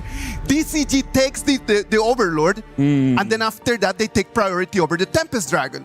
That is decisiveness, Nora. And I mean, decisiveness, I would put into another way for like explanation. I would say like to individual plays, actually, you can be more decisive than you're playing as a team. I mean, like, yeah, this is a teamwork, but as you can see, when DCG in the late game, everybody just trying to find every opportunity that they can, right? But at the side of BOOM Esports, just like you said, right, they trying to make sure that Carl get his job done. They're trying to make sure that Miggy get his job done. And everybody's waiting for some kind of discipline. So that's kind of just limit the potential play due to their own decisiveness, using their own mechanics. It's the coin flip of decisiveness, right? It's indecisiveness. And that is where a lot of these teams generally, you can't fault them. That's a high stakes situation. Any decision you make could have a bad consequence. And that's what we saw there, is that the bad consequence was obviously losing that game number 2. But that is all said and done here now, Nora. We are into game number 3. Yango is still sitting on the bench, but the Jing pickup here for Carl. I mean, you've been a lover of Jing, I think, in this entire composition, no matter who pilots it. Well, I mean, like, God-Wu is great as Jing player, so that's the reason why BOOM Esports on the blue side just take this Jing away from God-Wu. That's something that I want to mention. It's quite a smart draft so far in game 3. But do you mean, like, you either give the Jing over to God-Wu or you're giving over the Aoyin to Sun, right? Like, that is like an equal trade, and they both come up with some great plays with these 2 picks, but it's going to be that crowd control pairing, right? We have the Princess Frost and the Liang. Again. Now that Guan Yu's been completely taken off, that counter to these 2 duos, they've got to try and find something that's going to work against that. Well, I mean, if Guan Yu has already been used, then maybe it's going to be a Xiang Yu or Sun Ce pick. On the side of DCG. They're not in a hurry because those are not prior picks, right? So they just give the ball to Ethan play this Lorien. The problem here is obviously we're seeing a lot of burst potential here for these 2 for DCG, right? So yes, she may have control, but these are squishy heroes nonetheless, right? So that burst damage may be able to be too quick to delete the fact of that crowd control to hinder any teamfight potential. So they're looking for some tankiness on the top side of the map, and also like Flowborn Tank is still available for God-Wu, right? And Flowborn Tank, some teams prefer to play it against Jing, actually. Yeah, I mean, that knockup is definitely a kind of like a bump in the road for when people play Jing. Yes, it's very annoying. You're like, oh, just let me tap the screen 32 times. I want to be able to kill you, but no, you get knocked up. It becomes very difficult, very frustrating for you. Umbrosa here, top side of the map, would be an aggressive kind of siege playstyle once again for BOOM. But like you were saying, I feel like they need to go for at least some kind of front line, right? Obviously, Byron would make sense here. Yeah, but they go for this Charlotte, which means Byron gonna be an open choice for BOOM because BOOM also needs some vision control. Or if they want to confront with the Charlotte, maybe it's gonna be a Fatigue on the top. Yep, give a homage over to Blacklist. Obviously, Blacklist piloted that one yesterday. But for me, I'm starting to see a bit of a trouble here for the side of DCGs. The fact that there's a lot of late game, right? Like, if BOOM are able to finish this game early, that's a problem because these heroes are not going to get online in time to actually have the maximum impact. Well, I mean, if BOOM trying to play aggressively in the early game, then they should highlight their top laners, right? Because they pick out this Byron. So Leon and Frost might just roast frequently to the top side with Carl's Jing, which led Kling to be under huge pressure in the early stage. I mean, that's a good thing. That's a point you make. Like, oh, okay, we're going to get the Dune jungle. Ooh, something we haven't been seeing for quite some time. But when you need a tank, he is that guy, right? But also having that unruly blade, being able to be on such a slow cooldown means you can kind of go in, soak a lot of that burst, and then just buy enough time for your teammates just to come in and then do the burst damage back onto the enemy team. I mean, that the main reason, just like what you said, they pick out this Dune is trying to use his tankiness to cancel the ulti from Frost and also Leon. But the thing is that while they make it, because Dune need time to farm up, right? So which means he's going to be in the jungle. So what about your river control? The main point about playing this Leon and Frost well is that you can hide your vision and try to get the vision control of the river side. So Dune, if he's away from the mid lane or the river with this Diadea being so squishy, I feel like Diadea might suffer a lot from this Leon and Frost combo when they upgrade to level 4. You might do, but at the same chance, like we see here that Dune, we know, can dive in. Like, is he going to be sort of like the prime target, the punching bag here to soak up that CC potential, right? Like, if you're going to try and kind of like be draw, what we saw him in the last game with the flash, landing a CC combo, Are you just going to be waiting to use the flash to get into the front line, and then Dune just puts himself right front and center and hopes that he takes that ultimate from the Liang? Like, that could be a potential here why they go for this one as well. Not only to disrupt Tatsuri and draw, but also to be the main target. And also, like, all in all, I mean, this is game 3, right? It just depends on one game that whether you can make it to the next round or not. So definitely they will just be so dedicated in to make all those potential plays that we just mentioned happen. Yeah, I mean, we go back to the point that late game state is going to be in the favor of DCG, right? We've seen the longest game so far is 28 minutes and 35 seconds. Yes. Will we get a record breaker here? Well, I feel like if Boom play it fast, they might not let that happen because Boom, I feel like there's a limit for this composition. They should close out the game within 15 minutes. Yeah. It feels like to me, Boom really only has the Chano for the late game, right? But if you look at the side of DCG, there's a lot of catch onto the Chano. So really, unless Tatsuri and Draw are kind of cuddling him and like a baby, like an infant, he's going to be the prime object here into that late game. I mean, late game can be more promising on the side of DCG. Yes. But as for BOOM Esports, as long as Leon has his level 4, it's going to be their time to attack. Just keep constantly just putting like a road bump for Godwu, right? Just constantly just putting obstacles, slowing him down. Dune doesn't necessarily have the fastest wave clear anyway, so having that extra little bit of slow means that it's going to be harder for him to maintain the speed with the gold catch-up here. The gold race between himself and Carl. And I mean the goal difference will be quite significant after Carl actually just taking those mid lanes by himself. That's some mechanics that I want to mention, right? Because Boom is playing as a double roamer actually. Tatsuri is not giving those mid lanes.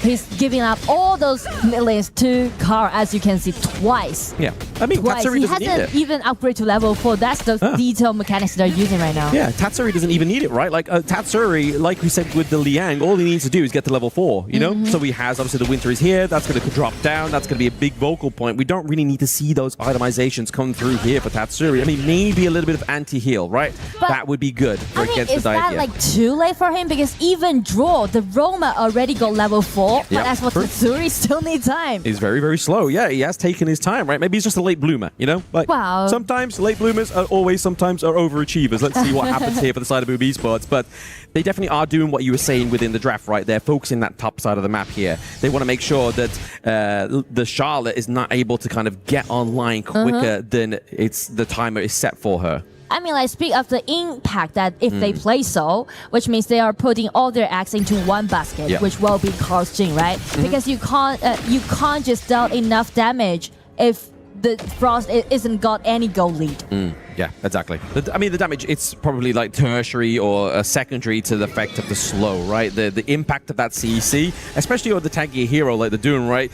You try and burst out the Unruly Blade, it's going to be a little bit harder for him to escape here, but they are waiting in the Lung Brush into the mid lane here. Jing is just waiting in the wings. I mean, is this going to be a bit of a feisty play? Maybe a dive for the bot side of the map? Yes, definitely. They are preparing for a tower dive, as you can see. But it seems like DCG read that, right? They are coming down, trying to support. Son got a really good Ethan! He gets immobilized. That's going to be a double kill going over to the side of DCG. Miggy actually comes through, waiting in the wing there. And that is going to be the Tyrant as well. Boom with a decisive play there is fantastic to keep this lead for themselves. I mean, like, oh my god, it's gonna be a flash in! It's gonna be a nice kill! Ooh, forcing the flash there from Danny. I mean, if that wind slash got him, he would have definitely been taken down as well. Donna is playing really well today. I mean, like, because of his map awareness and also his own mechanics and trying to make some consolation efforts for his own team. Well, this is the point I was making, right? Do you obviously like they've done? They've stolen the Jink here, forcing the flash from Draw as well. Clean into the back line. He gets a double kill. They are taking no prisoners. They don't want to leave this lead bleeding onto the side of Boom. I mean, like, it's pure mechanics, right? Clean is just showcasing his own mechanics and also his talent by using this Charlotte. Yeah, beautiful dive in there. I mean, just to get the kill as well. There's the dive as well. Everybody's diving today. Like, you know what? Let's make these trades. Let's make sure we are putting the punishment here onto either of these two teams, because if you start to kind of give a little bit of leeway to either of them, that's where the problem arises. Yeah, I mean, this is lower bracket, and this is game 3, do or die, right? This might be their last performance showing in KWC, so everyone just pulling all their efforts in. Yeah, I don't know what's crumbling more, themselves or the key potentially at the end of this series, because tournament life is on the line. Nora, top side of the map, is getting taken down by Carl as well. They're just trying to change the pace of where that positioning needs to be for Boom. I feel like they are letting Carl to give all those gold lead to this player is mainly because he's very trustworthy, because they've been through occasions like this before, and once they just give Carl the priority, he's gonna give the victory back to his team. Yeah. I mean, it's one thing to be a shot caller or a captain, but you need to also have the means of being able to kind of make these plays as well, right? Like, if you're gonna be decisive, you're gonna be the one to go in, you're gonna need to be the one who's actually gonna get that result as well, right? But the thing is that DCG, if they play as a group, as a 5 versus 5, it's kind of just gonna be a limit to this Leon and Frost pick. Yeah. I mean, nice saving of the Crimson Golem, right? Definitely what they don't want to be losing here onto the side of BOOM Esports. The gold lead is pretty much knife edge once again between these two teams. One team fight completely upsets that. And now we're just seeing a bit more of a play for that mid lane, right? Obviously, we've already had our way with the side lanes. I feel like once they lose the mid lane on BOOM, it becomes a lot harder for Carl to navigate, right?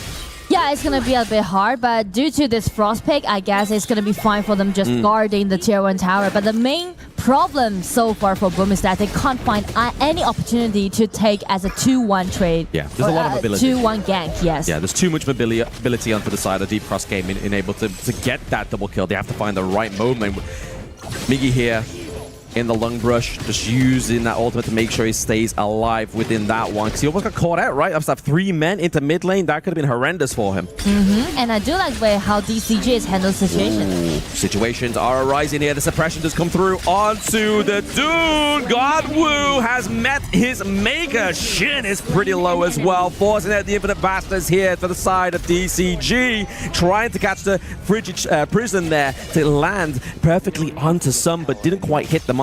I mean, what Godwoo is trying to play is that use his tankiness to observe, to trade for the Frost and Leon's duel, right? But the thing is that BOOM, they are playing it really decisively. You can see like they just got control on this Dune and got insecure and check Miggy's positioning. With the flash, with the Pierce guy, he actually did that as a 1 versus 4 on the other hand. Yeah, I mean, Miggy's the guy to do that, right? Obviously, the Byron pick, you're able to kind of 1v4. You have so much sustainability. And the burst damage not quite yet online for the side of DCG, using the ultimate here just to make sure that they keep that minion wave come through. But Tatsuri may get caught out here. He does escape with that flash. Taken extremely low, and once we look at the goal difference, Jing already should with a 2,000 goal lead in the mid game. Yeah, I mean, it's definitely not where you want Jing to be, right? If you are the opposition, if you are the handler of Jing, it's exactly where you want to be. But still, the lead between the teams themselves is pretty much just like non-existent. Yeah, I mean, like the lead is all goes over to this Jin actually.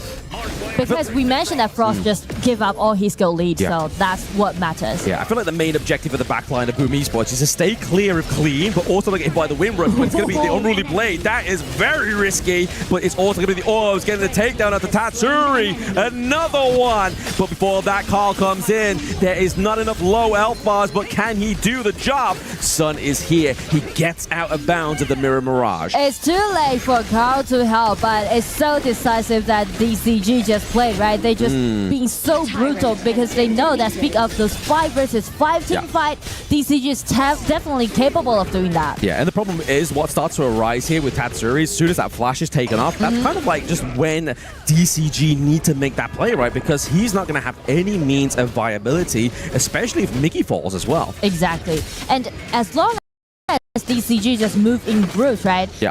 Each member His team can actually just use those knockup and disrupt Leon's ulti. So that's the trick if you want to play against this Leon and Frost trick. Pick up the team fight. Yeah, especially if you've not got Guan Yu available, which is obviously what they used in game number 2. So it's definitely a good cause. Maybe take that into your ranked games if that's going to be the counter that you need against the Liang or Princess Frost combo. But getting now into the 10-minute mark here, this is where we start to see things get a little bit more dicey. Speaking of dicey, the Wind Slash does connect onto Miggy, but there is no real follow-up here as well. They're just trying to kind of warn them away from the Azure Golem. BCG is preparing for it, and so does BOOM Esports. Getting ahead to it. It's hard. Got a secure tide. It's gonna be the ulti from Jin. It's the ulti onto the backline. Ethan was once there, then the next moment he was gone. Infinite Bastards now gone as well, but he does also have obviously the enhanced part of that ultimate from the Aoyin, but keeping that mid lane alive is vital for DCG. Vital it is. You know, like we mentioned about how Kara is a bit hesitated in game 2, right? Yes. And you can see like this time he totally made his decision and being the shot caller, calling his team members, helping him to take a secure kill on that Tyrant and just do those pushbacks. Yeah, Overlord. Oh, okay, we got an off-screen kill there from Carl. I mean, that's going to be a big troublemaker here for the side of DCG. Shin looking to be falling down as well. That's a lot of healing going as well. Clean falls. Also, that is a 2-3-0 trade for 1, which is going to be draw. You are going to happily lose your support for 4 members of DCG. I mean, like the way how Carl is maneuver this Jin is totally on another level. He's using God Wu's Jing against him. Like, who would have thought, right? Like, he is like him. He's like, you know what? You are being propped up as this Jing god. I'm going to show you what I can do. This is a BOOM Esports fresh from the HOK bootcamp, right? They have leveled up. They're right in the lower brackets. It's not unfamiliar territory. They are making the PKL region proud right now. And I mean, this is what Captain used to do, right? Yeah. Just check this. We rarely see Jin play without ulti like this. Yes. You know, just dancing around with skill 1 and skill 2. Yeah. And just trying to do a lot of strays happening. Exactly, just trying to catch a lot of strays there, just trying to get a lot of damage onto the side of DCG. But now, is this the point where Boom start to fall once again? Because we're getting to that game state where we saw in game number 2.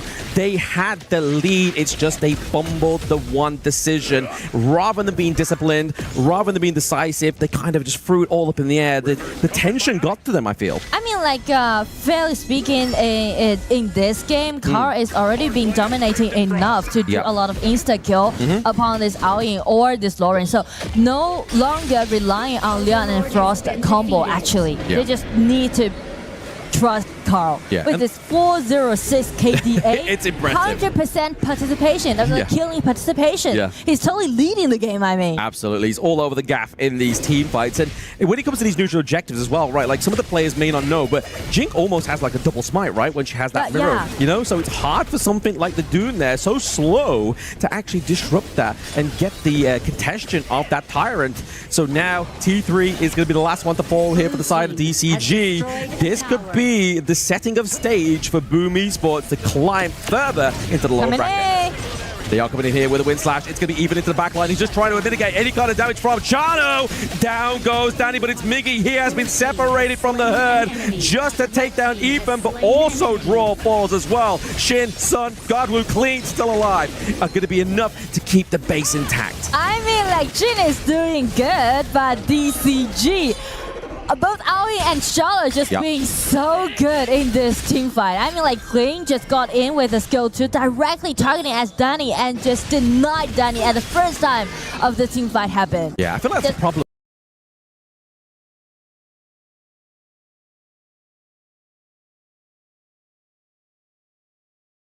Split up.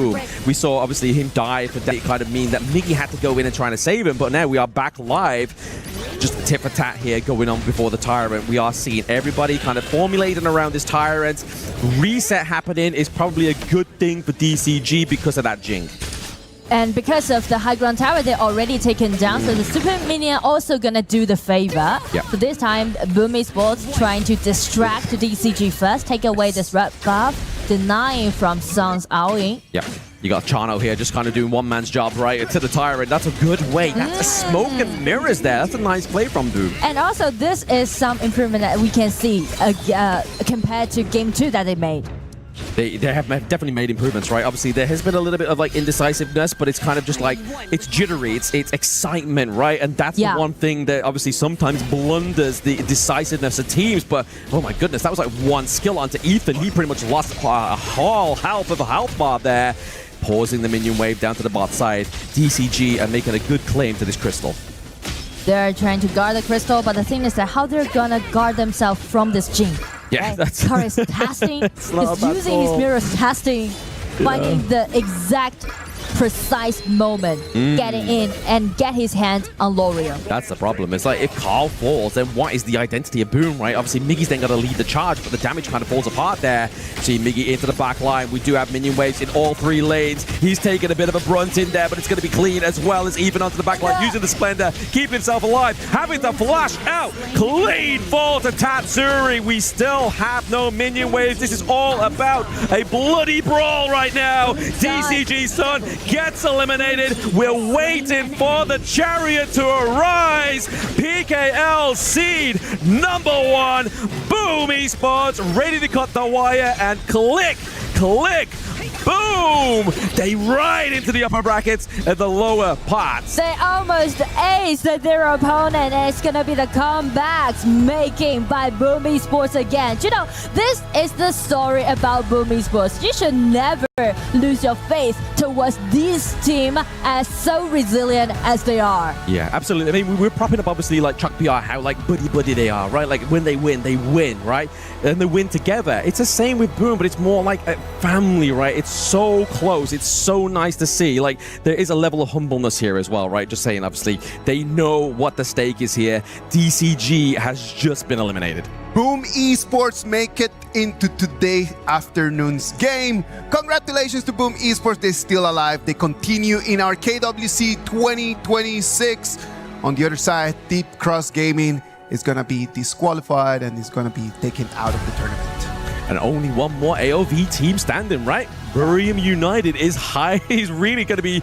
Everything's like a pressure's just kind of mounted on themselves, right? Obviously, they had a buddy to kind of share that load, but now it's a singular team. Are they going to be able to make it out of the playoffs? I mean, like DCG actually did very good, right? We are impressed with their individual play actually in game, but still, I feel like it's something to do with the experience that they may have because they, compared to BOOM Esports, actually they had less time to play with their teammates. So yeah, maybe the coordination will be something. I wonder in the BP stages when we come to that last pick for Deep Cross Gaming, they decide to go with the Twin.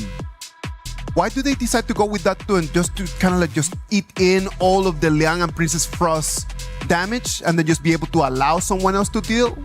What is the strategy? Yeah, that's what you mentioned. Exactly what they're trying to play, actually. But the thing is that once Duan is trying to absorbing all those damage out, he needs to make sure that his teammates are actually there, helping him to do the damage, counter-attack the opponents. That's the point.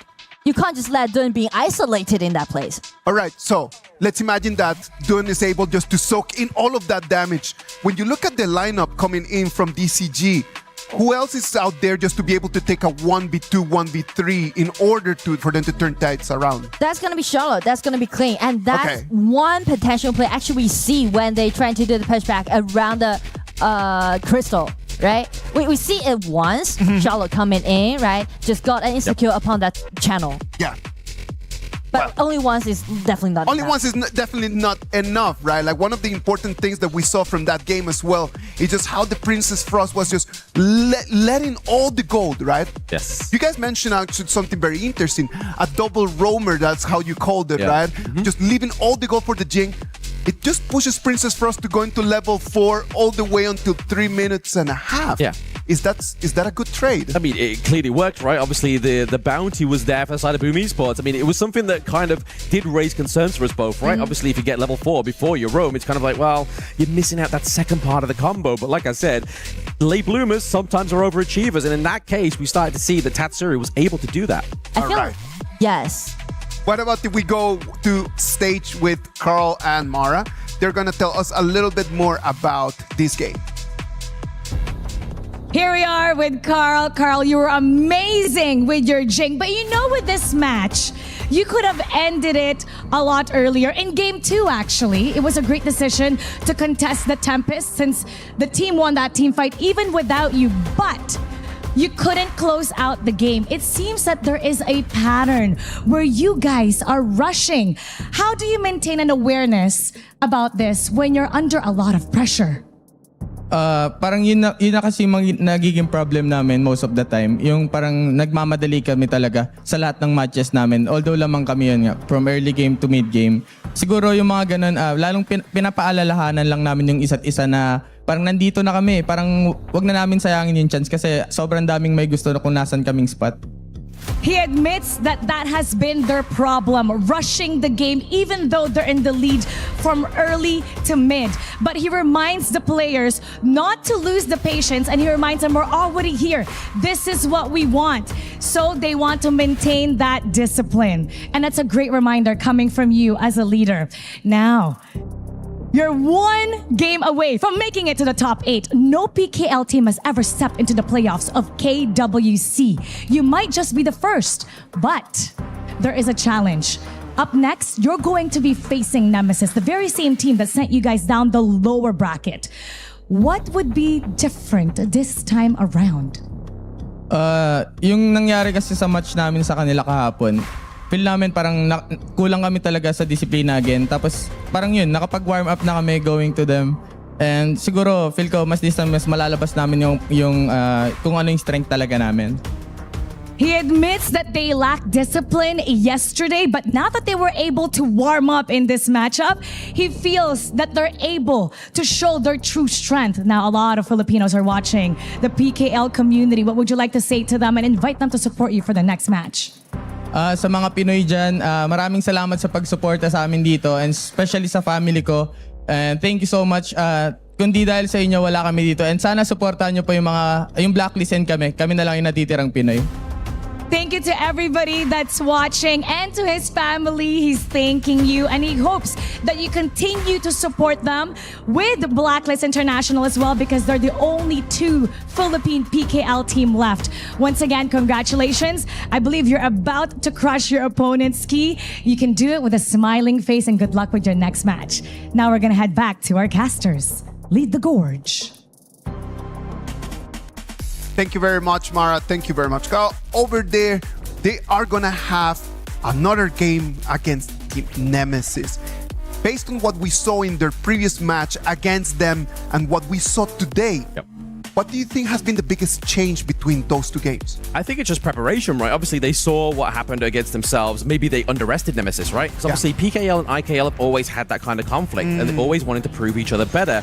IKL may have just been a little bit more proactive in their adjustments and their preparation.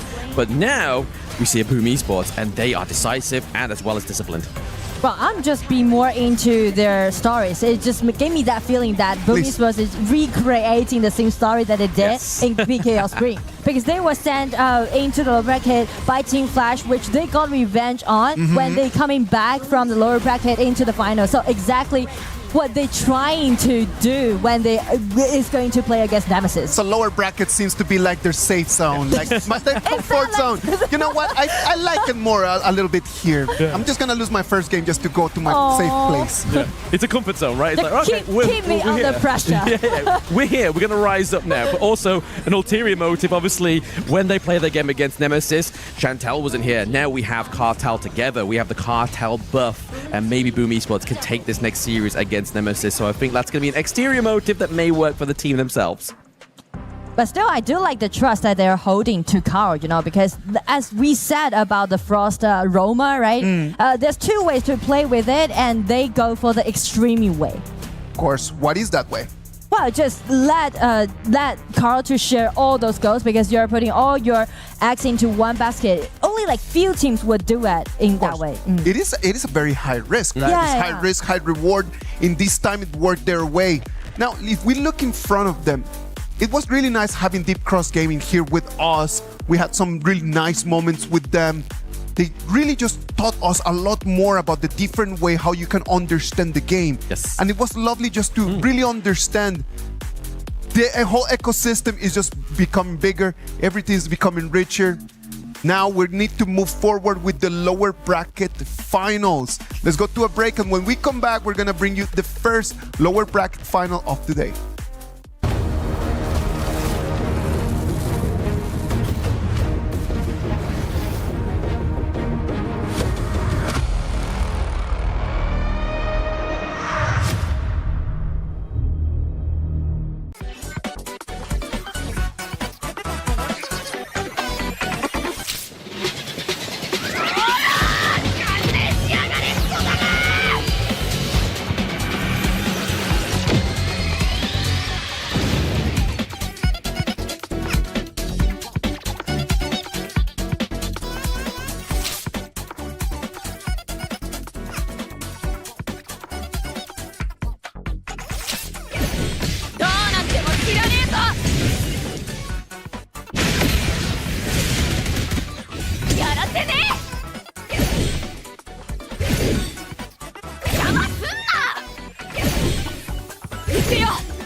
This ain't no regular thing. I came for the ring, you know what I mean.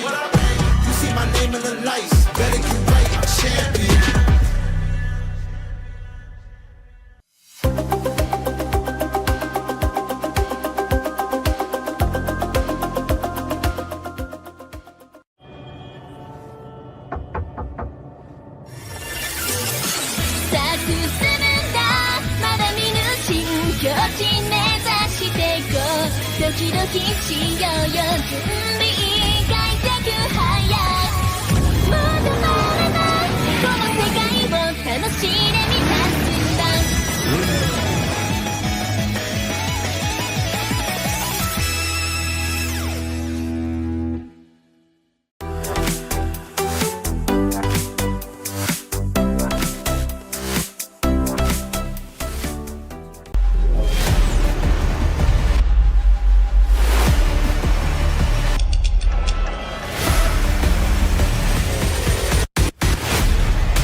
Welcome back. This is the KWC 2026. We are gonna move onto the lower bracket finals right over here with me, Kin and Holler. Lads, you got to watch the previous game.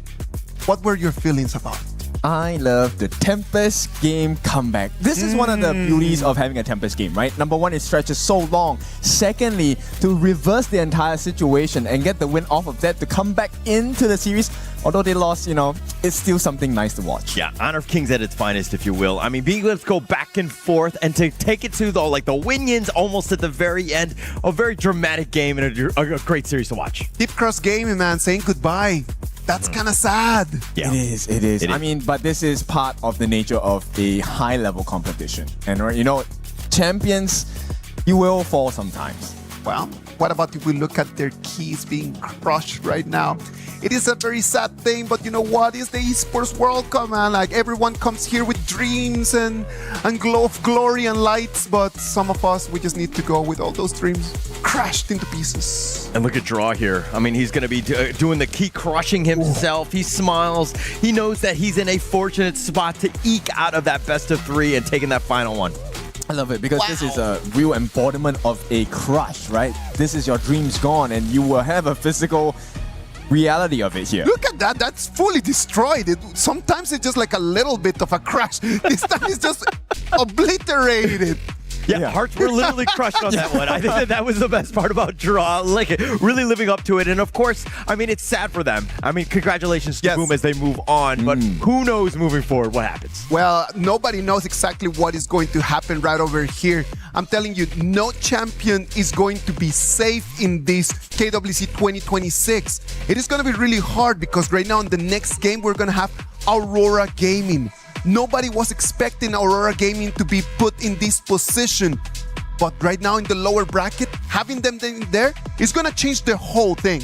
It definitely is, right? So when we first talk about Aurora, we talk about the journey here, right? In MKL, you know, they were a new team. They have players who were coming back into the scene.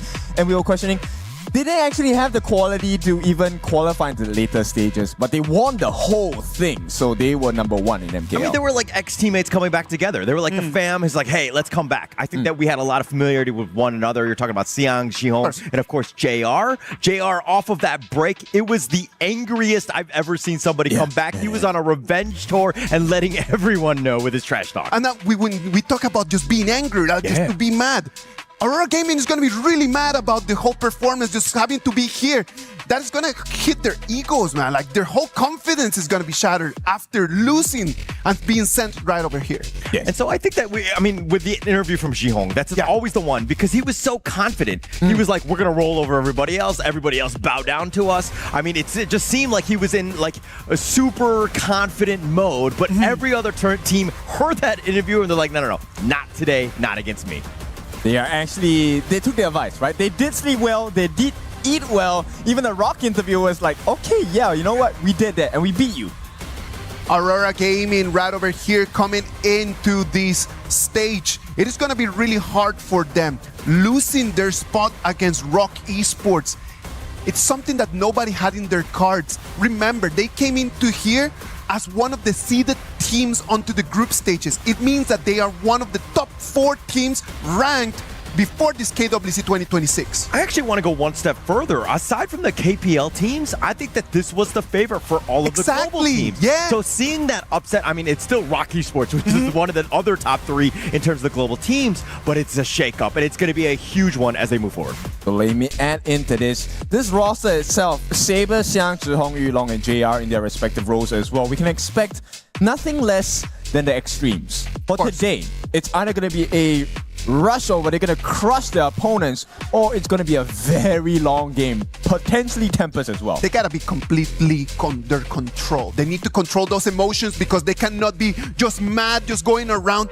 When you are really excited, when you are really mad about something and you really want to prove yourself, sometimes you can let your emotions take control over what you need to actually control with your brain. And actually, that's kind of what happened against Rock Esports, right? Rock Esports got the better of them, and then you saw Aurora Gaming. It seemed like they were playing something that they were not traditionally doing. They were getting a little, impatient. They were making jumps that they normally wouldn't make. Yes, and this comes down to the boot camp results, actually. I mean, having this triangle of players, Aurora beats GK, GK beats Rock, and Rock beats Aurora. So actually, with that behind-the-scenes information, Rock kind of knew that they had the advantage. The love triangle is real, right over there. The love-hate relationships in there is just insane. In front of them, we're going to have INF. I'm telling you, Influence Rage, in these days, it's been just like them every single day. They were here in the play-ins, then they came in here into the group stages, they moved down to the lower bracket. I feel like every time I turn around and I look over there, it's always Danny and the gang. Yeah, always Danny and the gang. And you'll see plenty more of them, hopefully, as they somehow can overcome this fight. Of course. But again, I think that the way that this team has come together, you're seeing just like how they're playing very well in sync with one another. The communication has been on point. And when, again, they go in, everybody's making sure that they kill the right guy together. I love it a lot because on the side of INF, this is something that, the Chalk BR region has been kind of missing. Yes, we have individually very strong players, but the synergy was never on point. Maybe this year, Danny has found the perfect 5 with Kaiba as well. All right, lads, what about if we move forward into what's going to be the decider match of this Group B? The winner of this match is going to have a ticket into the top 8. Let's go into the BP, Holler, Kin, take its stage. All right, as we go into the draft here, I mean, this is one where everything is at stake. Too much pressure. I mean, you lose this series, you're going home, and we're talking about Influence Rage and Aurora right now? Aurora, at this point, they're going to pick up the Lorion first. And let's just recap the history of how they got here through the different series, right? They've been playing the Haya, the Yuhuan, into the mid lane, as well as the Mai so far, right? Only one instance of the Lorion, of which, yes, they didn't do too well. Yeah, but I think that if we're looking at Aurora Gaming, Jihong, this is one where we've been hearing it from other teams, we've been hearing from players, coaches, everybody has been saying Jihong's Lorion is next level. And being able to pick it first, I mean, they're really setting the tone here. It will give them a boost of confidence, right? And right now, they're picking up the Agudo along with the Florentino. Okay, based on the stats, just pure stats, right? No bias. Florentino hasn't had the best performance at KWC 2026 so far, and for good reason as well. A lot of teams have figured out that Florentino shines in the 1v1 situation, but how many times have we seen a 1v1?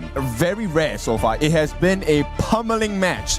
Florentino being the victim here. Yeah, but it's because of these teams. Like, nobody sticks around. Nobody walks around by themselves, right? Everybody's together, and this is why they're next level, and they're, on the pro scene, if you will, because they play as a team. Yes, it is. And one particular trait on the side of Xiang's Florentino is that he isn't looking for the 1v1s purely for the team fight. He normally uses this Florentino as a distraction tool or to disrupt the rhythm of the team on the other side. So this is something that Influence Rage definitely needs to look out for in the team fights here. All right, so one thing that I've noticed right here, I mean, they're going to pick up the Flowborn Marksman, kind of let Leffy get his own hero, but not being able to pick it for the Flowborn Tank and other things that we did see some success with from Danny. I don't know if it's limiting yourself in this series. I agree, because if you take a look at how they have drafted for these two teams coming in from the plains all the way here, it's been super tanks for the side of Influence Rage, right? Aurora, they go for the assassin jungles, the Zilong, the Luna, the Pace. These are the standard picks. So it's about a rushing gameplay for the side of Aurora, but on the side of Influence Rage, they want to farm up. They want to be super meaty before they get into the thick of things. Yeah, and actually going back to the last series, they like the big bruisers, the Flowborn Tank, and then, they had like the Byron as well, and that was a nice little combination, but now they kind of open things up a little bit. If you're looking at the Aurora Gaming side, they have the Agudo, but you got a bunch of damage that's available from these new heroes. Actually, I like this because it is a flex pick as well. There is a very high chance that this Agudo can go into the hands of JR as well. This is actually one of the games that they used it. I believe it was against TEC here for the Agudo pick. They unfortunately did not take the biggest win out of that, but it was a decent performance, right? And they're going to pick up the Yangtze Dolia, so it is the Agudo farm lane. Yes, definitely going to be looking that way. And plus with that Dolia to kind of put the, the icing, the cherry on the top, if you will. And really, this is a tough little combination. Going into this meta, I would say that the Yangtze Dolia was something that they were looking to prioritize. They've been able to snatch it late here. Which is great, right? This is something that teams need to watch out for. And this will be a mirror image of how Influence Rage likes to play, which is we're going to have one big front line, and the longer it takes for you to take me down at the front line, I have free reign. The Agudo will have fun, the Lorion will have fun. On the other side, for the side of Influence Rage, it's all about Leffy. This guy has been fantastic this whole tournament. Can they build space for each of their farm laners? I mean, for this one, he's got to step up, right? If you're looking at this lineup, it's kind of, we talk about the fact that they were generally like a tanky style, but this lineup kind of not really to that. This is one where they want to fight. It's about the team fights, and they're all able to do their own sorts of damage. I mean, aside from like Mena on the Zhang Fei, everybody else is kind of on the squishier end. All right, so I'm a completely different person here. I'm going to talk about some facts here. What facts? Since when? Who is this? One of the games that they lost to Rock, they lost to a Musashi jungle. This is a fighter jungle, right? The other game that they lost against Rock was a Nerza jungle. So it's the tank and the fighters that they struggle to play against with this composition. So right now, it's kind of different because Yulong has chosen a completely opposite direction. He's playing their game right now. Right, and Yulong has actually had the most MVPs on this Aurora Gaming lineup in the MKL Spring 2026. So anytime you kind of set him up for success, I think you're going to have a pretty good time here. Yes, we will see how this initial laning phase goes, because Aurora's style has always been, we're going to put a lot of pressure in the first 4 minutes of the game. Influence Rage, kind of different. They look to be more defensive. Yes, they will fight for those neutral objectives, but they don't really go too far ahead and overcommit. All right, so one thing that we've noticed, though, from Influence Rage throughout today, as well as, the other day in the groups, is that they kind of let their opponents kind of get the better of them in the early game, and then they show resilience and they come back. I don't know if you could afford to do that against Aurora Gaming here. Fully 100% agree. In fact, double that, 200% agree. Because at this point, look, Tempest, he's going to start looking so bad at this lane. Xiang along with the help of Saber. Not something that we would normally see, right? Because Florentino shines in a 1v1. But you want to put as many advantages as you can. Yeah, and actually, this is another thing. We were talking about this Florentino. I mean, it has had largely not the greatest of success, but Xiang has done well with it. Chammy 1 has done well with it. I think it comes back to like who is piloting the hero here. Yeah, definitely. And Leffy now has to reconsider his positioning at this point of the game. Now, Firehawk should be going safely in the hands of Aurora. If you take a look at what happened, that Fire Peak on the top as well was given to Aurora. So these small victories are coming to work. Oh, JR looking to bait it out, but he gets in his fur ball. He rolls on back. But I think for me, the first 5 minutes is just all eyes on Xiong. Where does he go? How does he rotate? Because he's going to have so much impact early. Yes, he is one of the heroes that offers you AoE damage, right? This is one of the benefits, which is also why he's balanced in the sense where he's super squishy if you get your hands on him. So all you have to do is to find the correct positioning to take the life of Zhizong in the early parts of the game, or even towards the end as well, right? That will be your solution to L'Oreal. Either super dive or play from a very far range. Okay, aside from Zhihong though, like who else on this side of Aurora Gaming is the guy that really needs to carry this team? I think it's Saber. It sounds kind of funny, okay, right? Yeah, we take a look at Dolia. Why are we taking a look at the Dolia? Because Dolia is the answer that unlocks the second phase of Aurora's team fights.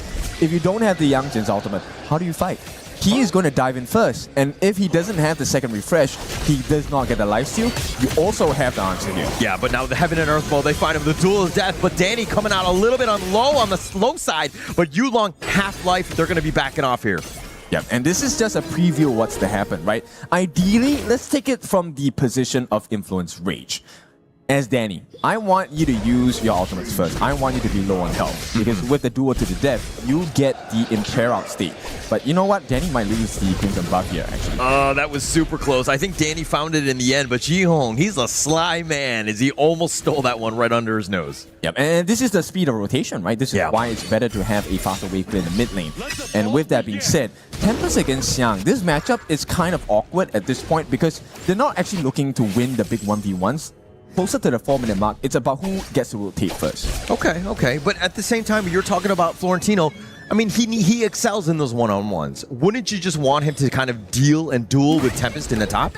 Which is why Tempest is under the tower. He's not going to oblige to the fight, right? There is no point in giving a free win over to the side of Aurora. Bear in mind that multiple times throughout this first 3 minutes, Saber has shown himself in top lane. They're confident that JR wins this 1v1, or at least is able to handle the pressure from the side of Influence Rage, and it's working out so far. Yeah, and it's actually been like the numbers from Influence, they go with the Duel of Death, and with that Wings of Judgment, that's doing quite a bit as they find Yulong. They're going to get first blood, but Danny is solo. He's going to be picked up by Jihong, catches him just with the tip, and off to the side they go. It looks like Xiang will join as well. Jihong continuing on, and they find Fury as well. And this is the power of Aurora, right? Once you start a fight, you have to finish it. You can't allow Aurora to have the last laugh because right now, 4 minutes in, they can also have a very quick pick up with this Tyrant. JR as a Gudo has massive amounts of damage, can literally act as a second jungler just without smite. Yeah, and actually it looks like with all that space that is being provided here, it looks like they're going to pick up the Tyrants. So all in all, just a really good,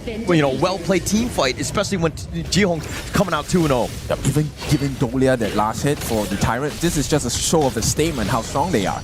I mean, whether it's on purpose, that's another question for another day. But at this point, you know what? I would think that this is what is supposed to happen. This is how Aurora's draft is supposed to work, right? Yep. And based on the playstyle of Influence Rage, I think we will wait for a couple more minutes before we decide, is INF too late? I mean, you never count them out. We've learned that even in the earlier series that they played today. I mean, this is like a 1.5K net worth lead in favor of Aurora Gaming, but they still manage to find ways back in, but it's usually because their opposing teams make some sort of mistakes. They overextend. Yes, overcommit as well. And Tempest goes right into the truth, finding Saber, who shakes that one off, and here come the reinforcements. They're going to scare Tempest away. Okay, this is a very uncomfortable position now. They don't have any pressure else to apply because they've already taken a T1 at the bottom. So nice idea by Xiang. They're gonna try and force a T1 at the top. Not quick of a response on the side of Tempest, so it's going to be a 1-for-1 tower 1 trade. Yeah, taking that one down. I mean, the top T1, essentially, Xiang is there. He's going to just skirt Tempest away. And you're talking about this, far superior one-on-one. Tempest can't even get to the tower.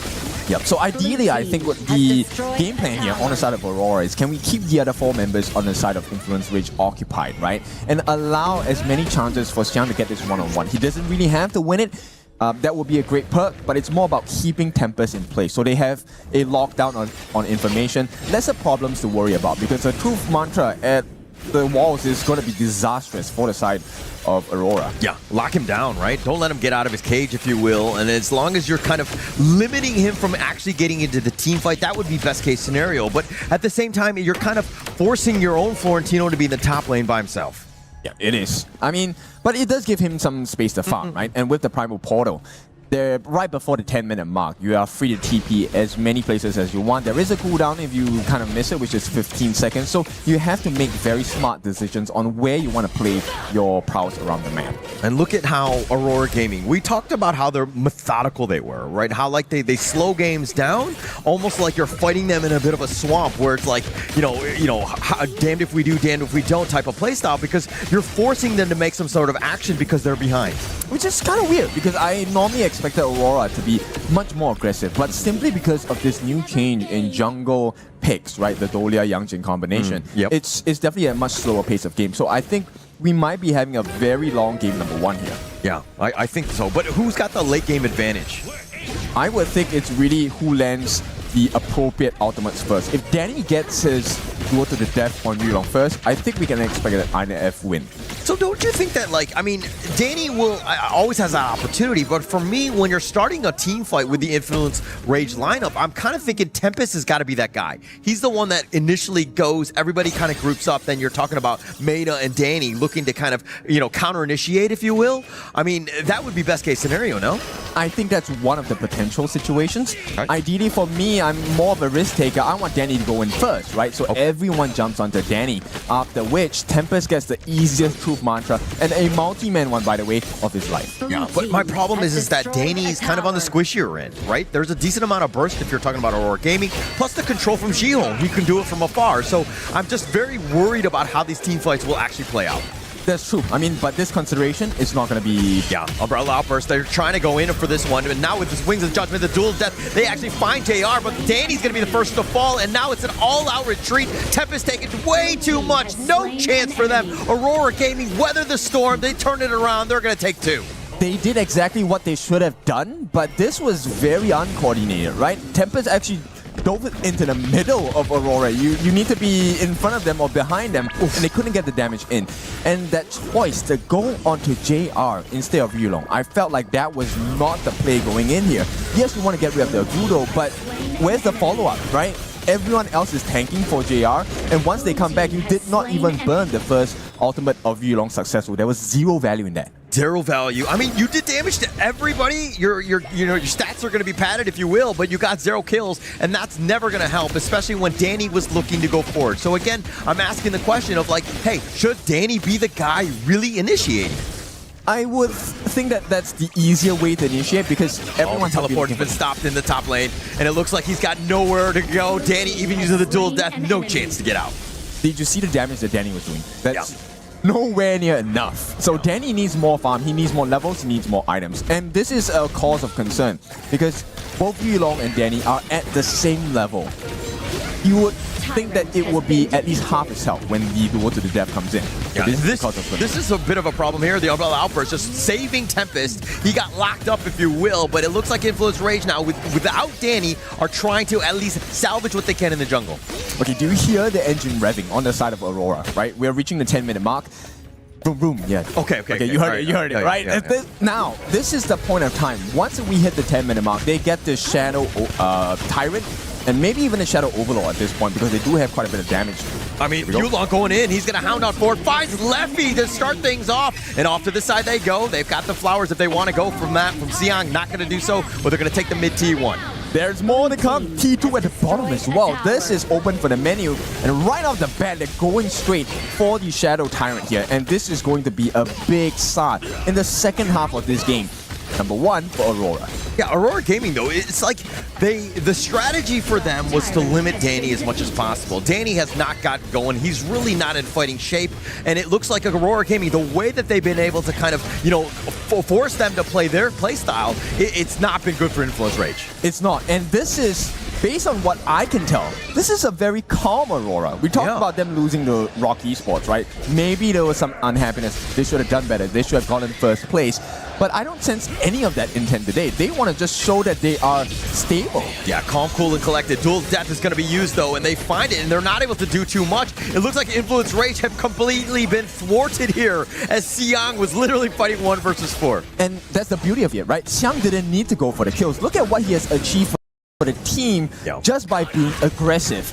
Now pressure on all 3 lanes, T2 in the mid, T3 at the top, and another one more wave. Once they're done with the mid and the top, they can actually rotate either to go for the Shadow Overlord, or as well as... Oh, wow! Oh, he goes right into the Hound, finds Leffy yet again. Yulong, it almost seems like it's personal as they find it, but Influence Rage have to huddle back, get back to the fountain, but it looks like they're probably going to lose this mid T3. Yeah, I mean, you want to feel like, hey, there's time to breathe. They don't have it. They don't even need the minions at this point. Don't need anything at this point. I mean, when you've got an Agudo JR just rolling it out, they're going to go into the top lane as well. Influence Rage have to hold on for another 12 seconds as Leffy comes back up. But Influence Rage, without the numbers, the orb, the control, the dual death, all the way to the back, it's all in. They're trying to force it out, but Danny's been killed as well as Tempest. They flash on 4. They're going to find Fury hiding in the fountain, if you will, but they're going to take game number 1.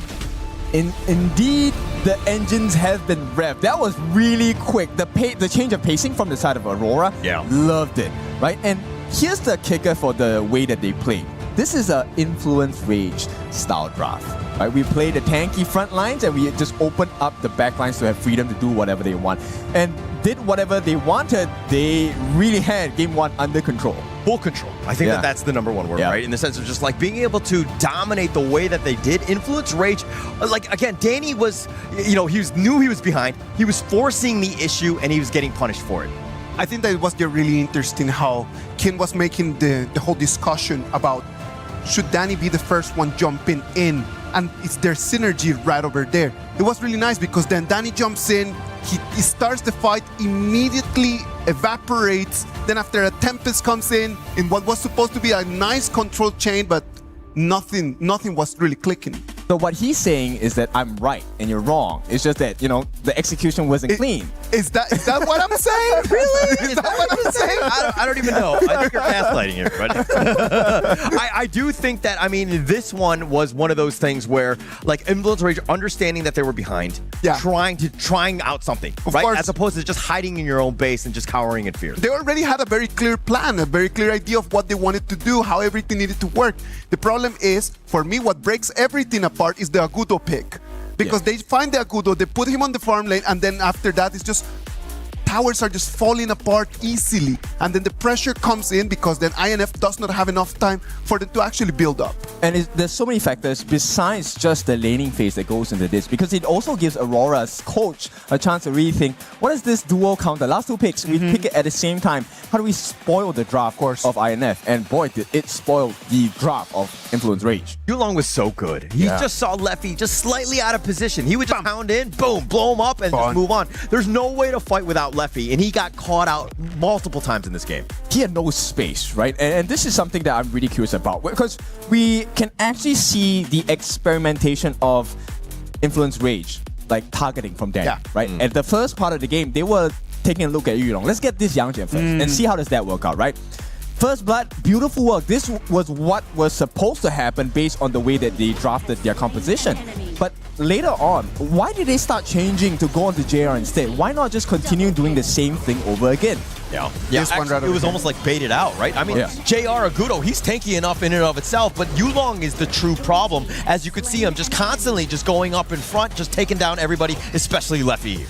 Yep, and Xiang is another person. I mean, this is all about the synergy, right? Xiang is very responsible for keeping everyone else at bay. Stop the synergy coming in and stop the stuns that can save your teammates. I mean, and at this point, because of the success of the early parts of the game, Zhihong already had a level advantage, gold advantage. Once you catch Leffy, he is out again. It's one combination, one ultimate. There's no more damage coming in from the side of Influence Rage. And this is something that is suffered throughout the entire tournament. I love it how they bounce back, right? This is also a moment where you're kind of thinking, well, would they be angry? Would they be, not playing the way that they normally play? They were like, no. Let's refocus. Let's play our play style. This is it. Clean, calm, collected, everything that you wanted from a team. Let us refocus as well. We're going to go to a little break, and after we come back, let's see if Aurora Gaming can come in with the same performance and just seal the ticket into the top 8.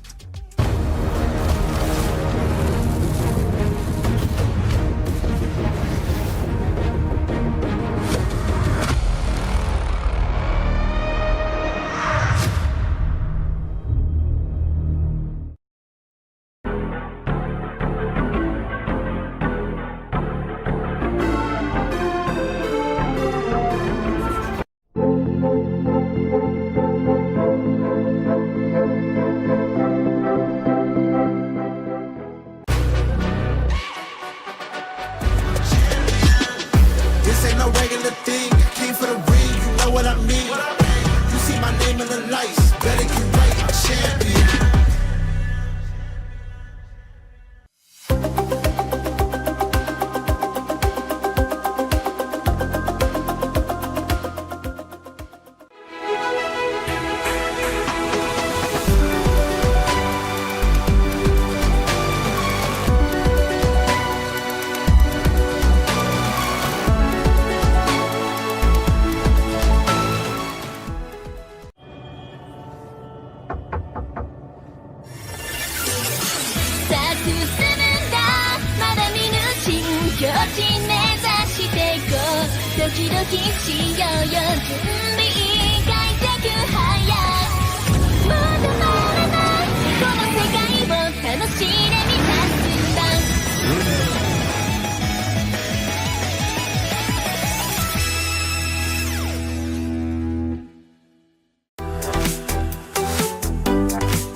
Welcome back. I really don't want INF to lose, man. I really want to keep watching them just doing their silly movements. It's just so funny, man. Yeah.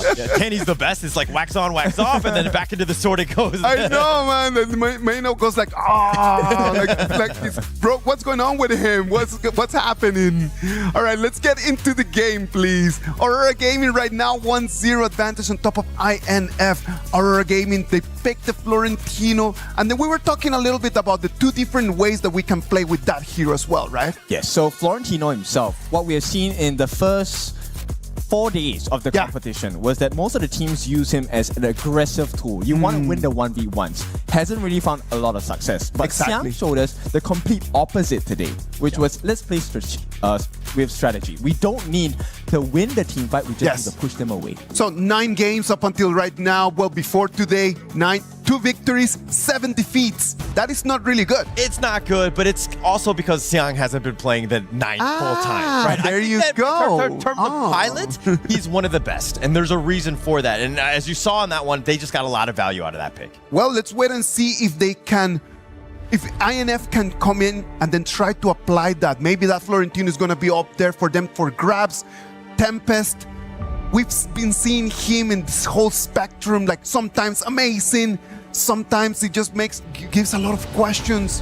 What is going on? Can the Clash lane over there have an answer to this? I feel this is no time to pick a Florentino, right? Okay. On the side of INF, right? Because this is where, look, this is your last chance. Last chance, you're right. You're out.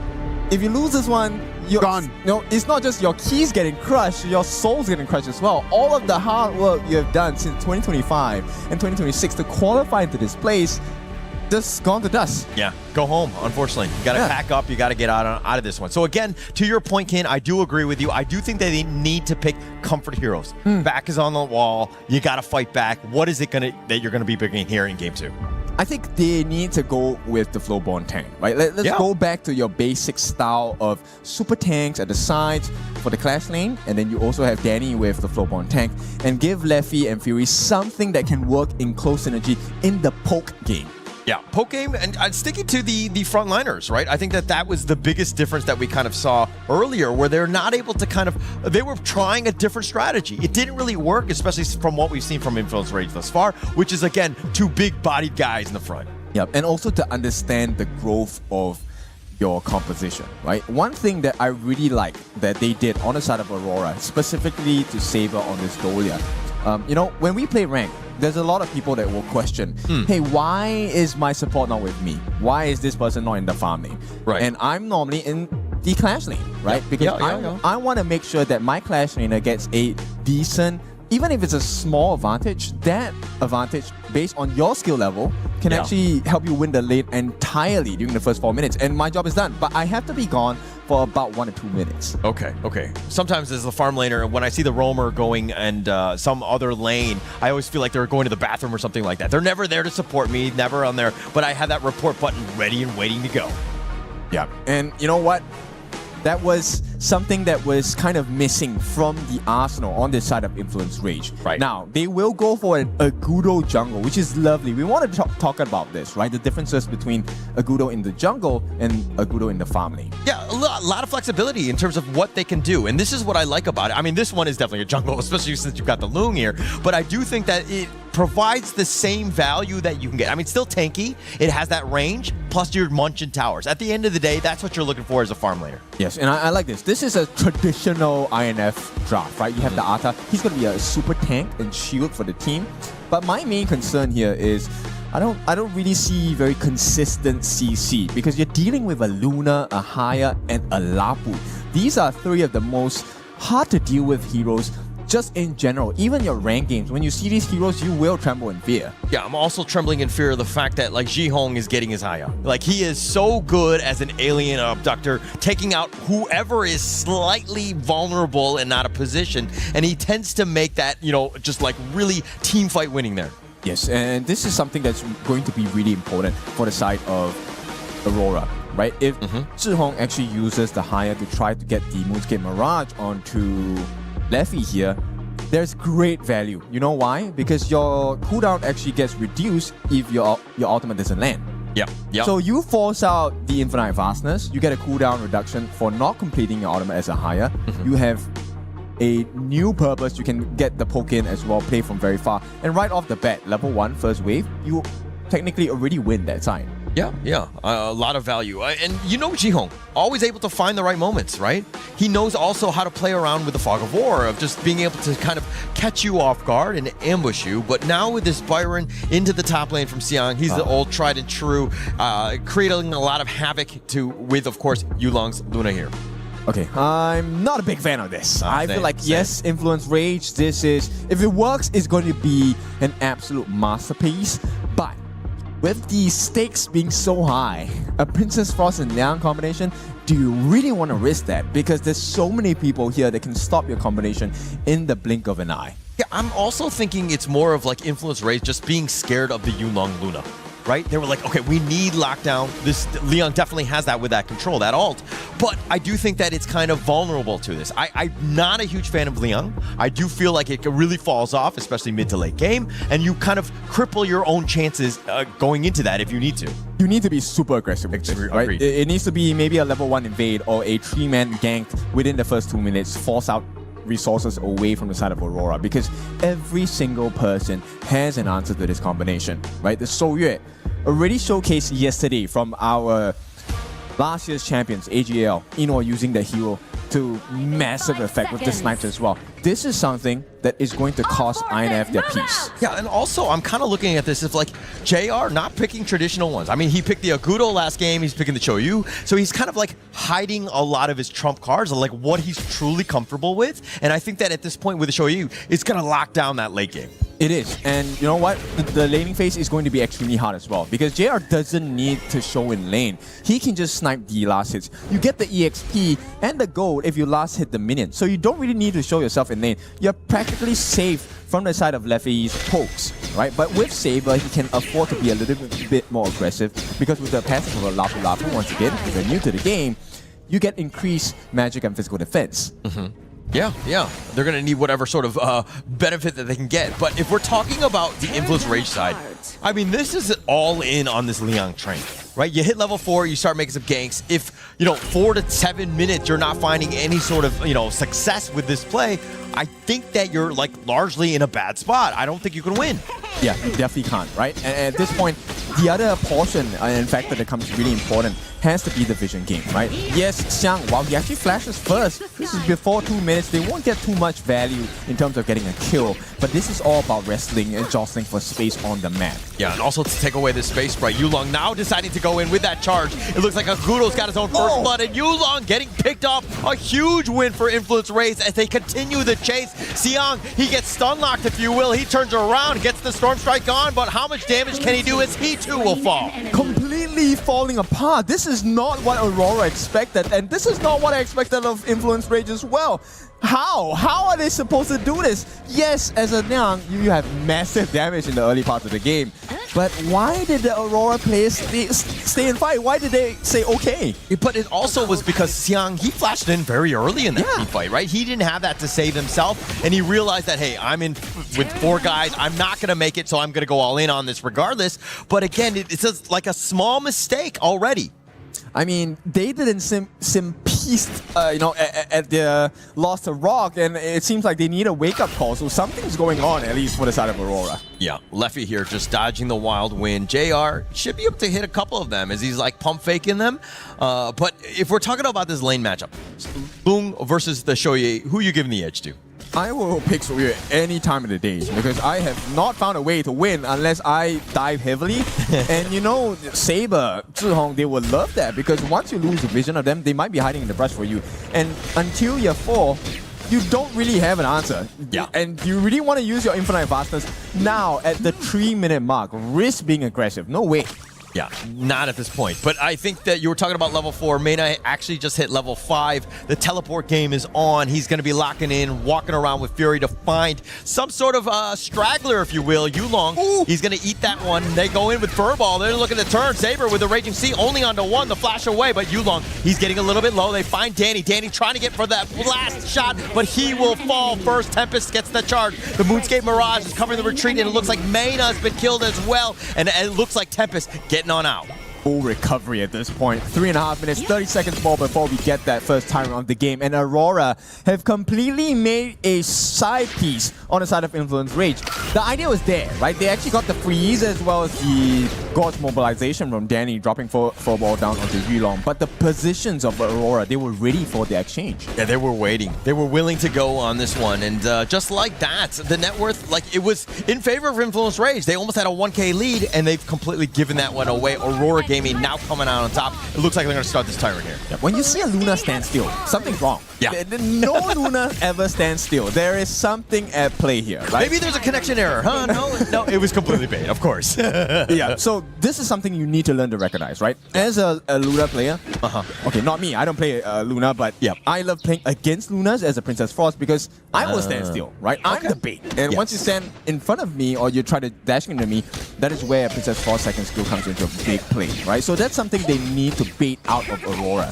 Give a target for Yulong to jump in and ready your second skill as a Princess Frost. Yeah, but I also think that it's you're not going to see that sort of fall. Oh my gosh, Leffy gets destroyed. JR's all by himself though, and it looks like Danny got clean up, and it looks like they're trying to run away, and it's going to be a 1-for-1. Okay, I like this exchange. So yes, Leffy did take a fall, but JR was taken down by Danny as well. And as Danny is a jungler, this is absolutely important because he already died the once. Having a singular kill brings him back in terms of EXP and gold. He needs to have the lead against Yulong here. He's doing pretty good damage. Pretty good damage, for sure. And I think that Yulong is like, okay, JR, you're dead. I'm going to take your wave. I'm gonna be happy with that as he cleans up on this one. And again, Yulong has been literally just, aside from that one death early, it looks like he's kind of just off the map. But now the Mirage under the tower, if you will, the Raging Sea is going to be used. Not really getting too much value out of this. Here's the Flaming Palma is going to be used as well. Danny at half-life. The Wild Wind is going to be used, but the Ghost is blocking him down, and it looks like Jihong is going to be taken down. Furball still up in front as being that tank. It looks like Influence Rage going to be happy with that one kill. This is exactly what they need to do. Did you see the way they defended Fury from the last snipe of JR? With the movement from Danny as well, he actually threw the Furball down to make sure that they tank the damage with the Furball and turn that fight around, getting the life of Zhihong. And that was a very scary situation to the likes of Fury, right? Because you just use your Frigid Prison, it's on cooldown. Yeah. And you immediately get taken to the alternate dimension in the Moonskin Mirage. I thought Fury was going to be dead there. Yeah, and I think that Jihong, a little bit later, when he does have that net worth, that fight is not going to be a good one for Fury, who's going to be like a secondary support, if you will. So we first take a look at this trade. Was it worth it for Leffy to sacrifice his life? I fully believe so, because you give Danny the recovery, he also gets some free minions and maybe some free damage as well. But right now, the game plan is completely different. They have to start protecting the mid laner. Zhihong gets the catch, but I think he's the one that's going to fall. This is not a great spot, but Xiang is now there. They have a lot of that control. The Raging Sea on top, and it looks like Mayna's going to be killed. The Infinite Bass is going to be used by Leffy. He is so low. Tempest flashing away, while we're not able to hit, just out of range, but Danny's in the mid lane. You always want to one-up your opponents, right? The moment Zhihong got the catch onto whoever it was in that particular position, I thought it was over because there was no backup coming in from the side of Aurora, but they actually did. The flash by Xiang to move in, be the center of attention, while JR sneaks in from the mid lane left brush to then get the damage down. That was a perfect coordination from the side of Aurora. It was SNS, Xiang and Saber. Both of those guys, the right time, right place, the Storm Strike, the Raging Sea. It's like, okay, you want to fight here? We are here, and we're able to stun lock you. Love it. It's the SNS calling for INF, and they need the SOS as well. And I mean, that help didn't come. All right, I got like a SS to SOS to IN. Okay, all right, I'm on the same page. Let's go. All right, but now, as we're here into this mid lane, I mean, Aurora Gaming, this is a great one where they're able to, again, I mean, this is net worth slightly in their favor, but I think that you want to be the aggressor here. Okay, I don't want to discount, having a goal lead at this point. But based on the draft, this really is who lands the better skill shot, right? Because if Fury lands his second skill, Tempest gets the ghost ship at the perfect timing in conjunction with Danny's ultimate as well, you don't win the team fight. Likewise, on the side of Aurora, if Zhihong gets the catch and everyone positions well in conjunction with Saber's ultimate as well as Xiang's knockup on the second skill, you can't play the game. Nobody gets to play. Yeah. And that's why they drafted it, right? When you had the Haya, and like when they come out of that after 8 seconds, Xiang and of course Saber, as you rightly mentioned, those are the guys that just cover whoever's going to be there. The Tyrant going to be picked up here by Yulong, not able to continue on with that chase. But JR is starting to become a little bit of a problem with his damage. It is, right? And you know what? That sidestep from Leffy actually costed Fury some hit points, unfortunately, from the snipe of JR. And like you said, JR is getting to be close towards that mid-game state he's supposed to be in.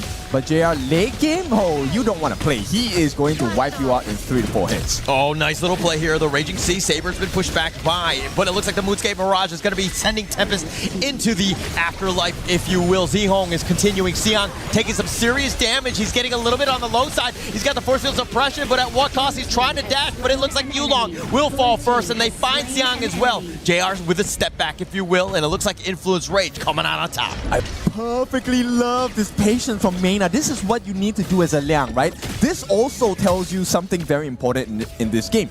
Target prio. Who are you actually looking for in the fights? Mayna saved his power of word control, which is his ultimate, securely just for Yulong. And, I mean, you can't really hear it. I hope not, but the INF members were screaming their heads off, calling for Tempest to come in, get the damage, man. I caught the Luna. Yeah. And I mean, the communication, like they're one of the most passionate teams out there, right? In terms of just like their comms and everything. But that's kind of what you're looking for. Like Mayna has to be precise. He has to be surgical with when he goes in. He can't just be going willy-nilly because the counter initiation, the counter stuns on Aurora Gaming are for real. Yes, it is. But you need to land them, right? Saber actually missed the majority of his Raging Sea. That was one of the prime reasons why INF was actually able to re-engage and get big value out of that. But this one is the one that decides the rest of this game. 10 minutes in, Shadow variants of the Tyrant and the Overlord. So many different wild winds just shooting into this one. This is super annoying, just bombarding them. They've been tenderized, if you will, all of them getting on the lower end of the HP bars, especially in the back line, but they're not able to get any sort of revenge. Yeah, they can't just yet. But the bigger problem here is, what is the proper trade here, right? For Aurora, they will love a big team fight. On the other side, INF wants to take turrets instead. I think it's a race of objectives here. One wants to fight, one wants to get your towers. Who succeeds first? Well, just generally, you want to take those towers. I mean, you're going to win games. It's not really about the kills. And it looks like Tempest, he's dueling in the mid lane right there. But Leffy here at about half-life with Danny. This is annoying. They're going to take the top 3. I think they're going to be very happy with that trade. They don't have time. I feel like this is a perfect decision at this point in time from the side of INF. This is a completely different Chalk PR team here. They were second in Chalk PR, but they're playing like a champion team at this point. Very clean, right? I think that they've clearly leveled up. Jihong actually flashing on back. He's going to be locked in with that Fritter Prison, and he will be going down. Fury gets the better of him, and now they're going to start to roll down this mid lane. They didn't even use main as ultimate. This is a big moment. They still have the catch. If Yilong is out of position, they could definitely take the win from this. But taking towers is what they want. They take the bottom T2. Mid T2 is going to be under siege as well, as they have the Vanguard, but they want a juicier target in the bottom T3. They're going to slow siege, and without Jihong for about 10 seconds, they take that also for free. Yeah, this one is a scary one. They did it once. INF, that is, did it once against Rock Esports. They took one game away from their counterparts here. Aurora, now at the risk of also being in the same situation.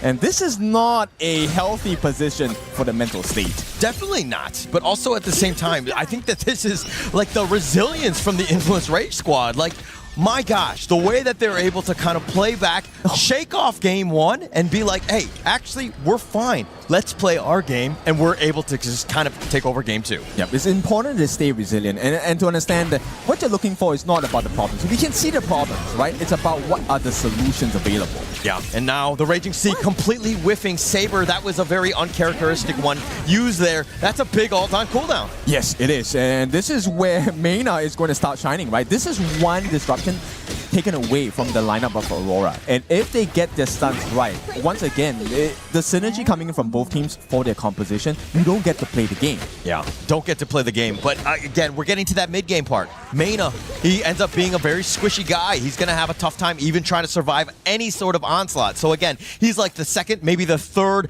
initiator, if you will. He needs to stay back. Yep, I'm so curious about JR's itemization at this point, right? Because late game JR, he doesn't need to use his wall wings anymore. It's really just auto attacks. Yeah. 3 shots, you're dead. Yeah. And I mean, he's going to continue with these wild wins. Again, it's about this mid lane. This wild growth of Agudo is a problem from Danny. And now Aurora Gaming trying to just hang on to it. But a couple of shots, the Moonscape Mirage, he's going to flash on forward. He's going to send him to the afterlife. They've got the Raging Sea, but Saber with a charge in. He's taking a lot of damage. The 3-man stun gets the pullback Leffy. And just like that, 3 members down. They want even more as they take down Tempest as well. Mena is also going to be taken down. A quadra kill going the way of JR. It's all about the moments on this one, and a moment there was a little bit of a disruption coming in because Xiang was supposed to land his second skill a little bit earlier, but he landed it still, and you know, worst of all, that delay caused more members on the side of Influence Rage to be taken out. So this is the game plan. Let us just take the T3s before the minion comes in. Yes, they'll get slowed down, but the victory is more or less secured. Yeah, I think they're going to just march it down like Pac-Man. They took all 3 towers in the mid lane, the Crystal going down, and it looks like Aurora Gaming are going to be into the playoffs. And what a way to win it. This one was a super crushing moment because on stats, you're not supposed to win that. The T3 at the top and the bottom were gone. They were working on the T3 in the middle. Mega Minions, Tempest Dragon, you would have won the whole thing. Blink and you miss it, right? Yeah. I think it's all about that team fight. And JR, if there was ever a moment where you're like, a quadra kill is required here, we need this to win, JR's like, I got it, let's go. Yes, and he is the finishing blow.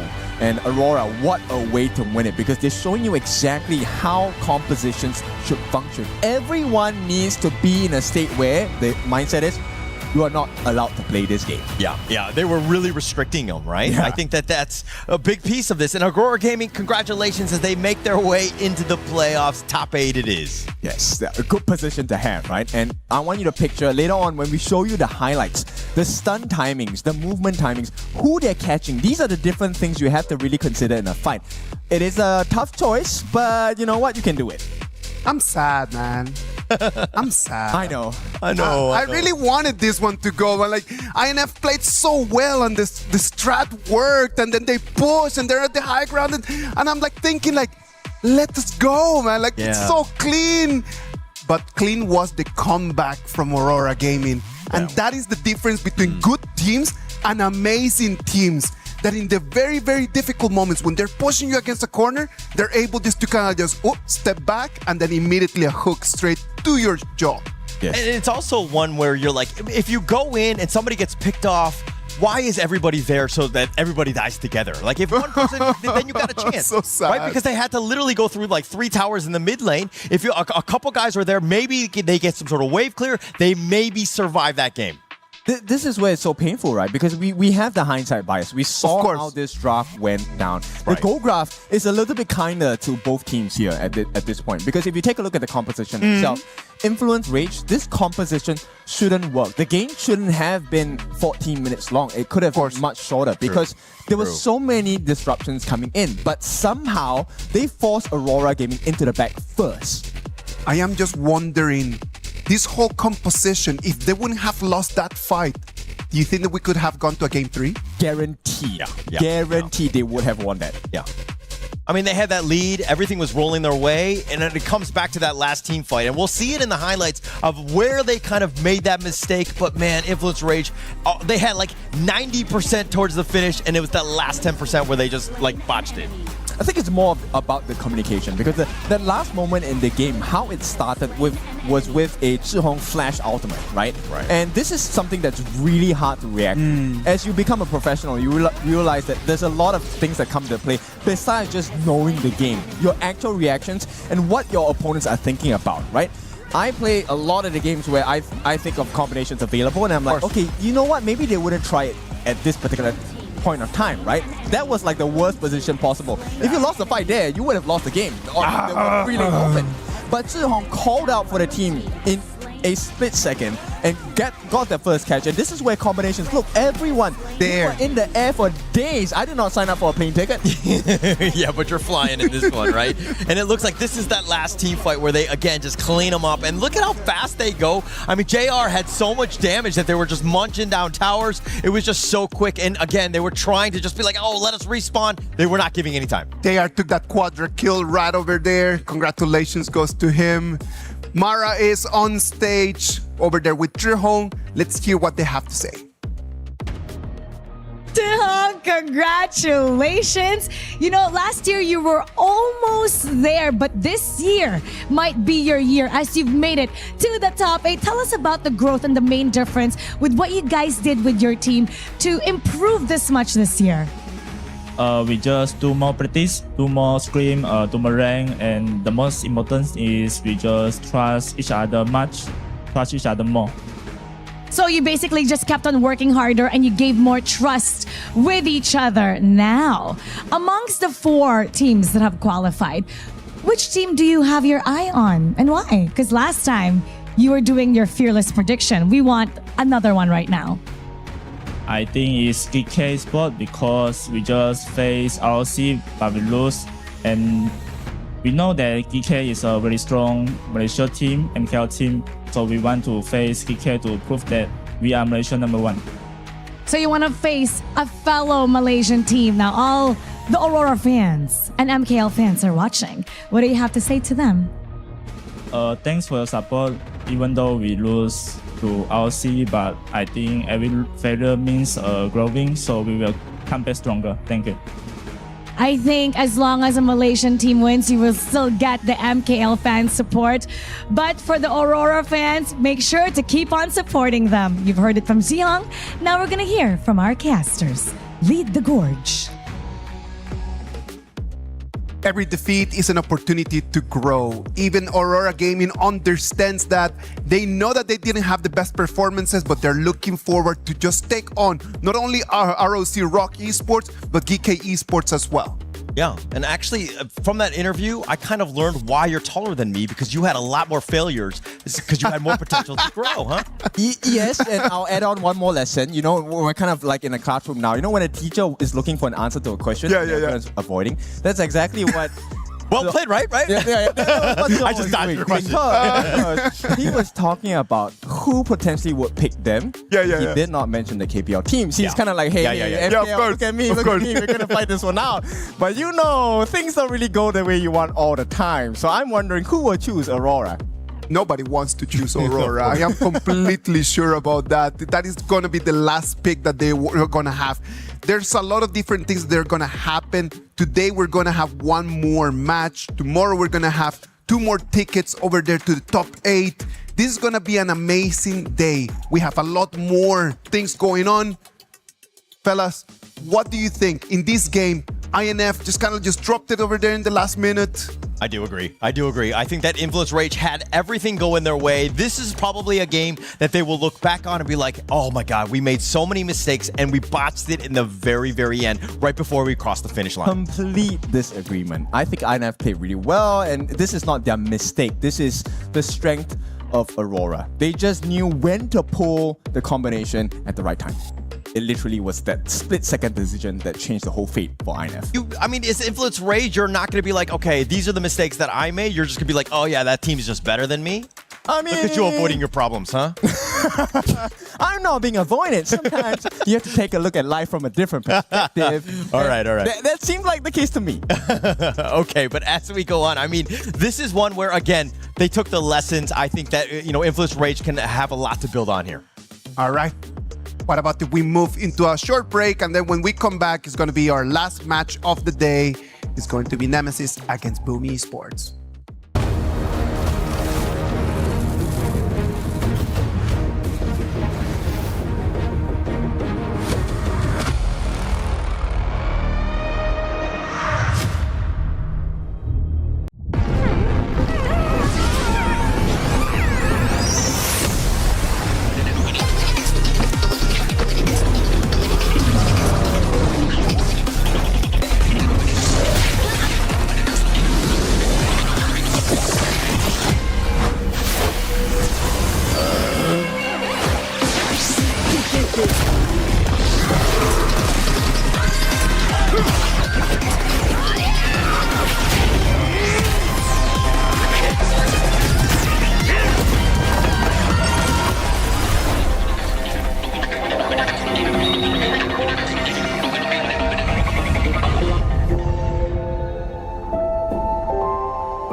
Play is in our DNA.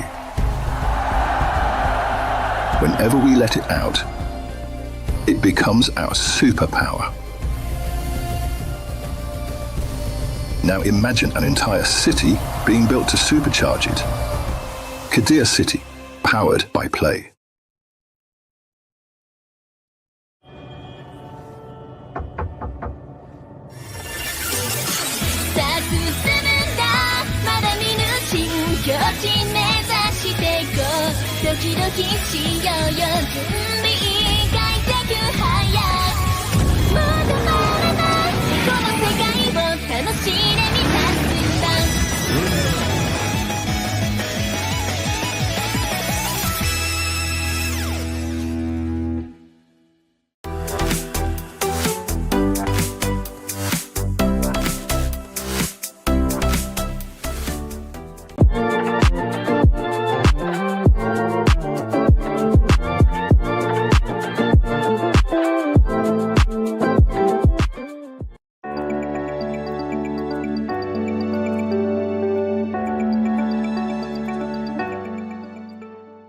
thinks he can come in here and play my game.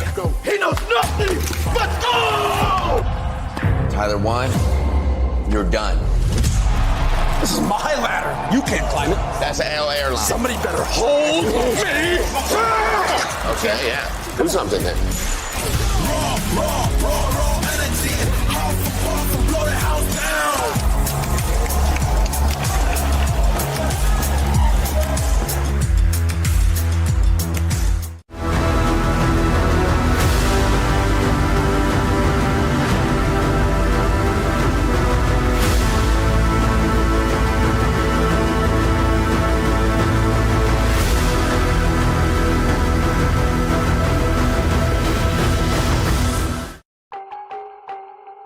Welcome back. This is the KWC 2026. I'm Isaac Peña, I'm your host, and we're gonna bring you the action of our match 4 for today. It's gonna be Team Nemesis against BOOM Esports. I know that Sagi has been on rank the whole day, and as Trihon said, every defeat is an opportunity to grow. Sagi, how has your rank been going? You know what? My rank's been pretty good, you know. Oh, I grew pretty tall. Nah, just kidding. It's just a bit of a comedy effect for the broadcast here, Vlad. Absolutely, absolutely. I thought I was going to have to, like, get my neck ready to keep looking up at you for the whole entire stream, but I'm glad you come back down to my level. I mean, this is just like, you know, my usual. It's like, I'm just looking up. That's that. Wanna give us a taste of how is Sagi's life every day? Well, Sagi, sadly, INF says goodbye to us. Influence Rage already on their way back home. Sadly for them, this is gonna be the end. Aurora Gaming had the opportunity to go and crush their dreams. I mean, to be honest, you have to give props over to Influence Rage, right? This is a team that's made it all the way from the play-ins. I mean, the play-in stage, we were always talking about that the entry out of it actually was quite a high one, considering that it's a play-in stage. And I'm telling you, in no match in the whole KWC 2026, INF looked like they didn't have a chance. In every single match, they looked like they had an opportunity. Even in this one against Aurora Gaming. I think from those games as well, especially when we look back into the Rock Esports matchup, yes, they lost, but they got a convincing victory. And then coming into that series against Aurora Gaming, up until the final moment, they were in so much control. Just unfortunately, you have to end the game. Well, what about if we jump into our match 4 for today? Team Nemesis against BOOM Esports. This is gonna be a rematch. They've already played against each other. Team Nemesis already with a 2-0 big win against BOOM Esports is what sent them over here to the lower bracket. Team Nemesis, after losing against GK Esports, do you think that they can bounce back? I mean, they got to try to, right? But they also think what they got to try and make an improvement on is the fact that Team Nemesis had the longest game as well with GK, right? 28 minutes and 35 seconds. And to be honest, the series we just saw with BOOM Esports, most of those games were quite a long length. So we could be in for a marathon.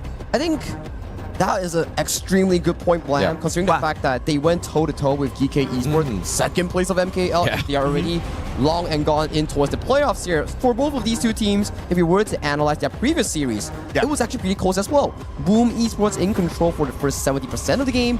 Then they found an opportunity from the side of Nemesis to come back in towards those moments here. For Team Nemesis, this is the exact lineup: L, CC, Jurl, TNX, and Tough Z. These 5 guys, who do you give the ball to?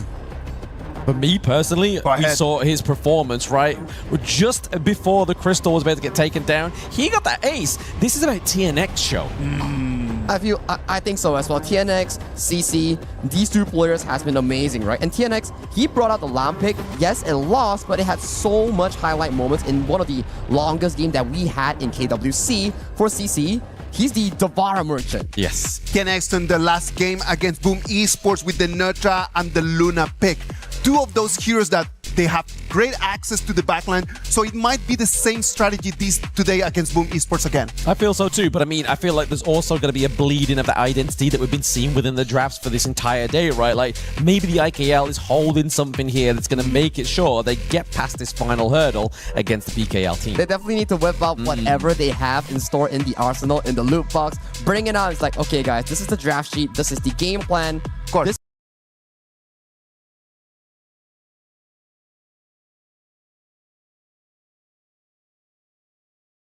Who has been the history takes us to beginnings of Honor of Kings.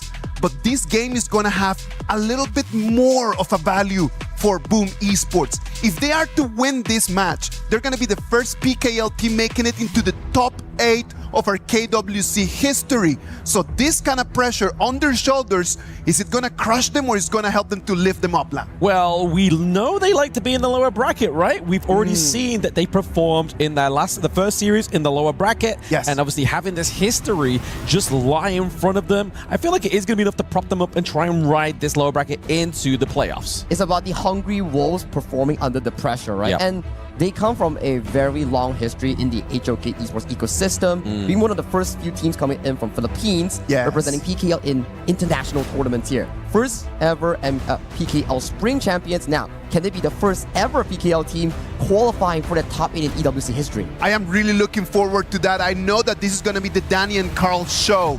When we think about Danny and Carl right now and the way that they need to be playing, what hero picks do we have over there that could give them an advantage? I mean, we saw it already, right? The Jing, that was a fantastic one for Carl. In terms of, obviously, decisivity, it's definitely what we need to be seeing Carl on, kind of being able to lead the charge, but also bring out the results within these team fights, right? Getting those takedowns, getting into the back line, especially if we start to see picks like the Lorian and strong back lines like, I don't know, like an Aaron or anything like that. You know, you want to see that deleted and out of a team fight. Pretty good point, Bland, where it's all about giving Carl that room to access towards the backline on picks that you mentioned, like Jing, Luna, then the mid and roam. We've seen a tournament favorite thus far on the mid and roam 2v2 section is the Lorian and Zhang Fei. These two picks, that CC galore, has been amazing thus far. Yeah, it all depends on who gets that Zhang Fei first game, right? Because we saw it in the last series for BOOM. They got Zhang Fei game number 1, denied it for every other game for the side of DCG, right? DCG, exactly. Yes, they weren't able to get that one. So that may have been a big factor into their loss. BOOM Esports already played today the Princess Frost and Liang combo in there. That is still available right now over here, but maybe Team Nemesis has already done their homework and prepped for that.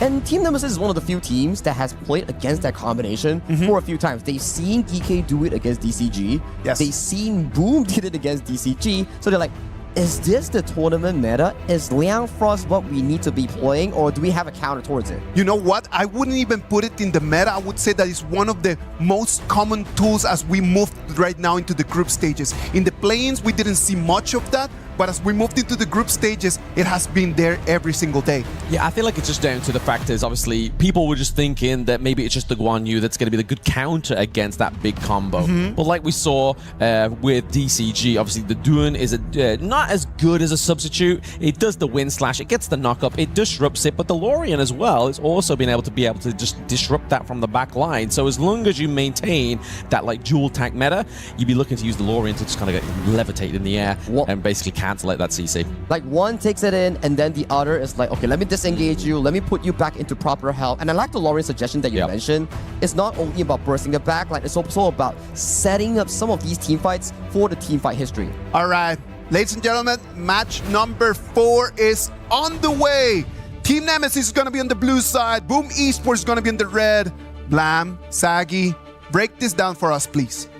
Oh, I mean, it's definitely the biggest weight of the lower bracket, right? This is the final best of 3 for either one of these two teams. We've already put the gravity into perspective here for BOOM Esports, that this could create history for the PKL region, but not only themselves, but it is the time distance within the IKL matchup as well, right? They are always partnered up. They are always looking for a rival within these international stages. And it also goes down to history where, why is it always in an elimination match? Yep. We see an IKL team going up against a PKL team. And so far, if we were to go down towards the matchup history, if we look into series format, KIS4, Nemesis or Dominator, they beat BOOM Esports in a 3-2 fashion, and in recent BO3 in this specific group, they beat them 2-0 as well. Second time's the charm, or in the third time, Can Boom bring it back against Nemesis in this crucial BO3? Yeah, I mean, it's a different Boom this time. It's a different Boom. It's a different flavor. Let's see if it's going to be packing enough power to actually do that. But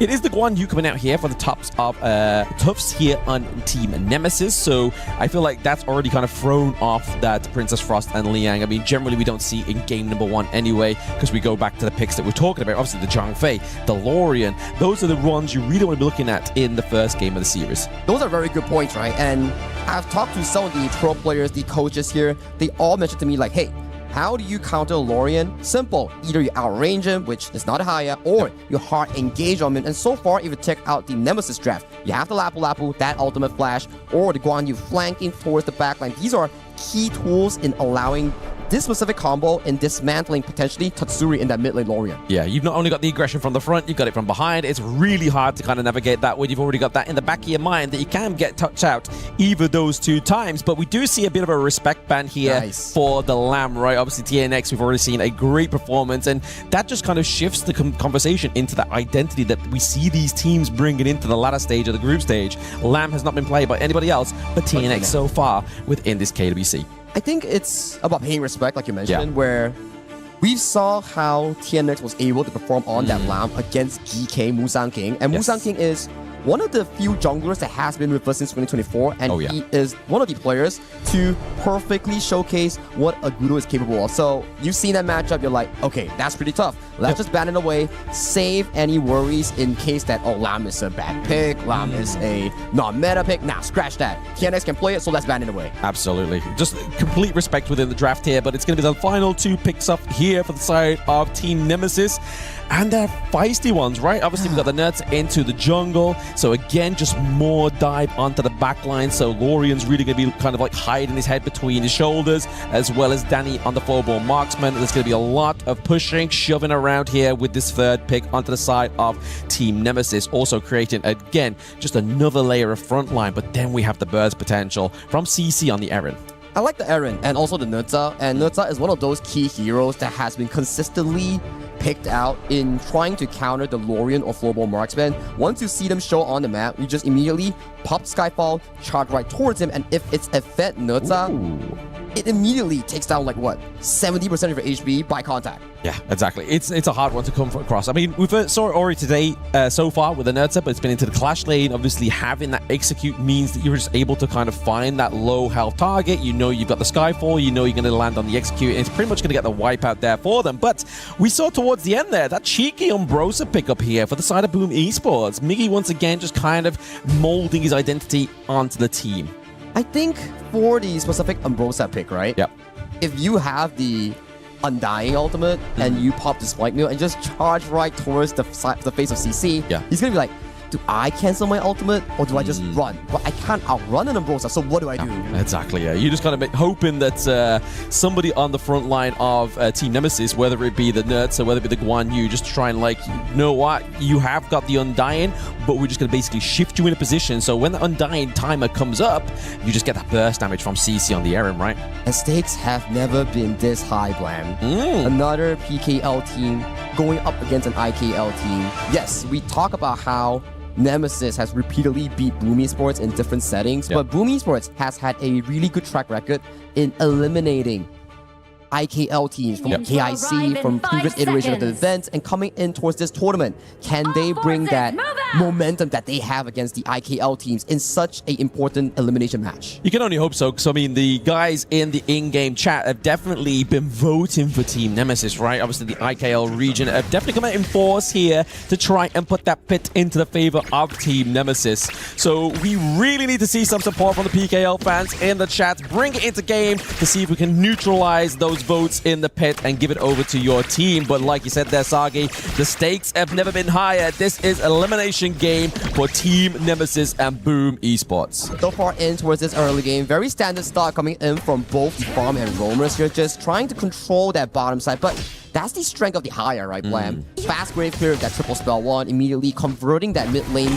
push priority into that easy pickup for CC on the Fire Leaf. Yeah, I mean, we can kind of see why, like, we know that Guan Yu, obviously Tuff's there, having a lot of damage taken top side of the map, though, but down to the bot side, it seems like the pressure's just kind of being equalized across the gorge, right? They're just trying to make sure that they get some kind of early lead in either of these side lanes.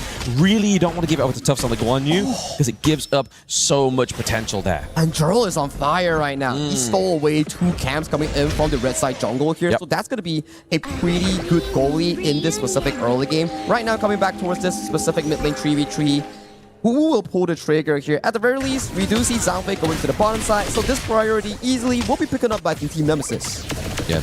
Team Nemesis getting the farm lane priority here now. Obviously, we know that Glorian wasn't quite level 4-ish there yet, so I feel like maybe if Boom had just a little bit more time on their side, that I feel like the engage would have been in the mid lane for themselves. But like you're saying, those stole away the camps for Jurl is clearly kind of created this lead here as well, that knock up there onto Tatsuri. I feel like they're just trying to bait somebody onto the side of Team Nemesis into the jungle, so maybe then we start to see the wrap around here for Danny. That could be the case, right? And if they can actually bait him in, and Tatsuri gets like a beautiful knockup with the help of the Agudo furball bounce, maybe that's like probably like a 4-second crowd control that could be pretty insane in locking down a specific target. But bottom side, Danny takes so much damage from CC. Yes, I mean, Eren hurts no matter what part of the game, right? Especially if you are a squishy hero within Honor of Kings. You really want to be kind of giving that over to your tank there. We do see, obviously, L having a bit of head time there, thanks to Tatsuri on the Lorian, just trying to just deny any kind of, like, formation down to the bot side, because we've been seeing time and time again, just trying to create some kind of dive here, dive potential for your enemy team. It goes to the point where you have TNX on that Ring of Fire into that Skyfall. So if Danny overtrades his health bar and Jurl and TNX just comes down with all their ultimates, it could be pretty disastrous here, because we know the Flowbar Marksman, yes, amazing level 12, amazing 4 item power spike, but if you get shut down early, you can't hit those item power spike at the important timers. Exactly. Speaking of important timers, we do get the spot for Dagger being built here for CC on the Eren, so we're obviously going to get that attack speed, we're going to get that little bit of a zap damage, actually a little bit of wave clear potential here for obviously making those pokes just a little bit more onto the side of Boom Esports, but we are slowly but surely approaching that 4-minute mark, trying to build some pressure down to the bot side. Now, like, how do you like this Eren versus Flowbar Marksman matchup? I mean, early to mid for me, I feel like obviously Flowbar Marksman has the power, but the fact is the health bar is just never there, right? So you're able to use your first skill just to kind of like poke him, slow him down. I like the Eren more. Yeah, I think so as well, right? Like, CC, if you are on the side of Eren, your all-in is stronger than the Flowbar Marksman, but if the Flowbar Marksman utilizes the range advantage and then just slowly chunk you up, then it's more of like a skill matchup per se, right? Absolutely. 4 minutes on the mark now for these two teams. We already see Nemesis make a good sure start here for the Tyrants. We see the Rapturous pipe being built here for TNX as well, so obviously the damage onto these monster objectives are going to be a little bit more of a pain game here for the side of Nemesis, and able to claim that Tyrant means that already TNX has had an actually really good start, because every time I keep looking over to these two portraits, he has the level advantage already. And to be fair, Carl should be one with the level advantage, because the clear for Agudo is a lot faster. Fully agree, right? With the furball, you get to travel the map significantly faster here. So props to TNX. Not only could he like secure an objective, but he's also keeping up on the farm, thanks to the fact that L and also Jurl are stacking up those mid lane minion waves, making sure that, hey, TNX, come over to mid lane. It's just farm galore here. That's what you can see from the goalie. 500 already over the side of TNX against his opponent Carl. You can already see what kind of position this has put Boom Esports into, right? They're playing very defensive in their own jungle, but you can see Jolie's here being a lot more riskier to be like, you know what, if I just land skill 1 at the perfect time, maybe Carl doesn't have the spike, maybe we're able to get that blue buff, but there it is, the landing of the Unbridled Outburst, but CC has the flash. But that means this could be the next game state for the side of Boom Esports. They know Eren has very little escapability now. Yeah, burning the flash due to an over-aggression here coming in from the side of Team Nemesis. With the help of the growth mobilization and Wild Growth, that tower towards the bottom lane could be a free and easy pickup coming in from BOOM Esports to potentially open up the game. But Tuff Z in a position here. If they find a rotation coming from Danny, that could be big. Yes, absolutely. Skyfall here onto Miggy. Me still has his ultimate though. He has the Undying, so it's okay. They have to clear topside minion wave, but we did see a bit of a go for the T1 down bot side. Obviously, the minions are going to get it for Boom Esports, but I feel like Team Nemesis have just kind of played this on two fronts. They've gone for topside aggression and also the mid lane, so both of those T1s there in those two lanes mentioned are already pretty low. And it's interesting, right? The BOOM Esports that we think they love to fight, but judging from their game starting from group stage all the way to the elimination decider match, the Suzhou bootcamp that they went for Honor of Kings Esports camp definitely did some level of improvement on BOOM's esports playstyle. It's not to say that it's not BOOM Esports, but it's a different level of BOOM Esports. Yeah, it's a new... They're changing their identity, right? Like, they're not kind of just completely throwing what they already do and what their strengths are. They're kind of like, okay, we've got our strengths, but how can we implement the knowledge we got from that bootcamp and basically form it into a better, reformed BOOM Esports? And it's showing here, right? I think it's going to be a very good story if, and only if, either of these teams win, and then they start advancing as a better team. But take a look at mid lane. Oh, yes. Already big aggression here. TNX just pushing them away, just making sure the game state as well. I mean, oh my goodness. Tatsuri took a lot of damage too fast, too quick, and first blood goes over to TNX. TNX got to be comfortable on that one right now. The little fire burn coming in from Nerza, something like, am I okay? I have 5% HP. And then starts taking it down. It's like, no. Blow it out. No, don't take me down. And then it gets me, you know? Yeah, it's already too late. Yeah. I mean, the fact that obviously the Blazing Capes item now, the second tier one, doesn't do that. Like, having the Nerza just kind of replenishes and replaces that. But something that's not going to get replaced right now is the T1 into mid, T1 top side. BOOM Esports, their base is surely, but slowly now opening up for the side of Team Nemesis. It's going so well for the IKL second place. They got mid tower, got Tatsuri, cause and effect, converted into a Crimson Golem Invade and that top turret here. Yes, BOOM Esports did trade one turret here, but take a look at the goalie. It's already 2,000 healthy coming in from Team Nemesis, only with one kill. Exactly. I mean, it's been a low-kill game, therefore they can't really contest these team fights. They've not really been going in favor of BOOM Esports. We're still waiting for that return, or at least a reaction here from them, right? Because now, they're still playing defensively, but it's now cost them their T1 lineup here. But there into the back line is going to be Earl with the rising tide. Can they get anything here on the side of Team BOOM Esports? Is going to be the case here, but the Mirage is put through as well. Draw survives, and now it's going to be Miggy into the back line, getting that pickoff. So 1 for 2, actually 1 for 0. That's an improvement here. Yeah, crucial mistake coming in from Team Nemesis. They want to capitalize on the goal advantage and push for that Azure Golden here. But my idea is Juro ulting Draw, and Draw was like, patient. Once the Moonscape Mirage ends, then let's use the ultimate to re-engage. And Nemesis, they acknowledge the fact, and CC getting down. Oh, he's laid up in the air. The Undying comes through, but I don't think it's going to be enough to catch on to CC here. Oh! It's the shove with that first skill here from the Umbrosa that gets him. The Unbridled Airburst here from Draw is phenomenal. The Stampede come through to try and stop Tough into place, keep Danny alive, because we've lost Tatsuri and we've lost Carl.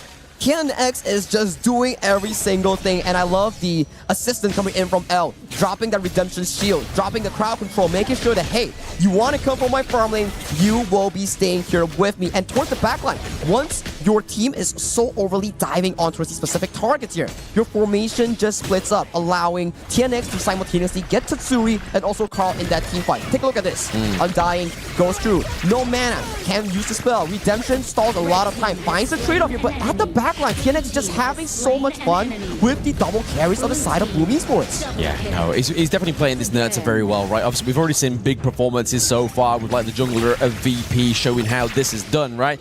But the one time BOOM really struggles in teamfights is when they are split apart. Because when they win together, they win as a family, but when they split apart, they find it so difficult to get back together, especially when you got a Guan Yu, especially when you've got the Nerza just keeping you all apart. It's like coming in from so many different angles here, and Raw, he already expended his Unbridled Outburst prior towards that, so it's going to be difficult actually defending it. 10 minutes on the clock right now. Both teams wants to play for this specific objective at the Shadow Tire. Unbridled Outburst goes through. It goes through, connects onto none, basically being used as a zone here. We do see, obviously, the Skyfall coming in from TNX. He's just looking to make sure that Danny's like, okay, I need to go back, guys. We got somebody falling in on me here. Draw is soaking up a lot of that damage. They don't have the tide turning.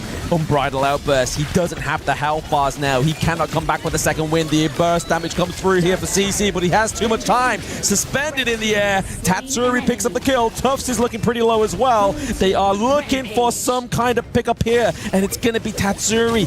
This Lorien needs a little bit of room. TNX is doing so much damage, but just not claiming anything anything more for the team here. Shadow Tyrant secured for the side of Team Nemesis, and how did TNX survive that? He didn't even pop his Blood Rage. He baited off Carl, Danny, and Droll to look at him while simultaneously drawing time for CC and Droll to escape for safety here. What a play coming in from TNX. Absolutely beautiful. I mean, the fact is when people say tanks can't carry, but then look at 4-0-0 here for the side of TNX, I kind of say, no, you just need to do better with what you have. But we do see, obviously, Tatsuri and Miggy now back up onto the gorge here. They are down the Shadow Tyrant. Team fights are necessarily going to be going into the favor of Team Nemesis, so I feel like, once again, Boom's kind of just been shoved back into this defensive position, and they're finding it hard to come out of there. Now let's check out the replay here, Blan, what exactly happened. So Tatsuri gets isolated by the side of TNX. Look at TNX. He popped the ultimate Skyfall onto his Carl, baited 3 men to look at him while Jurl finishes up the 1v1 with the Umbrosa in the Mirage here, and the Undying wears up at the weirdest time possible, allowing the side of Jurl to get a free pick and easy kill. Yeah, speaking of free picks, it looks like it's going to be a free pick of the Shadow Overlord here as well. Team Nemesis, once again, just kind of trying to set up that center stage for themselves in this game number 1. It's very difficult for them to actually try and make this come back into the favor of BOOM Esports, using the Arrow Storm there.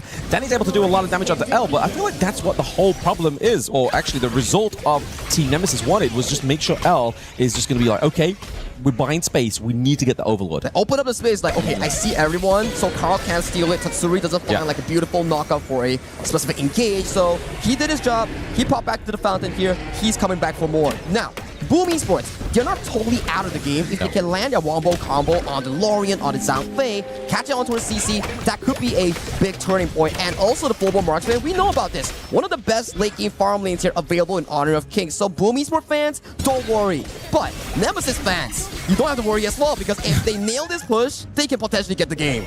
I think everyone needs to start worrying when the next team fight happens, right? Like, that's the point when you start worrying, depending on who comes in on top of that one. But I think with a wave clear potential here from BOOM Esports, if it's only one minion wave crashing in, I don't think it's going to be a problem for them as well. I fully agree, right? They need to make sure that simultaneously all 3 waves are coming in for their towers, so you can get more return on investment, I would say. You can get all the towers, you can get the jungle monsters, thus improving your goal lead further for the upcoming Shadow Tyrant fight.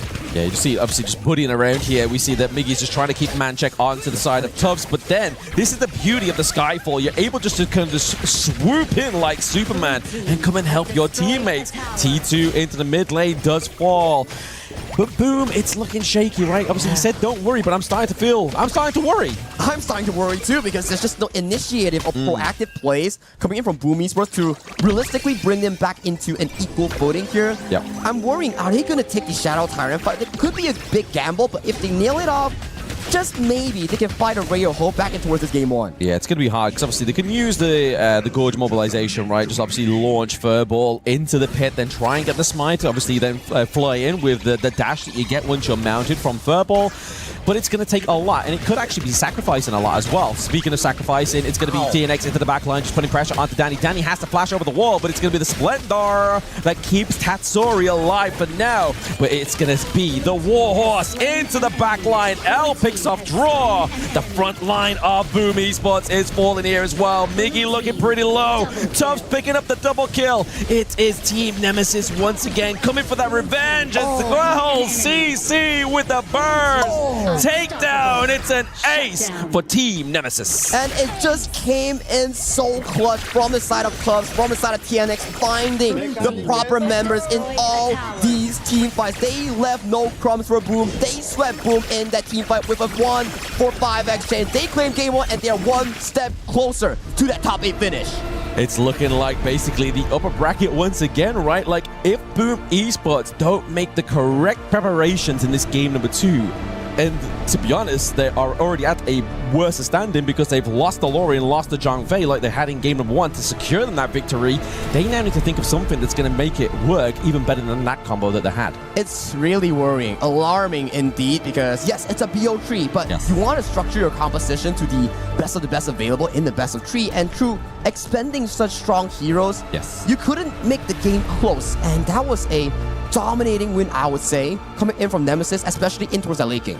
And not to say that obviously Nemesis draft was cheap, right? Like that had quite a few expensive picks, especially like the likes of the Guan Yu as well. I mean, Eren seems to be quite not the big kind of go for. Obviously, you have the Aoi and you have the Ali still available, but definitely one of the big makers within that farm lane.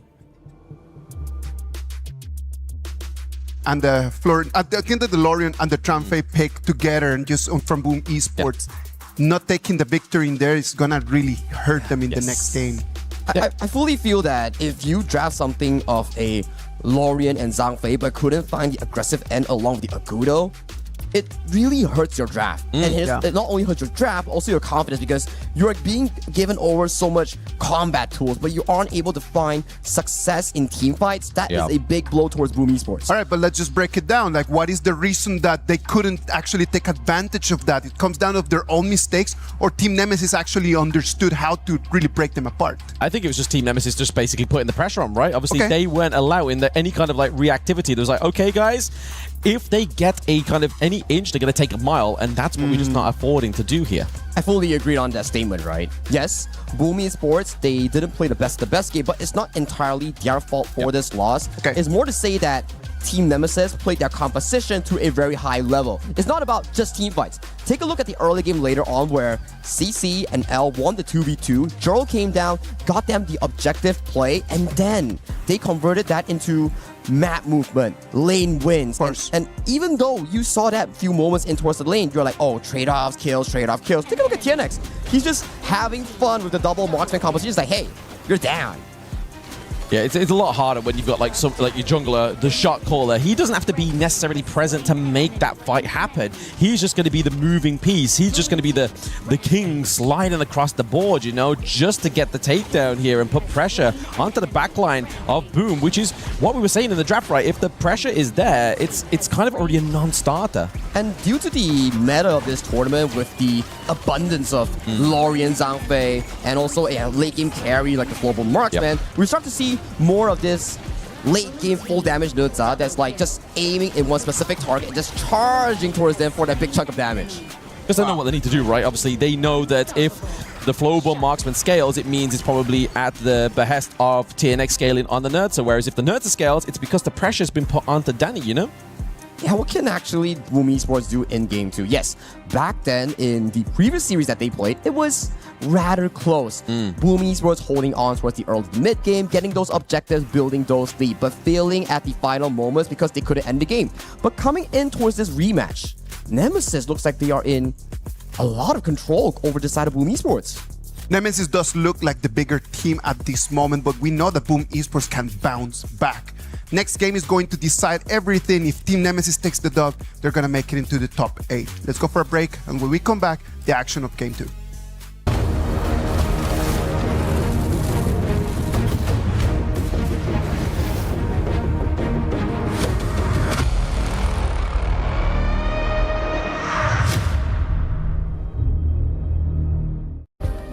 Play is in our DNA.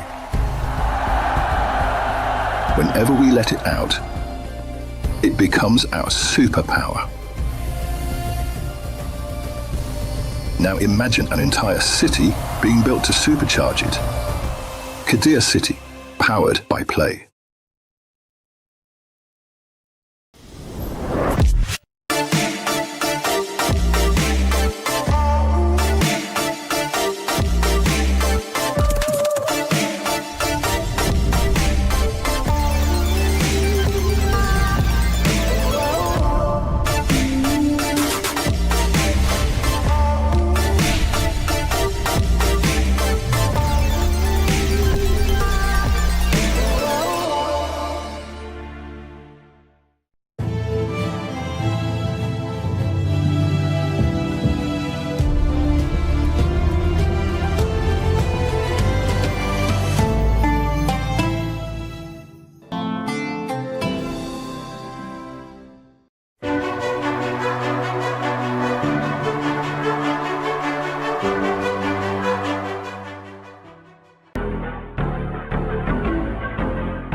Welcome back. This is going to be game 2 between Team Nemesis and BOOM Esports. BOOM Esports, the PKL champions, at the edge of the abyss.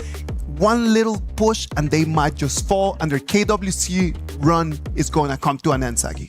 Well, that's the difficult part, right? You already have a PKL team beat goodbye to the stage today, which is Titan Esports Club, which they just lost just now in their previous series here. So you don't want to afford another one, which is their champions. PKL Spring 2026, back-to-back spring champions, just bowing out a tournament like this. That's going to be really sad and stressful, especially if you're a PKL fan. Yeah, like I said, with the start of the show, right? Obviously, this can be a very sad morning for the PKL region. Because like Sai said, TEC lost.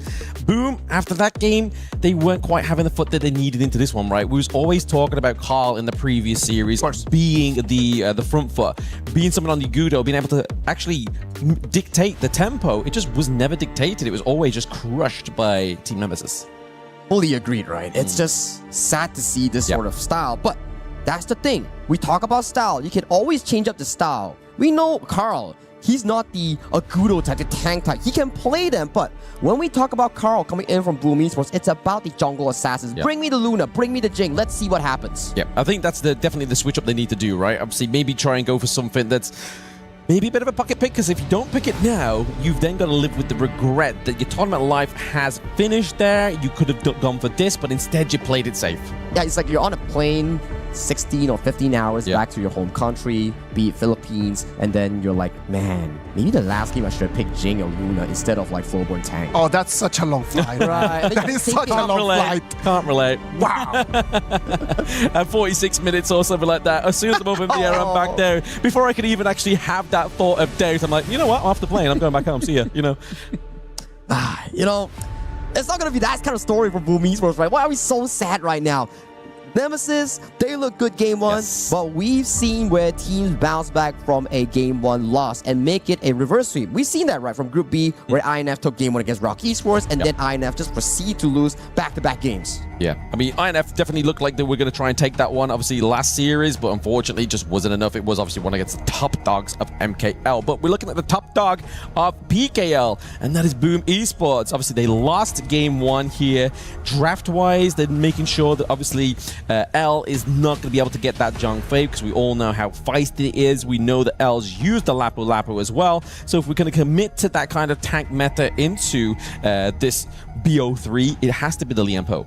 Liempo does sound pretty good, right? But there is also the concern is like, do you need a tank roam? What are you trying to play? Are you going to put Maggie on those Clash lane tanks and then allow Carl to play the jungle assassin? We've seen iterations of those, right? Where jungle goes assassin, roamer goes like some form of like a Diadea or an Anna, then your tank comes in the form of the Clash lane. I mean, we saw Jill on the higher last game, right? And that to me already sort of like showed signs of like just pressure just by taking away one of the side of BOOM Esports, mostly notably Mickey, right? And a lot of those team fights. But now he's on piloting the Lorian. Obviously, BOOM Esports weren't able to get the win with this pick.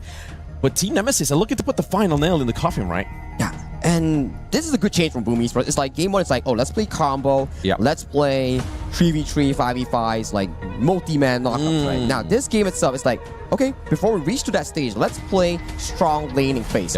You have the Lone, you have the Mort. So this is a very strong 2v2 matchup. Whatever farming that you pick, you need to make sure that your roam has a form of healing property that can actually keep you in lane. And then, that's not all. They also drafted the Charlotte, which is an amazing pick, into the Byron in the mid game. Yeah, but I mean, also these two picks into the side lane are very late, right? They're very late game orientated, but I do love that pick up here of the Motsu for draw, right? Obviously, we saw him using the flash, using that think inside the box against DCG. Like, that was probably one of the common denominators in that game too, even though they didn't win it. It was the thing that kind of drew them all the way to that late game. I fully agree, right? These are the things that we need. It's like, okay, we think about the late game, but how do we get to the late game? And there comes the Mozi here. Yeah, high risk, high reward. You don't really have a front line, but at the very least, this Mozi helps you set up a strong mid lane 3v3 or bot side 2v2. And then when you win those lanes, you convert that pressure into your jungle, into your mid lane, moving around the map, expanding that goal lead and map pressure. This is very interesting. Obviously, we got the Lorian onto the side of Team Nemesis. Normally, the two picks we go for is either the Garuda or a Xiao Xiao. With those two picks taken off the board, what do you reckon BOOM Esports is go-to here in the mid laners? That's a very good question, right? Maybe we look into things like the Princess Frost. That could be a case here. Or Angela is pretty niche, but still workable with a Mozi. But that takes a lot of combination and mastery on the roam and also mid lane. Absolutely. Like, I mean, Angela, you don't really want to burst out here. You're looking towards, obviously, Team Nemesis. They only have really Byron to be that strong front line, right? Like, he's the one you're going to be trying to catch. Or if it's played like Highland, you're kind of playing like Angela, like an assassin in that way, right? Like, that's a really good chance here, a really good style here for the side of BOOM Esports. Now, I'm interested to see, with so many of the mid lanes gone in this specific pool, we see like, what, 4 mid lane bans, Lorian being picked away. What is available for Tatsuri in that mid lane? You reckon he goes for like a surprise carry pick? Oh, it's going to be the Angel Line There slow. it is. Amazing. There it is. Very strong. I mean, it definitely slows down the engage, right? If you land that second skill perfectly, it really kind of just throws the entire tempo off for the enemy team. So I really hope that's going to be the case here for Tatsuri. I feel like it's really big shoes and a really big burden of responsibility to be had with that one. But when it's paired with something like the Motsu, I feel like it's easier to get those catches right. Cannon Blast, then second skill, you slow down. I remember it's back to our conversation in the green room where you mentioned to me like, yeah, some ultimates like Zhangfei Lorian, it's more costly to throw it at the enemy, and if you miss, you feel bad. But Angela and Mozi is like, 8 seconds, spam, I hit, spam. I don't hit, we'll wait for the next rotation. Yeah. And I feel like it does complement a little bit more now that the next pick comes through here for the side of Team Nemesis. You have kind of like your prime target if you're trying to be that anti-tank mage, right? Dream Roam comes through, you pop the Blazing Brilliance, there's no real follow-up to the back line. You're going to just use that Blazing Brilliance just to chop down the health bars of the Lorian as well as their marksman. I think it makes a lot of sense, especially where BOOM Esports, they are shifting up their draft a lot. I like the strong 3v3 control that they are generating. Yes, last game is more about the wombo combo, but how do you get to the wombo combo if you lose out the early game? So this time around, they're like, okay guys, strong level 4, let's play that 3v3, we win that 3v3, then we convert that pressure into valuable side lane pushes. I want to see BOOM Esports from the previous series where they made that engage into the enemy jungle, right? I want to see them come through with that one, deny any kind of steal for themselves if they do try to do it onto the side of Team Nemesis. I just want to see BOOM put Nemesis into the position where they have to react, right? Because we've seen BOOM do it.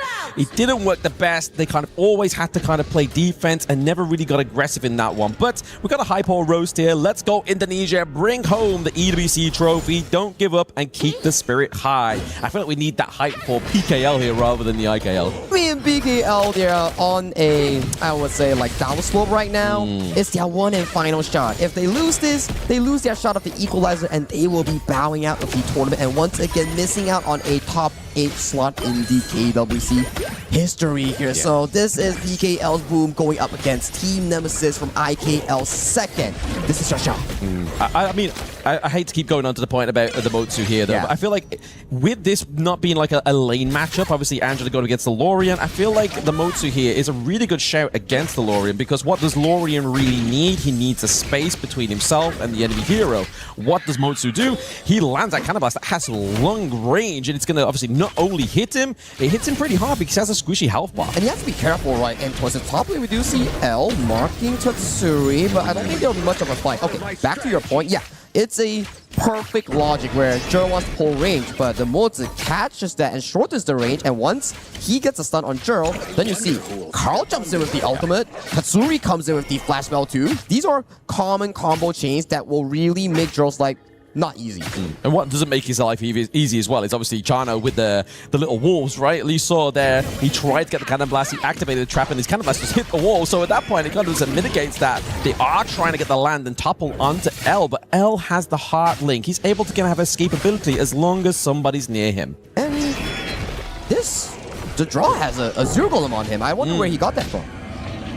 Questionable. He must have stolen it away. He must have stolen it away. That's the only answer, right? 10x doesn't have a Zero Golem here, so that's a pretty good steal coming in from the side of draw. Okay, and also interestingly enough, Nemesis pulled out a lane swap coming in the early game segments here, so CC will be all the way to the top side, farming safely for that 2v2 matchup. Yeah, we see that Joel as well as TNX taking quite a bit of chunky health bars there. Obviously, Angela doing a lot of damage as well. Right now, I feel like BOOM It's still early to two-tail. Obviously, I don't want to give too much hope away here because everything could turn by the toss of a coin, but there is a potential setup here for the steal of the blue. It's not going to happen. TNX only lets you steal that Azure Golem once, but this time around, he gets it for himself. Yeah, no, not the second time, the second time. He's learned. Okay, knock up there as well. We do see locked into place. It's going to be TNX on the monkey. But still, he's still naturally tanky, right? This hero, this pick, is not quite like something, a pseudo-tank. He's generally got the good base health. He's able to kind of go in the early game without the automation to keep himself alive. Oh, maybe you're being caught out by the bit of heart link. You're just taking a bit of a damage here, a lot of rotations. And back to the point where you talk about Monkey, yeah, it's not only just pure health, it's also the tankiness that he gets from the mass accumulated here. Joe, trying to set up for the play. Yeah, trying to set up the play there. That's a 3-man knock up onto the Lorien Orb there. Joe playing that one perfectly, but still, there's no follow-up. The dive. When you're looking for dive here for the side of Nemesis, you're really looking, obviously, either Monkey to follow with the Dream Roam, or you've got this, obviously, Spark Mace here, and Byron with the knock-up as well, but none of them are there, so I feel like it's kind of, it's flashy, but there is no real kind of like lethality without those two. And I like it, right? They are not like overextending because like, oh, it's a 5-man, 4-man combination. Let's just jump in. They're like, okay, TNX not there. Let's just hold our horses here, pull ourselves back, win between the HP trade-off here, then let's convert that into map pressure here. But if they really want to fight, it's going to be at this Tyrant that's going to be spawning at the next 4-minute mark. Yeah, it's all about discipline, all about the decision here. Something that BOOM Esports kind of disregarded in that game number 1.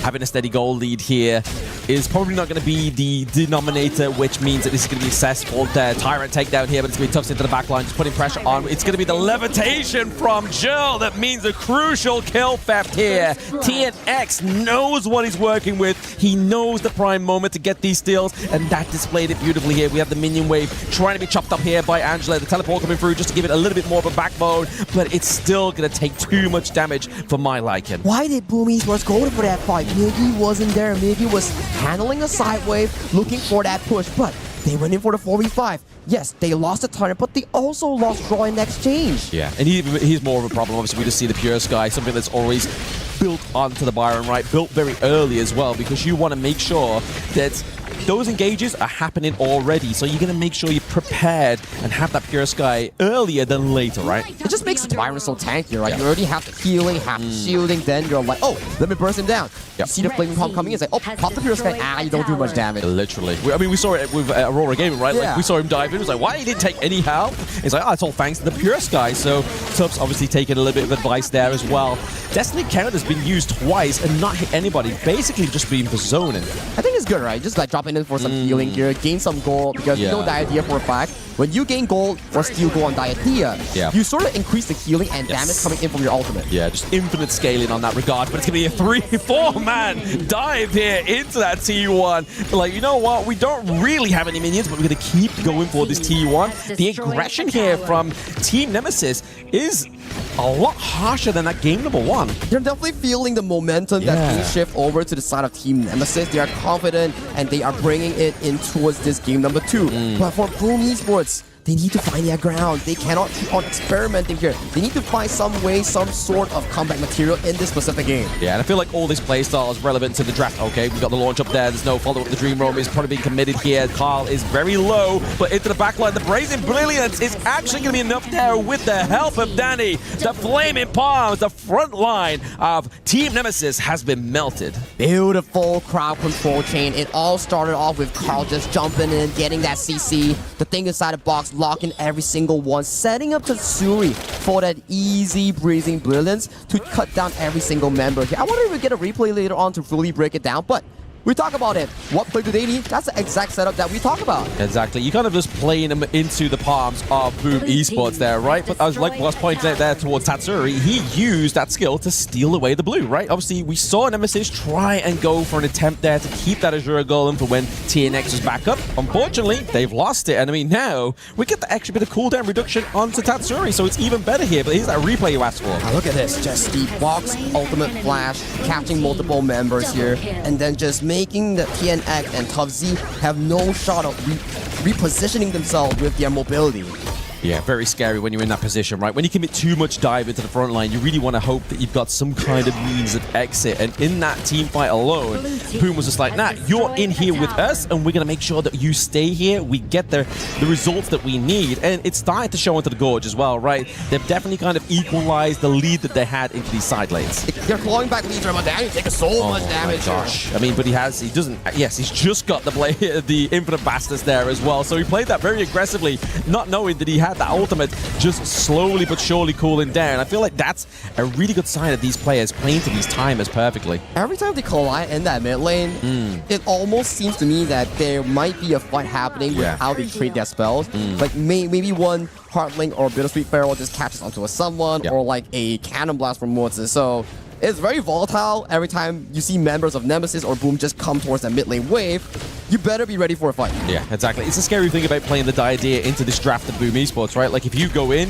overcommit, you're locked down. The bit of it, like the Heartlink may not save you because you've used the Blazing Brilliance to drive away your enemy's teammates. So there's no real kind of return out of that team fight here. The Vanguard just putting pressure on here. We are seeing a Boom Esports being very patient, like hiding tag a hidden dragon, right?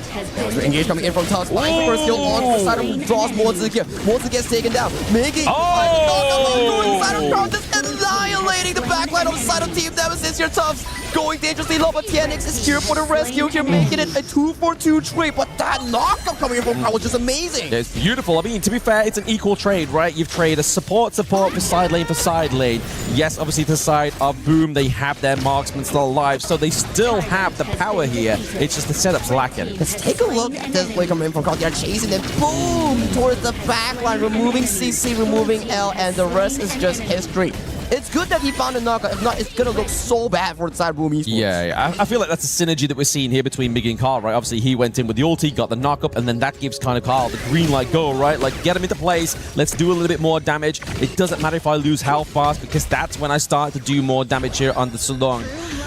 But before we run away with the fairies here for the PKL, right? Obviously, still knife edge with the gold lead, right? You know, equalized gold lead, kill lead, sorry, both for a piece here. It just seems to be, once again, we're at that kind of story that the team fight is really dictating the victory here. Even the overworld pit vote here is like 50-50. Yeah. Like 40-60 between two teams. That just shows how neck and neck these two teams and regions are, and none of them want to relinquish that control or bragging rights to their opponents here. With the 10-minute mark hit right now, Shadow Tyrant has been started by the South Team Nemesis. What does Boom Esports do against this? It's burning down fast. Yeah, it's burning them fast, but we are seeing those orbs being thrown around there. Team Nemesis with the claim, and now we start to see Boom Esports on the run. Carl overcommitted there to try and get the steal. Danny is now being stalked by Tufts and locked up by the rest of Nemesis. Nemesis here are looking to get that push down to the bot side. Draw found in the brush. He's going to get taken down, but now there's two members surviving here into that mid lane, but they are not worried about the mid lane. They're looking to just put pressure down to this bot side. T2 falls. It's a disaster for the side of Boom Esports. They did not find a steal. They lose Carl in that exchange, and they aren't able to potentially defend this turret here. Dream Roam. Jill with a teleport, and then literally right after, follow up by the Dream Roam is beautiful aggression here from the side of Team Nemesis. They're not looking to entertain that 3-game best of 3. They're looking to just keep their momentum and keep their score going here, the 2-0. It's looking so good for Team Nemesis, and they're still going for more. Yes, they're just looking for even more blood here. They're not quite happy with that one, just waiting for some kind of minion wave to come through, but they're still waiting for the kills to fall here onto the side of Boom Esports. Draw falls. We have Tatsuri back up in a second. Now, can they keep that base alive? They seem to be wanting to go for a game-winning push right now, coming in for Sarah Team Nemesis. The wave is trailing towards that bottom side. You have 15 seconds to look for a Hail Mary defense. This is your moment, but you need to find it. Jill just placing these orbs very nicely into the backline, but it's going to be Miggy overcommitting there. He tries to stop them from pushing, just keep that minion wave down, and he does his job. He makes the sacrifice, but now we need to see that they're going to create some kind of play for into the mid lane, just completely run that lane down. At the very least, Boom Esports, they bought a sign of relief, and they can still have any sort of comeback moments here. But 5,000 gold lead at the side of 12 minutes here, with both your Crash and Jungle down, it's just going to be more strong structural damage in favor of Nemesis for the next upcoming few minutes. Yes, it's not looking too good for them, right? Obviously, they have the empowered minions down bot side.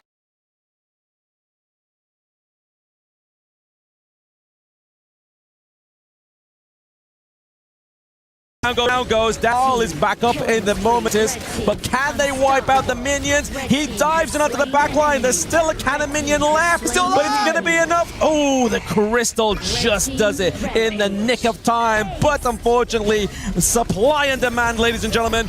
Minion wave into the mid, minion wave down to the bot side, and Team Nemesis are going through to the playoffs. Welcome to the top 8, Team Nemesis, and this is your first IKL team qualifying to the playoffs here. Rejoice, IKL fans and PKL fans. BOOM Esports faltered in this decider match of this group. Congratulations to Team Nemesis. It's going to be the next team moving into the top 8 of our KWC 2026. Sadly, on the other side, BOOM Esports for the PKL, the top 8 still seems very far away. It does. It still seems like a very far distance into the future, right? Obviously, they have to try again next year. Like, that's the harsh reality. They definitely tried their best within that one. I felt like Game 2 was definitely a better performance, right?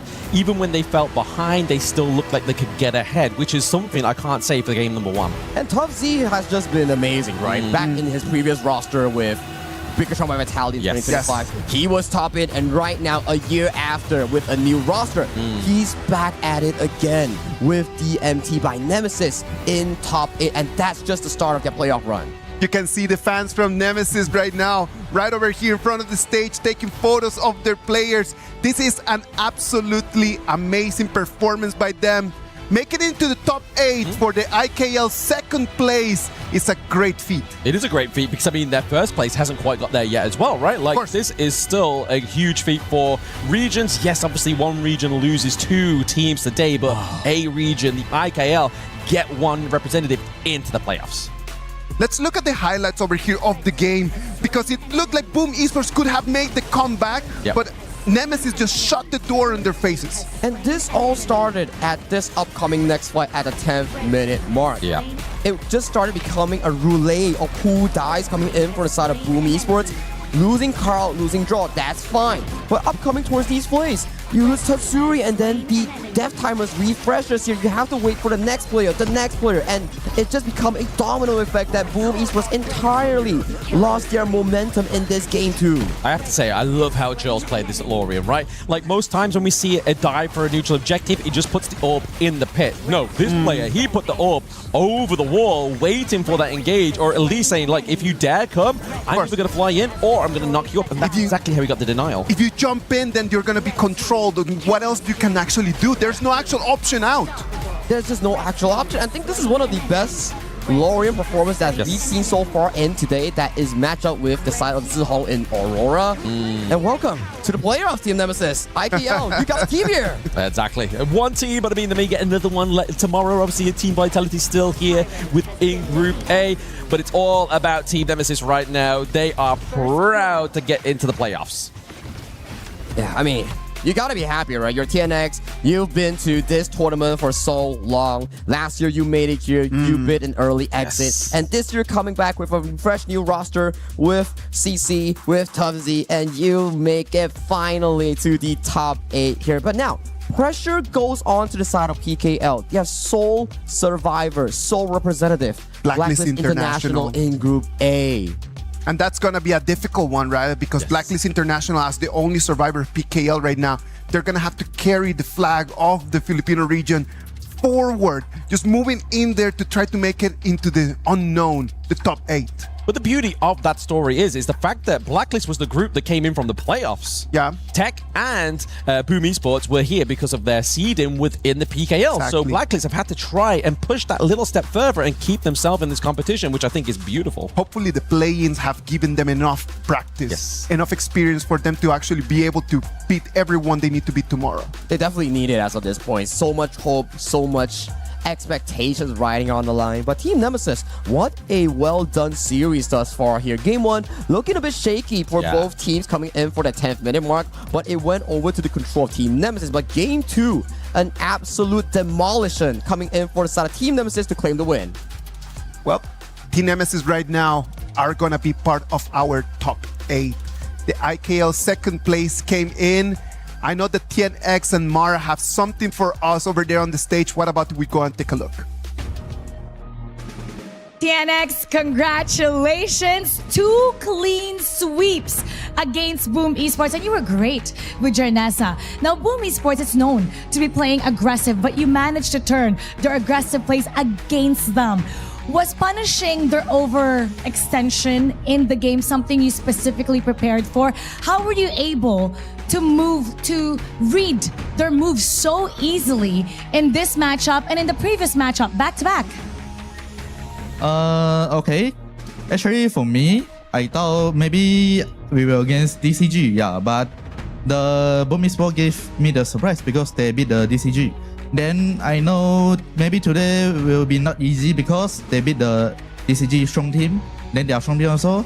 Then I know I cannot too afraid. I need to carry the game. Yeah, that's a key we win today. Yeah.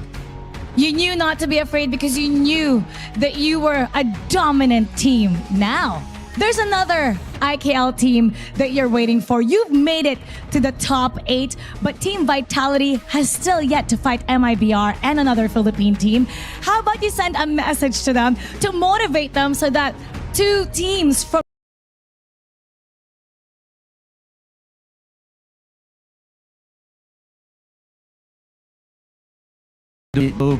because they are champion IKL. They are really strong. I am excited to fight them and meet them in the playoff. Yeah. You want to fight them and meet them in the playoffs. Now, everybody, for sure, from Indonesia are really happy with that win. How about you send a message to them and invite them to support you? Thanks for your guys' support. I know now already late in Indonesia, but thank you for you guys keep support us. Thank you. Congratulations. And we're looking forward to your next match. We'll head back to the casters. Lead the Gorge. Thank you very much, TNX. Thank you very much, Mara. I know that the teams not only need the coaches and the strats, they need the support of their fans. And seeing here so many Team Nemesis fans coming in, flying all the way to Paris, France, is actually something very nice for them to understand the support and what they're playing for. Absolutely. I mean, TNX has been one of those players I've been watching since Season 2 Invitational, and that seems like a way long time ago. Back when he forgot to take Smite on Dune. So you can see where this guy has come from all the way to now. And this is one of the reasons I got into esports, is these players' stories, these players' journeys. And I'm so happy for TNX to finally get in to those playoffs again, especially with this IKL team. And back to his interview with the side of Mara there, he actually gave so much respect for BOOM Esports because BOOM Esports defeated DCG, who they claim are a valuable and tough opponent here. And then coming into us as he was saying that, okay, we can't be arrogant, we can't be overconfident, we gotta lock in. And he locked in, and look what they rewarded him. It rewarded both his team and IKL a slot to the top 8. Well, that's actually really good. The PKL champions right now, they're gonna have to go back, try to recover after this because the year has not yet finished. They still need to go back and start thinking about the next season, thinking about next year's KWC, and trying to make their way back over here with us. Exactly. I mean, if you think about it, in a weird reality, like last year was the reverse, right? Obviously, Danny's team got through to the playoffs, whereas TNX's team was knocked out. This year, Danny's team gets knocked out, TNX's team goes to the playoffs. It's like a complete switcheroo, which once again just brings the excitement to the Kings World Cup at EWC 2026, right? It's just, you never know what the story's going to be. It's never a fixed storyline. It's always about redemption arcs, revenge stories here, and then coming in towards this specific matchup. Stakes are just never been high, right? You have PKL looking for their first top 8. You have IKL, like what? TNX looking for its first ever top 8 as well. Everybody is coming here for something, but in a competition setting, only one team wins. Only one team wins. And I mean, we still have one Chuck BR within the mix, right? Obviously, we still have Los Fernandez tomorrow. We still have, obviously, Blacklist trying to get into the playoffs, like you were saying there, as well as Team Vitality. But you also have the KML team. You have Virtus Pro. They are a team looking to kind of maintain that height that the players of like Highlang 90 achieved last year. That top 4 position. That means for the global teams, that's huge. It's never a dream. It's always something that you want to consistently push your record is like any games. You just want to like top your previous rank, top your previous leaderboard, top your previous time record. And for all these players out there here, some have achieved that today. But for tomorrow, there's going to be more and more series revealing who will leave the stage and who will join the top 8. And one of the difficult things about when you come here to the lower brackets is that it's do or die. There's not tomorrow. So the pressure on them, they cannot lose a game, they cannot lose a match, or else they're going to end up going home. Yeah, exactly. I mean, you have to decide the match first thing of the day, so someone then leaves, and then even if you make it through to that next game, you know that like, that could be me literally in about 45 minutes, right? Like, there's a lot of time that there's not enough time for you to make the difference of I'm staying in the competition to my key could be crushed next. And I think that's one of the scary things, but also the beauty of KWC, right? Like, it's never promised, it's always earned. Never promised, never earned, and then you're gonna be crowned by honor as well. So, coming in for tomorrow, it's gonna be our last day of the group stage, and you only have what? 2 more final slots. Yep. It's just like that. You don't get like 1,000,000 slots, 1,000 slots. It's only deserving for the 2 teams. Before we start jumping into tomorrow, what about we review a little bit about the action of today? We had the Group B. Aurora Gaming, they came in, they had that rage inside of their hearts trying to prove that they needed to be there in the top 8. And sadly for Influence Rage and sadly for Titan Esports Club, it was the end of the road. Yeah, it's got to be a bit of farewell for somebody, right? Like, not everybody can be a winner. Like, somebody has to fall out of these brackets. And unfortunately for, obviously, not only the PKL region, but obviously the Chuck BR, they lose 1 representative. Yes. And now it rides on to their first seed, because normally it's always the second seed that performs them. And actually, right now, when you look at it like that, last year, top 8, we had Chuck BR right over there. So the pressure right now, tomorrow, on MIBR loss is going to be so high. And MIBR loss has not been the best achiever in international stages thus far. So it's something that I need to look forward to. But let's hop into Group D and exactly what happened today. With the match just now, Team Nemesis beat BOOM Esports and they march it towards the playoffs. BOOM Esports is going to join Deep Cross Gaming on the way to the airport as they need to go back home due to the way of the tournament, how the tournament... What? Are they not going to go to the airport? What are you guys talking about? Making me look like a bad guy right now. Isaac's about to pull out the plane ticket out of his pocket. It's like, here you go, guys, go back. Like, congratulations, here's your ticket back home. You guys are funny, man. You guys are funny. KK Esports and Team Nemesis are going to take the 2 tickets from Group D into the top 8. I mean, those teams are obviously at the upper part of those playoffs, right? They are looking for that next part because they